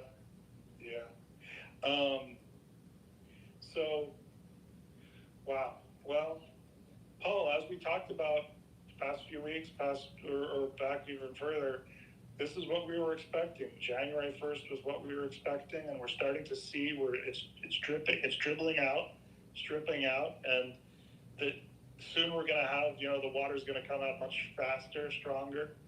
And it's going to be in different fronts. It's going to be a biological front. It's going to be, there's going to be, there's maybe some domestic terrorism front. Yeah. I mean, but I definitely feel this year is going to be packed full of events. I mean, it's only the 7th day of the year, and we're already changing maps. and Trump is already, you know, they're having a party in DC. It's called the Coronation, which is, it's like MAGA, really like serious MAGA people. So like when Trump first won in 2016, they had a party, I forgot what it was called. And it was like all the serious MAGA people went to the party, you know, like, because they go for the inauguration and then they go for the party, or the party for the inauguration. This time it's called the Coronation, which is so fitting because, first of all, it pisses off the libs because, you know, they think we look at Trump as the king, you know, as a dictator or whatever. But the other thing is like Trump, like I said, like when I talked to you before, when he went to the church in France, the cathedral, to me, it looked like he was treated as a king, you know, and Trump is moving so fast. He's a lame duck, meaning he doesn't have to worry about re-election. So he just looks like he's going full force, you know? I think it's a combination that, you know, it's his energy and wants to do something very profound for the country. But I also feel as though he's given a divine hand to help, you know, that there's divine help in this. And that he's easing, you know, it's like God is easing the road for him to allow him to do the things that the country needs to do. Do you think he's almost like Churchill in the sense of, I didn't research this, but I heard that Churchill he wasn't liked, or he didn't, but he was the right man for the time. Yep. For Britain, and he had to reinvent himself and resurrect himself politically multiple times.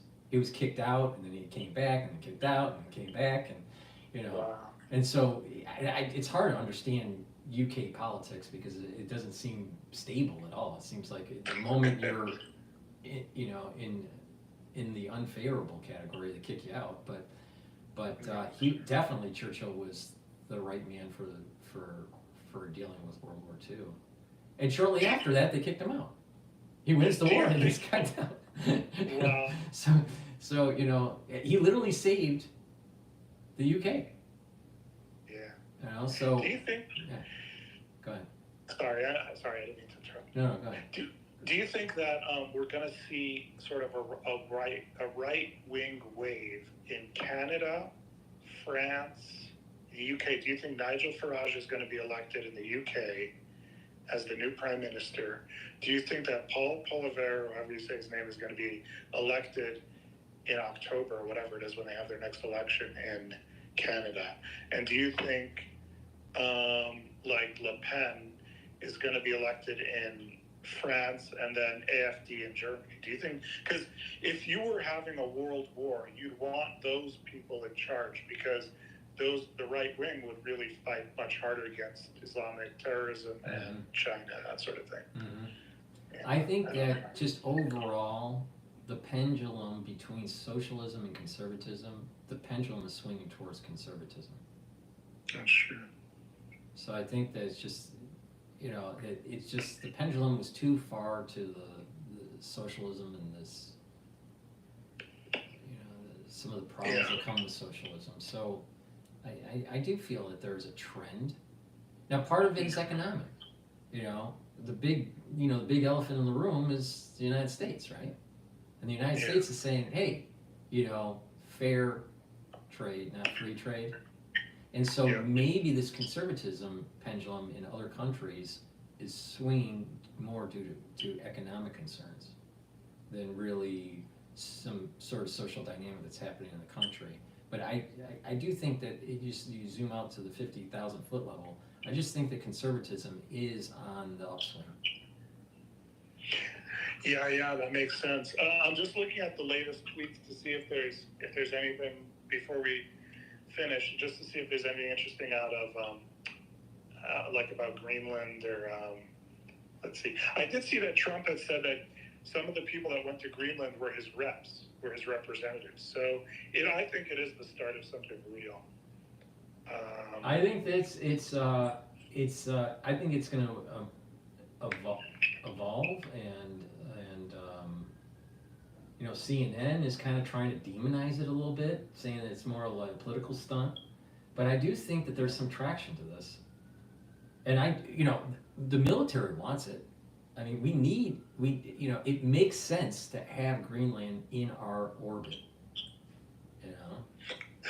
And then we should also talk about Panama. I just see a tweet here about Panama. America has to control Panama. Absolutely. If we're going to have a war with China, it makes zero sense that the operator of the Panama Canal is China. Now think about that. Trump is probably already thinking, if Taiwan gets hit, we're going to war with China.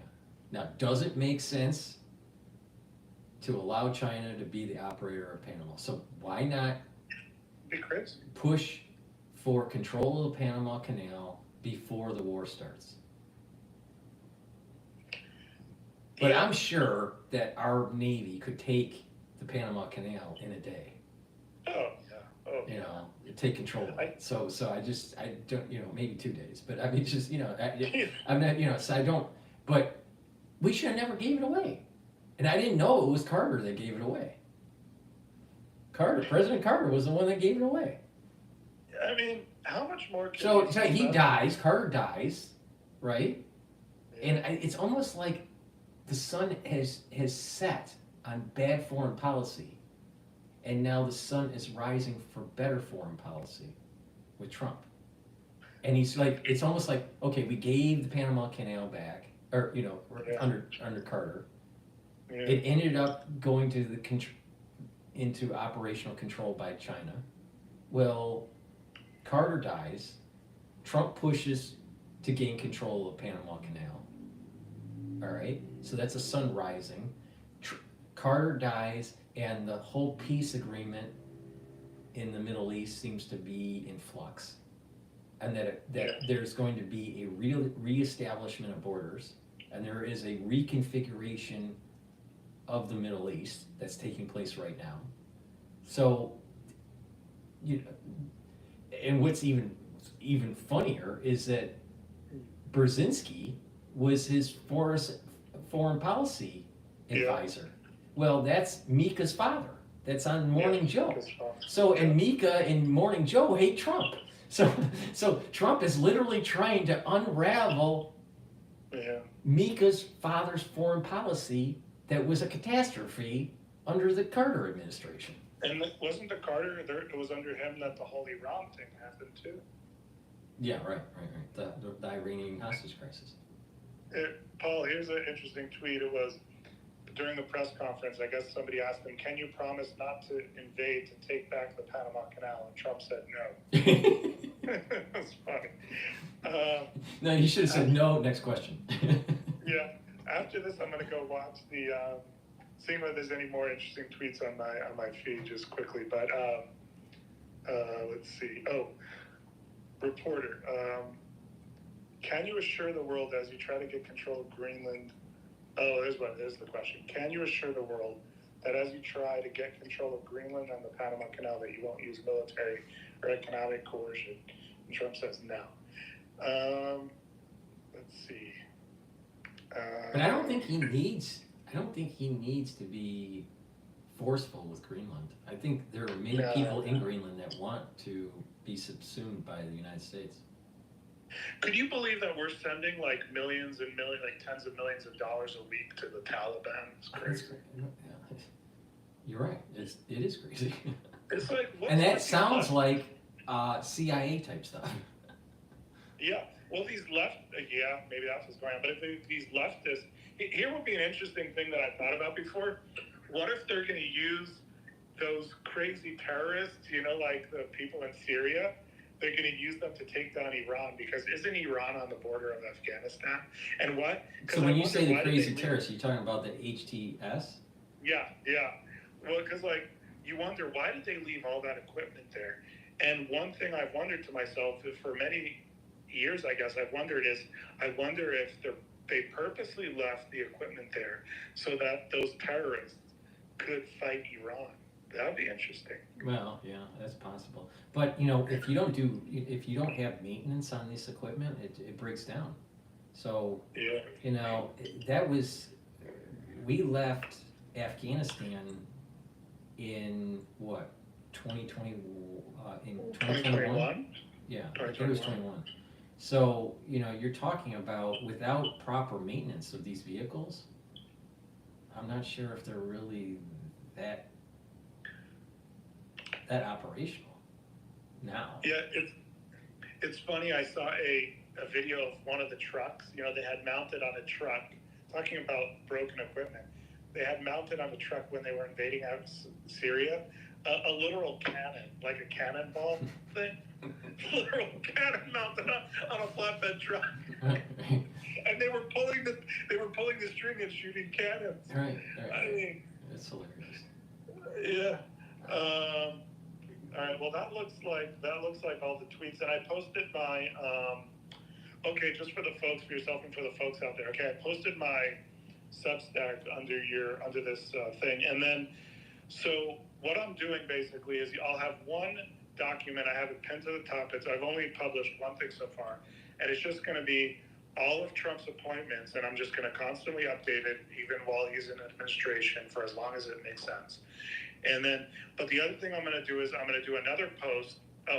Another post I'm going to create is sort of ways that individuals can help prepare themselves, like volunteer organizations they could join, training things they could take part in, everything from medical stuff to sort of bomb detection, any things that they can do to like help prepare for what's coming, supposedly.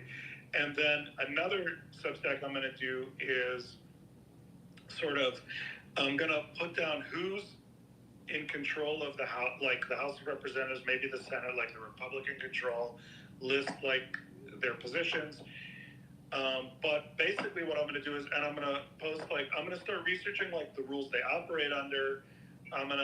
And then once things pick up during the administration, once January 20th comes in, especially the first day, which is when this is going to start, I'm going to start posting like all the executive orders Trump is going to be doing. So I'll post that in like one big post, and then I'll do, and maybe I'll do some analysis on it. In other words, I'll read it so other people don't have to. And then we'll see. And then I'm going to be posting as the administration goes along. I'll be posting like bills from Congress, and like I'll try to read these long bills and post summaries and stuff. And so we'll see how much I'll do, and we'll see like how much, interest there is in what I'm doing. But we'll see, and so I have to balance all that stuff. But that's kind of the idea. All right. So just make sure you post it, and then the individuals that are watching and hearing, because there's different. This is simulcast. Take a look at the links that we have for X Spaces to get to the Substack. Yeah. Well, that's all I could think of, Paul, for today. But I thought it was a good time to reconnect and just say, hey, the drip that we predicted has started, but soon will be the faucet will flow. So right. Okay. Unfortunately. Well, thank you for calling in. Appreciate it. I appreciate you all the time. I always appreciate you, Paul, and I'll speak to you next time the stuff goes crazy again. And that will probably be tomorrow. Yeah. Right. Take care, Paul. All right. Bye-bye.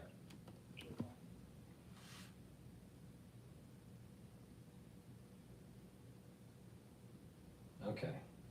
So, again, we're doing a live stream on YouTube. We're doing a live stream on Rumble with the market telemetry. That's the dashboard. And then you can do a call-in on X Spaces. It's a great way to participate. This is supposed to be interactive. Let me just do a recap on the market, the financial markets. So the S&P 500 is trading at 5,911. VIX is increasing, now it's at 18. So there's a little bit of stress in the market. There is a little bit of a sell-off in equities. Not too bad.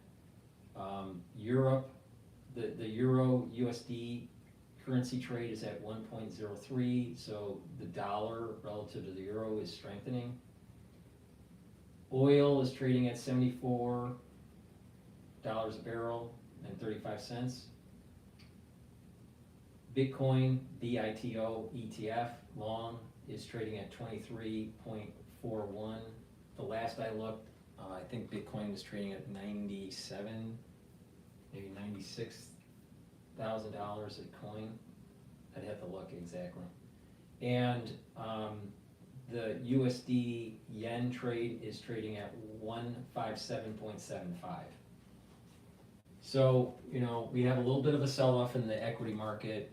Everything's stable. It's nothing crazy. You know, again, it's only Tuesday.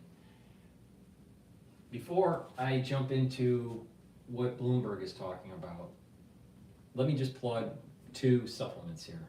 Please help support my work and your health by getting the supplements that I offer on my website, the-studio-reykjavik.com. The supplement that I'd like to talk about is Myotrol. Myotrol helps to build muscle and maintain muscle. It's for people that are older, but also people that are athletes. Okay, so if you're athletic, you're younger, you'll benefit from Myotrol.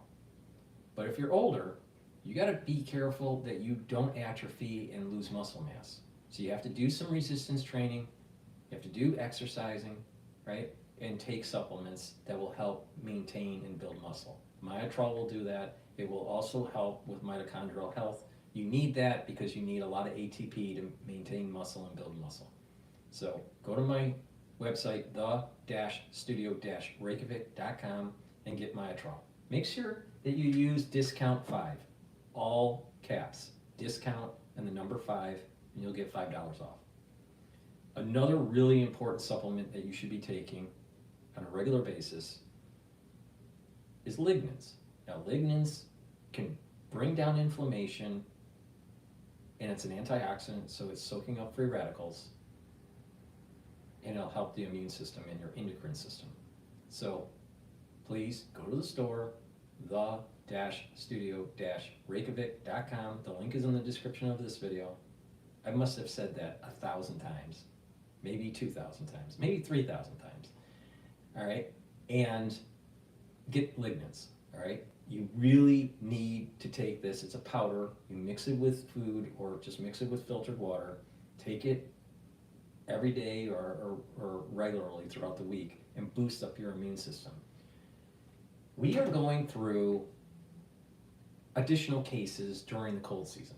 All right, so it behooves you to boost up your immune system and soak up those free radicals, bring down inflammation, right, and help your endocrine system out. It's dual purpose. So get the lignans, boost up your immune system. Cases are increasing, just like I said it would. Cases in December increased, cases in January are increasing, and what I'm noticing with people, with what they have, it's more closer to bronchitis / pneumonia type. All right, so just mitigate the problem by boosting up your immune system. And if you start feeling something, knock it out right away by some of the things that I've mentioned earlier in the video. All right, so another great supplement that I have, all right, that you should be taking, this is a great way to start getting healthy, is taking the Boomer Boost. It's a powder. It has 68 nutrients. I don't have time to read the whole profile, but you get a lot of stuff in this. You get a lot of vitamins, you got a lot of minerals, you have lots of ingredients in here that will help with your health. Okay, now it's a powder. You mix it with filtered water or mix it with soft foods. I mix it with hummus. Some people mix it with yogurt. However you want to do it, make a smoothie, but take it every day. It's a great way to just take it as a lunch or as a breakfast. All right, you take 1 scoop a day and you get all these nutrients. It's going to help with your heart health. It's going to help with your brain health. It's neuroprotective. It's going to help with bringing down inflammation and, you know, building up energy levels. So you're going to bring up your ATP. So this is a great way to get healthy. All right. Again, use the discount 5, all caps. Get the Boomer Boost. This is an easy way to lose weight, get energy, get fit, and if you are working out, you're fueling your workout with this. All right? So you're working out, you got the energy, you're building up muscle, right? You're getting healthier, you're building up stamina. This is a great way to do it.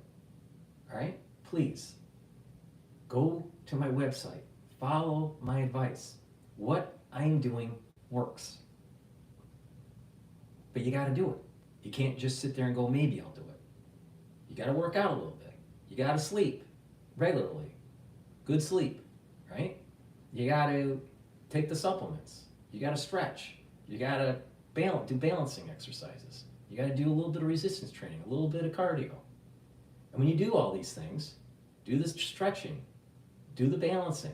When you're doing this, you're gonna improve your body. It's holistic. There's a great way to lose weight if you work out and you're taking this, right? But it's not just about losing weight, it's also about getting healthy and improving your brain and your heart health. So, you know, it's a great way to do it, and you can couple it with the barley. I'll mention the barley and the benefits of the barley after, you know, just dropping into Bloomberg here. Let's just figure out what Bloomberg is saying. No, they go into commercial right when I... All right, while they're in commercial, let me drop into CNN. This is about the Greenland and Donald Trump Jr. going there. Donald Trump Jr., as we just said a few moments ago, just arrived in Greenland. Take a look at this. He posted this video from inside the cockpit as the plane approached the island. President-elect Trump has been floating the idea of the U.S. acquiring Greenland, which is a Danish territory. Greenland says their island is not for sale. CNN's Fred Pleitgen joins us now. Fred, what are officials in Denmark and Greenland saying about this visit? Well, first of all, they've been saying for the last couple of years, ever since the first Trump administration, that Greenland is not for sale. They continue to say that as well. It's quite interesting to see that video of what they call Trump Force One descending there into New Greenland, which would appear to be a Trump action figure in the cockpit, on the cockpit dashboard there. We do have some sound actually now from Don Jr. after he landed in Greenland. He, of course, claimed that all of this is just a private visit, despite some of the talk from his father. Let's listen in. We're a little pressed for time because we only have a couple hours of daylight, so we got to see everything, but we're really excited to be here. Thank you guys so much. Just here as tourists, seeing it looks like an incredible place. We've been talking about going for a while. I was actually supposed to be here last spring for some of the stuff I do in my free time, but just really excited to be here. Awesome country. The scenery coming in was just spectacular, so just very excited to be here. Thank you. He says hello. We were talking to him yesterday, so he says hello to everyone in Greenland. Now, he was asked afterwards, after that took place, whether his father still wants to buy Greenland. He refused to answer that question. He simply sort of went on and left the terminal building there. But of course, we have heard on social media posts from the president-elect that he believes that having Greenland become part of the United States is, as he puts it, a necessity for the U.S. He also says he believes, or he has heard, that Greenlanders are MAGA, as he put it. And again, Jim, this is something that really stems from the first Trump administration, when at that point in time, he believed that acquiring Greenland was nothing more than a large real estate deal. Of course, both Greenland and Denmark see that very differently. Both of them have said that the island simply is not for sale, despite the fact that, of course, it is in a very strategic location. We do have to point out the U.S. does have substantial military assets on Greenland, like the Thule Air Base, but also a missile defense radar as well. Another thing that's very concerning for the U.S. is that the Chinese have also tried to get in on Greenland as well. Denmark's foreign ministry says that Donald Trump Jr.'s trip is not an official visit, and he just said there that he was here just visiting in his free time. What do you know about why he is there? Well, what I know about it is that my good friend has been in the U.S. and met with the Trump administration and knew about his private visit here, and he's chaperoning him right now. And as you probably know, Greenland's economy needs to be diversified. That's why we are building airports in Nuuk, Ilulissat, and Qaqortoq, where our civilization lives instead of the former U.S. air bases. So Donald Trump Jr. and even his father and other administration from the U.S. are extremely welcome here in Greenland as visitors, of course, and also maybe more officially in the future, indeed. Well, you say that he's meeting Eric Jensen, the leader of your party, who you say, am I right in saying, has spent some time with Donald Trump at Mar-a-Lago. Who else will Donald Trump Jr. be meeting? Is it clear? No, there's nothing official, no official meetings, only private meetings, I guess. So it's all the way up to Donald Trump Jr. to meet whoever he wants privately. And as far as I know, there's no official meetings at all. But yeah. But you have suggested that there might be more official meetings in the future. Greenland's Prime Minister says the territory is, and I quote him here, not for sale and will never be for sale. How do you feel about Donald Trump suggesting that it might be for sale? He'd like to buy it as the US president. Well, you know, what if people that are living in Greenland decide, you know what, we don't want the Danish anymore. We just want America.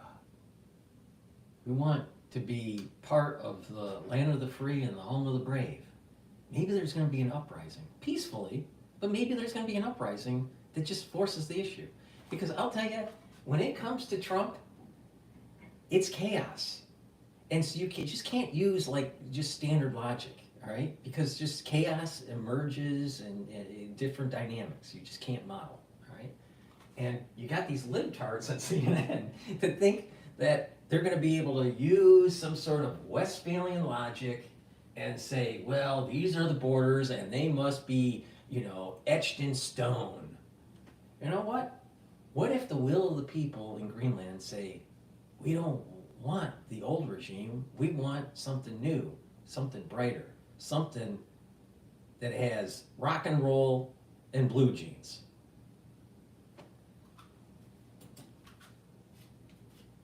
Constituents feel about this matter?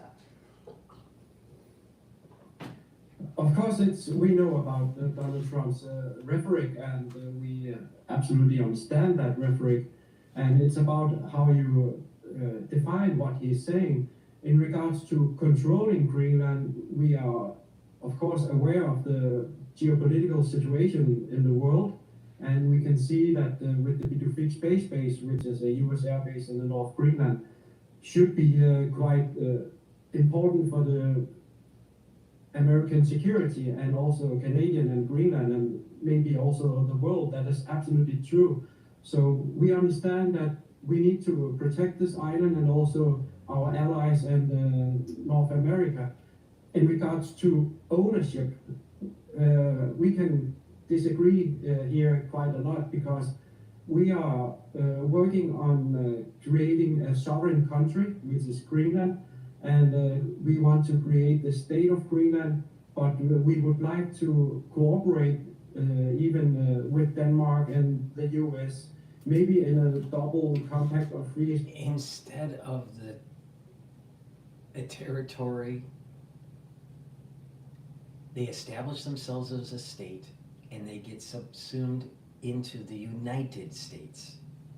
I'm sure that if you went there and polled them, if you were a state, you know, would you like to be part of the United States, or would you be, you know, would you prefer some other European nation?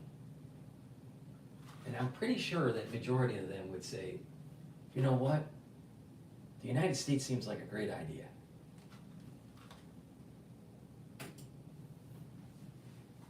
The free association agreement, but the main goal here. Another thing is that Greenland needs greenbacks, right? And America can print lots of greenbacks out of the Federal Reserve.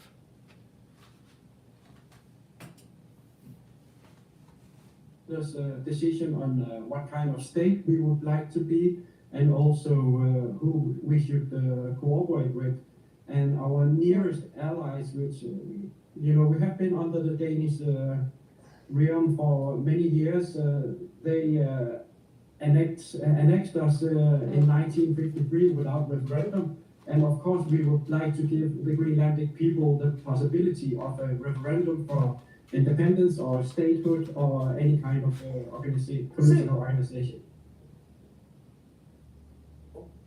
It seems to me that you believe the United States can play a role in your parties and many in Greenland who support your party's ambitions for independence, correct? I mean, there are also a lot of minerals, there's a lot of resource underneath the country. At present, you depend on subsidies from Denmark. Now, think about this for a sec. They got lots of resources.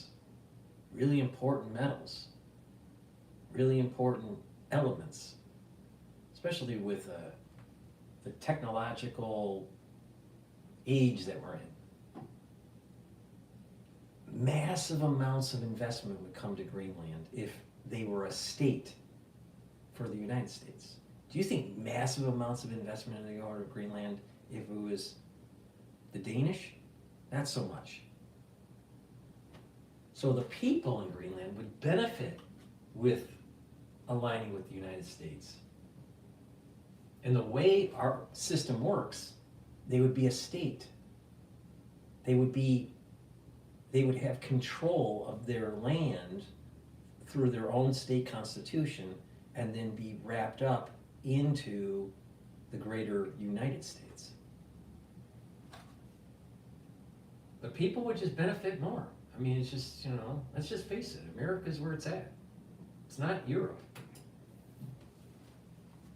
Can you just sort of lay out for us what the sort of quid pro quo might be, more than just national security interests for the United States in a Trump administration helping you in your ambitions for independence? Well, independence is a big word. So we are using statehood, or we are not. Exactly, for, statehood. Now, would you prefer statehood with the Danish? Do you want Danish statehood, or do you want American statehood? And it makes more sense economically, in terms of national security. It's just a win-win for everybody if Greenland comes under the umbrella of the United States.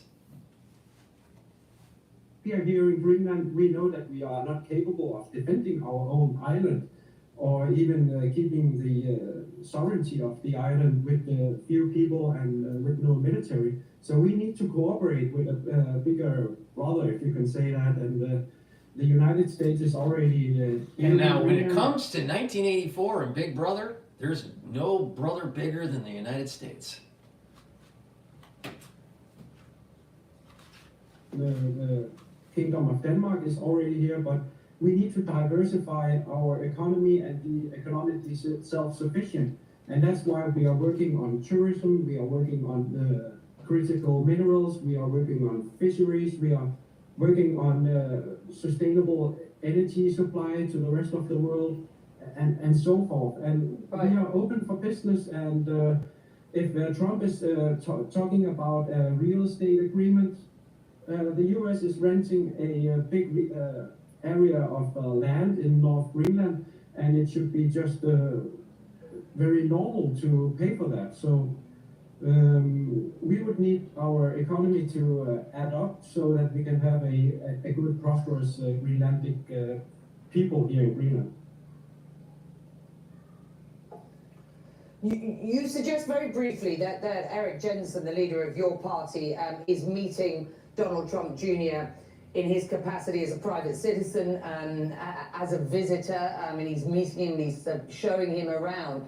But do you understand whether or not there have been conversations about a Trump administration reaching out further and taking a more active role in Greenland's future? I mean, the reason I ask this is that many people are suggesting that this is overreach on the part of the president-elect in suggesting he'd like to buy Greenland. Others suggesting this is just bluster from a man who will be president in less than 2 weeks. What's your sense?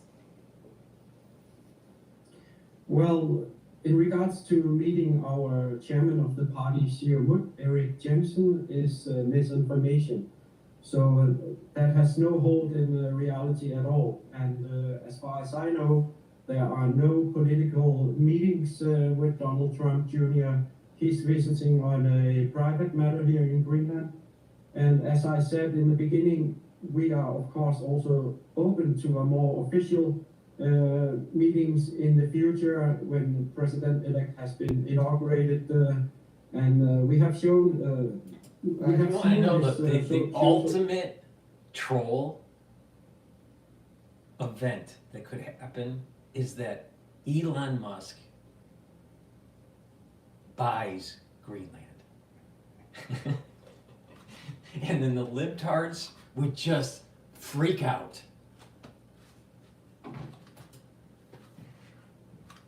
Social media post, and we of course interpret them in different kinds of ways, but according to what kind of rhetoric he has been showing in the past, we are absolutely ready and easy in regards to maybe negotiating with the US in the future when Greenland has decided on what to become an independent or what kind of state we want to be.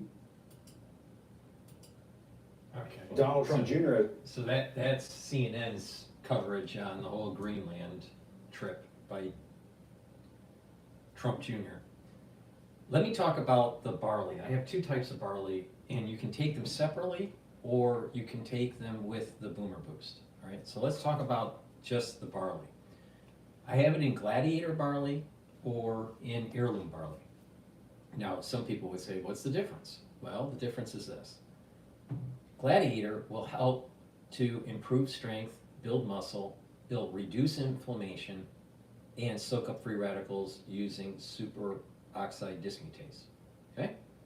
So you're going to improve your immune system by reducing inflammation, you're going to soak up free radicals, but Gladiator barley works really well when you work out and you're trying to improve your strength and build muscle. All right? This also is synergistic with Myotrol. The heirloom barley helps to detoxify your body, but it also brings down inflammation and soaks up free radicals using superoxide dismutase. Okay, so if you want to detoxify your body, take the heirloom barley. If you want to build some muscle and you're working out, or you're older and you've been atrophying and you want to, build some muscle, take the Gladiator barley. All right? This is a protein, right? And it's very powerful because this is high quality barley. It's energy dense barley. Way better than any regular barley that you're buying at Whole Foods or wherever, right? Because this stuff is heirloom, all right? This is very nutritious and energy dense compared to the crap that you buy from the store, all right? Now, it works really well when you couple it with the Boomer Boost, all right? So if you want to build muscle and you want to fuel your body with all the nutrients that you need for the day, a great way to do it is to take the Boomer Boost and mix it with a couple scoops, small scoops of barley, okay? And when you do that every day, and you do a little bit of resistance training, or let's say you're an athlete and you're working out, you're gonna notice huge gains in fitness. You're gonna get stronger, all right? And you're gonna feel better. And again, the Boomer Boost helps with your cardiovascular and your brain health, and helps with overall body health and more energy. But Gladiator will help with building strength, and it's synergistic. It works really well with the Boomer Boost. All right. Now, if you're an athlete and you really want to get that muscle gain, stack it also with Myotrol. Now, with heirloom barley, this is going to detoxify your body, but also bring down inflammation, help with your immune system, soak up free radicals. And you can mix it with the Boomer Boost that way. And this would be a great stack for getting healthy and detoxifying your body. All right, so many ways to use this. You can use them individually or you can stack it. All right, now if you're gonna stack it, I've created a box called the Longevity Boost Box, where you get the Boomer Boost and your choice of the barley, either the heirloom barley or the gladiator barley. All right, and that way it's at a discount, and then you can apply an additional discount of discount 5, all caps, and it's a great way to get healthy. I want you to get healthy. It's 2025. All right, get healthy. It's the beginning of the year. This is a perfect way to like go, okay, I'm gonna start this protocol, I'm gonna take the advice, and I'm gonna try it for a year. And so you do this, all right? And look in 2026 and the gains that you've gained in strength and in health, right? You most likely will lose weight too. But you know, the thing is that you have to take charge of your health, right? So it's the beginning of the year. Do it. Go to my store, the-studio-reykjavik.com, and get either the Boomer Boost, the heirloom barley, or the gladiator barley. Buy them separately or buy them together, you know, in the longevity boost box. A great way to get healthy, all right? I mean, you just go on my website and take a look at the label for the boost, and this is a meal, all right? You want to save some money? It's cheaper to take this Boomer Boost for 1 month for breakfast. You'll save money and lose weight and get healthy. So it's like a triple play, right? So go to my store, the-studio-reykjavik.com. Get healthy, all right? I have many ways that you can do it at so many different price points, all right? So go to the store, get the Boomer Boost, get the gladiator barley or the heirloom barley, get healthy. And you can stack it with a bunch of other stuff that I've been talking about.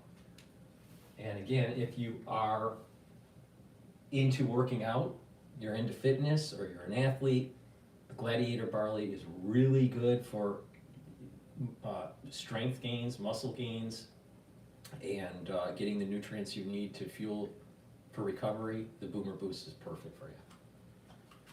Okay, with that said, I've been going for over 5 hours.